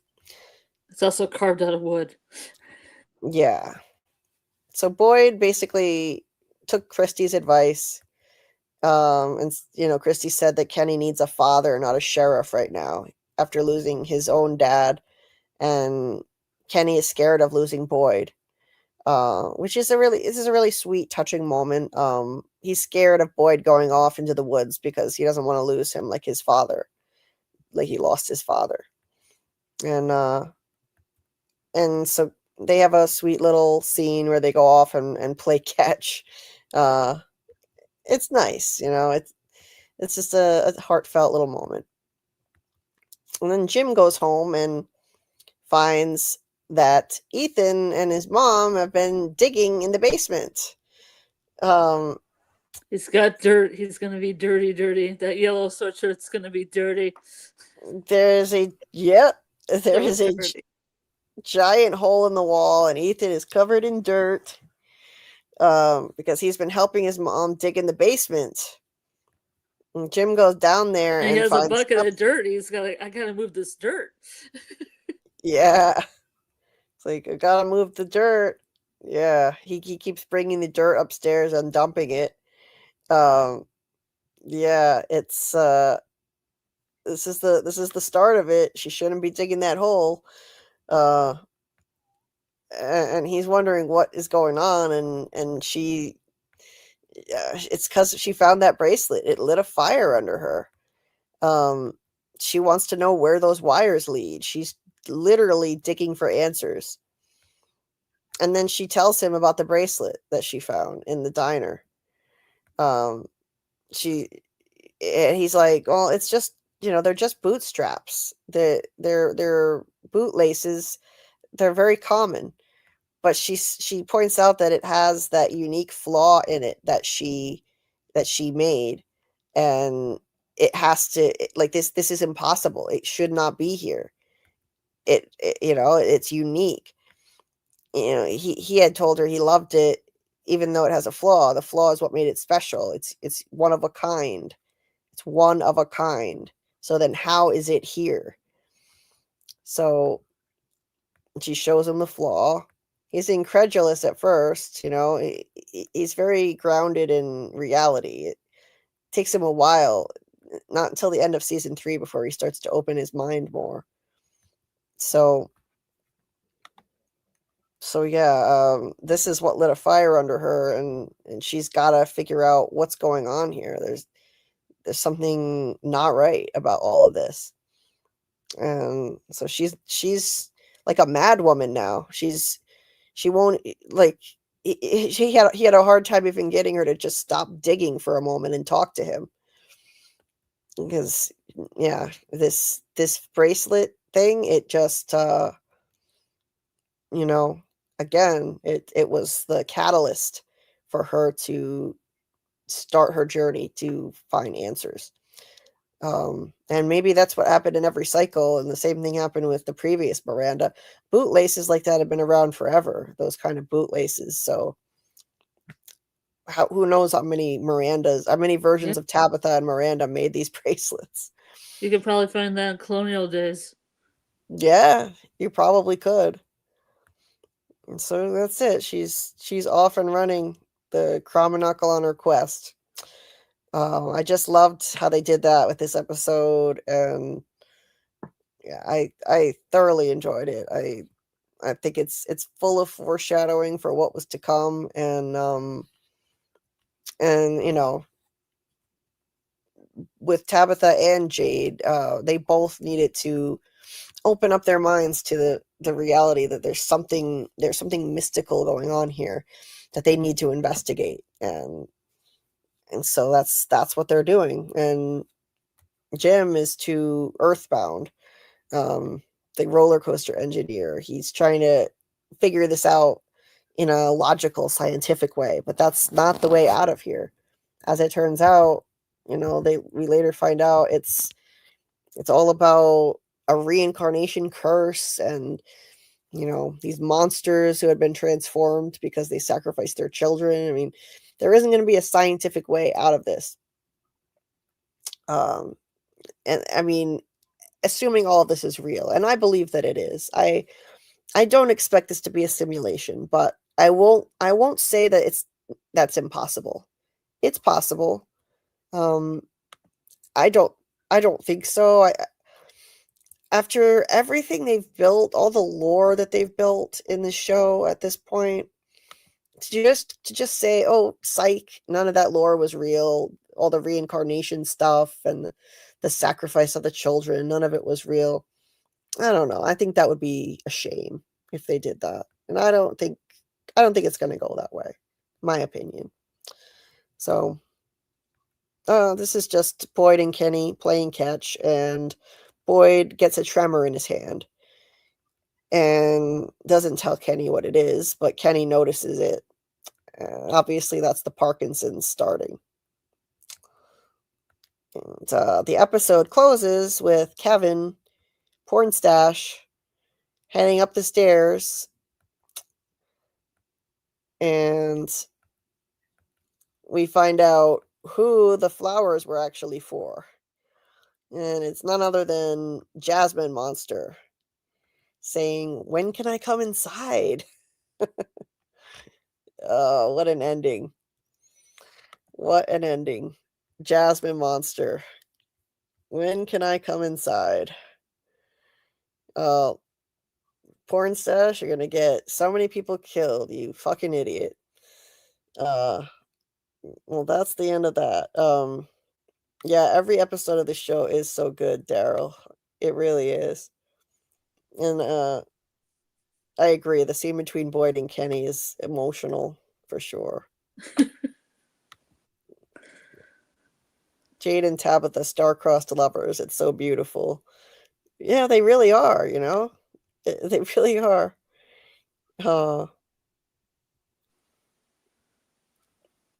Yep, Man in Yellow. I did try to warn you. Your wife shouldn't have dug that hole, Jim, revealing he was the guy on the radio. And it's possible that Ethan winds up becoming the Man in Yellow, but I mean, he was literally there helping Tabitha dig the hole. Like, I don't know. It's like he wanted it to happen. But he wanted to have until he got dirty. He got dirty from the dirt. So he got mad because Ethan gets mad. Right. So yeah, so there's Jasmine waiting to come in and rip Kevin's tongue out in the next episode. Lovely. Can't wait to break that one down.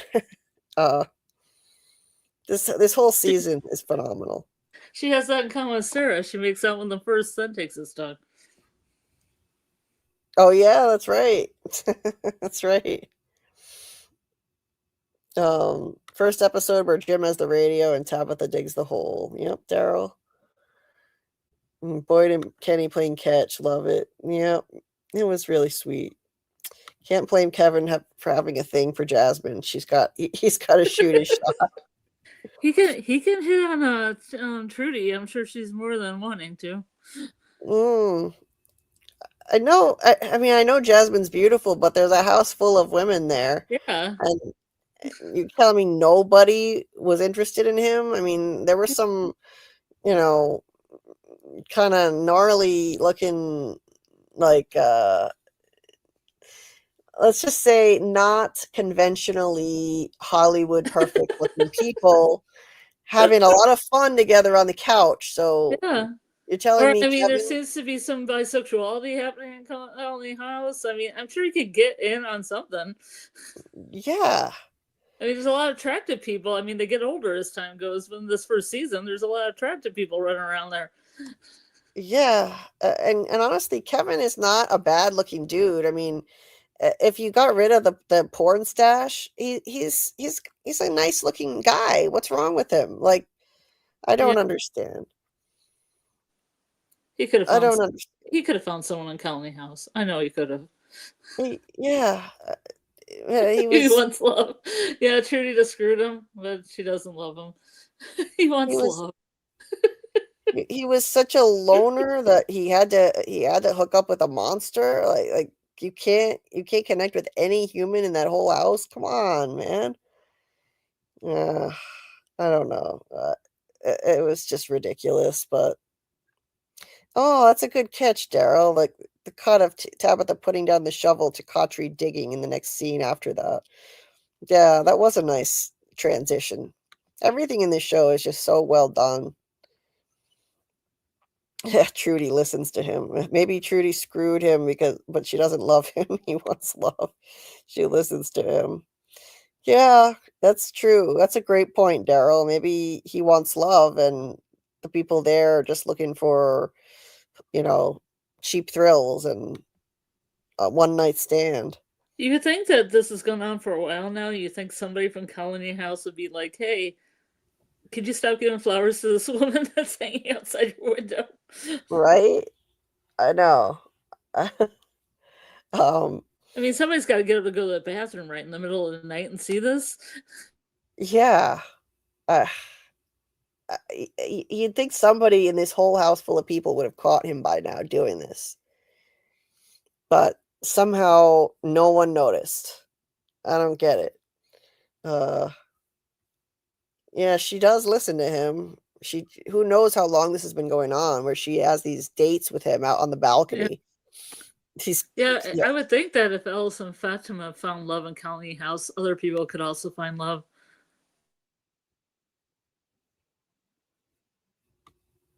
Yeah, totally. But it is harder to find.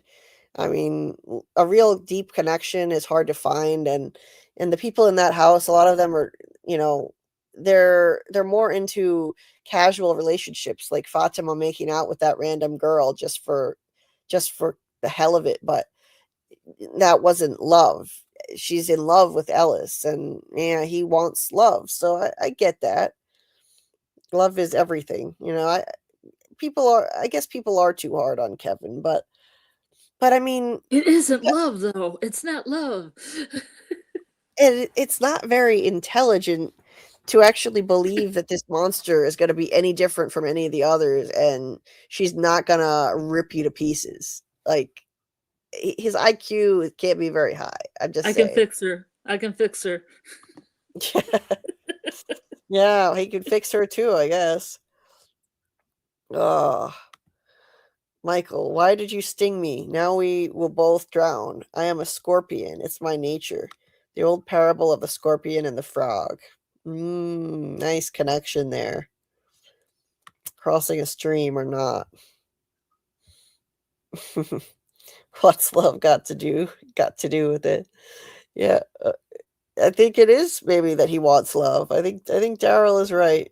He just wants love, and the people in that house want to just screw each other, and that's not what he wants. He wants a deep connection, but come on, I mean, how could she be any different than any of the other monsters? She's just trying to get in his head and trick him, like everybody else, like all of those other creatures.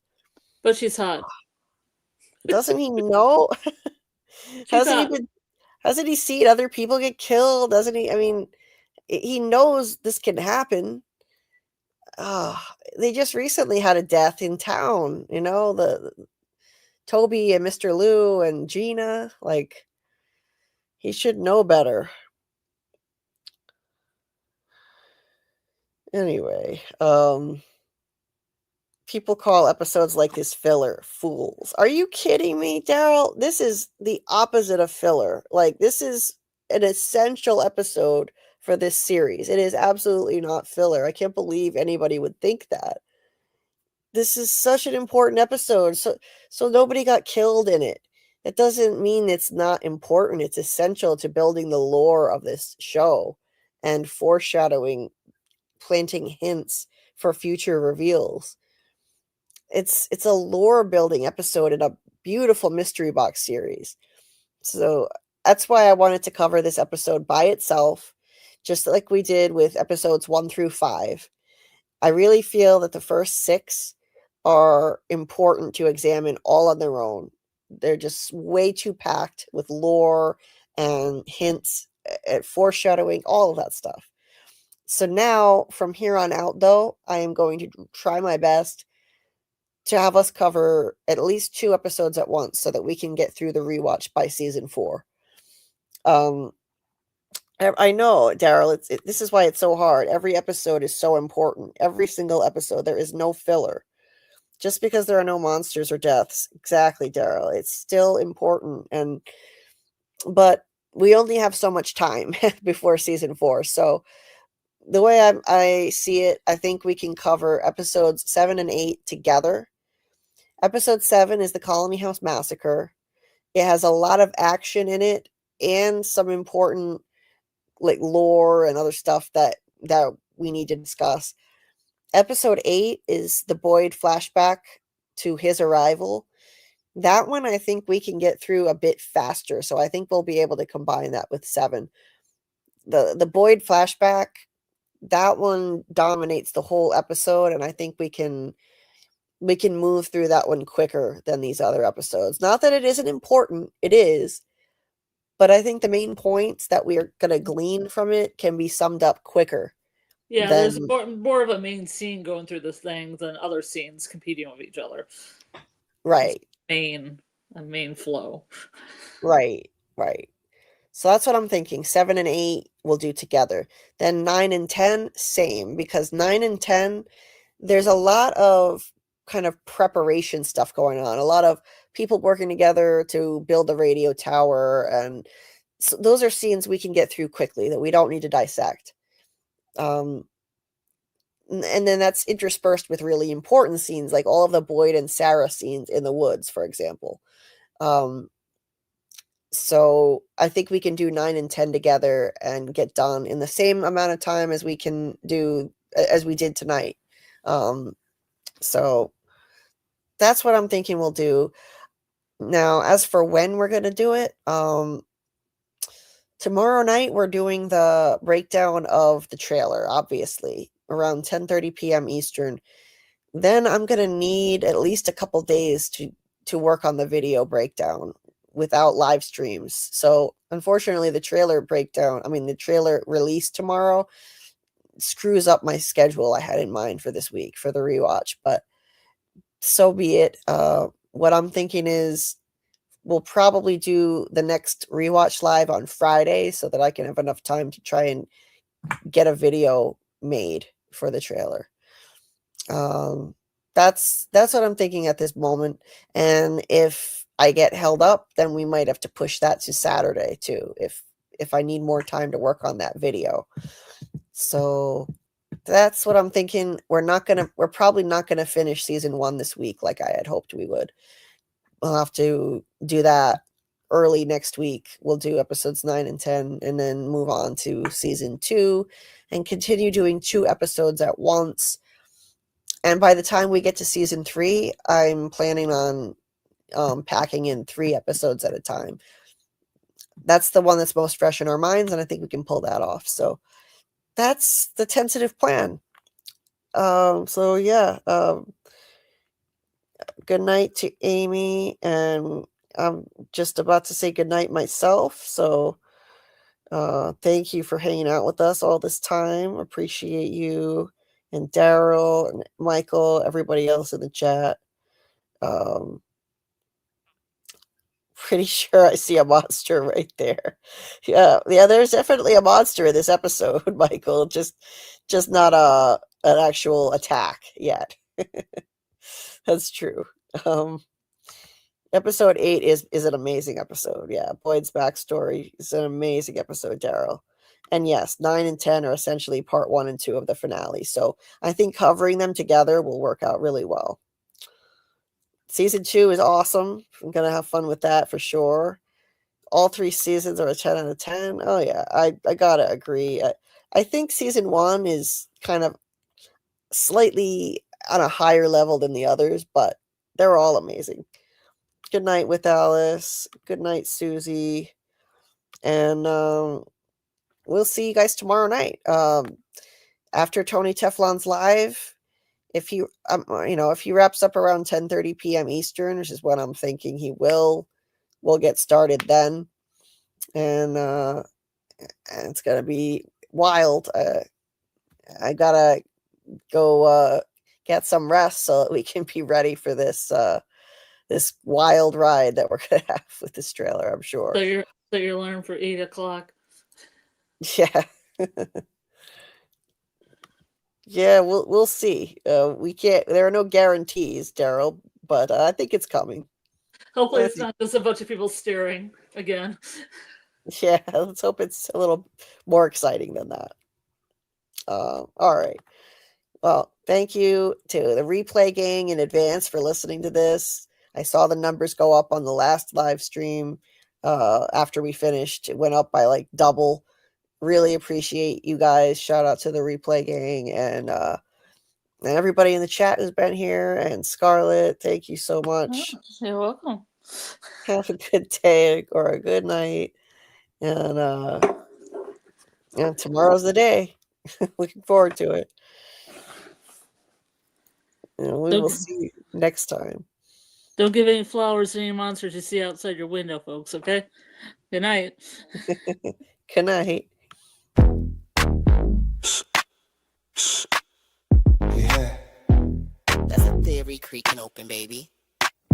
Yo, welcome to the screen where the plot gets bent. Julie B deep dives, not just for content. She don't react, she dissects those threads from the lens. Catching clues y'all missed when the credits end. What you know about freeze framing frames and while you blinking, she building an evidence drum. Got a notebook thicker than the lore itself. In a chat full of nerds with a mental health shelf. Yeah, she sees the glitch, peep the double cross. You just watching TV, she talk to the boss. Every theory a thesis, no throwaway guess. While y'all on season 1, she in season 8. Said rewind it slow it, zoom in enhance. Julie B caught the symbol in the window glance. While you tweeting what just happened like a clown, she already made a flow chart, color coded breakdown. They don't die like us. They don't vibe like us. They binge and they bounce. We revive that trust. They skip intros, we rev frame. You watch shows, we decode the game. They don't die like us. Nah, they don't die like us. She cracked Severance before y'all knew it was deep. Predicted the Last of Us deaths in her sleep. When the camera pans, she ain't blinking once. Catch a ghost in the glass, call it theory punch. Watch parties lit like apocalypse nights. Call-ins while they bringing alien rights. Hey Julie, I think the trees are spies. Well, I have a spreadsheet that confirms that, guys. Zoom in, boom in, she moving through clues. Spinning Discord in the courtrooms, Lord of views. Got miles of receipts. Time stands with heat. Every rewatch turns into a Reddit elite. You stuck on the surface, we beneath with maps. Cross-referencing lore with the rector's caps. If your fave show got secrets, don't be dumb. Julie got the chalkboard out in Frums where it's from. They don't dive like us. They don't vibe like us. They skim the edge. We inside that crust. They zone out, we zone in the pain. You say plot twist, we say nope, chain. They don't dive like us. Nah, they don't dive like us. What's that? That ain't a blooper, that's a plot thread. You thought it was a shadow? She thought it was a coded message from season 3. And she's probably right. Step this way if your mind's unbent. Step that way if your theories pay rent. Say Julie B, deep dive queen. Now zoom, scroll, theorize, pull. Ain't no rabbit hole safe once she got the cloud.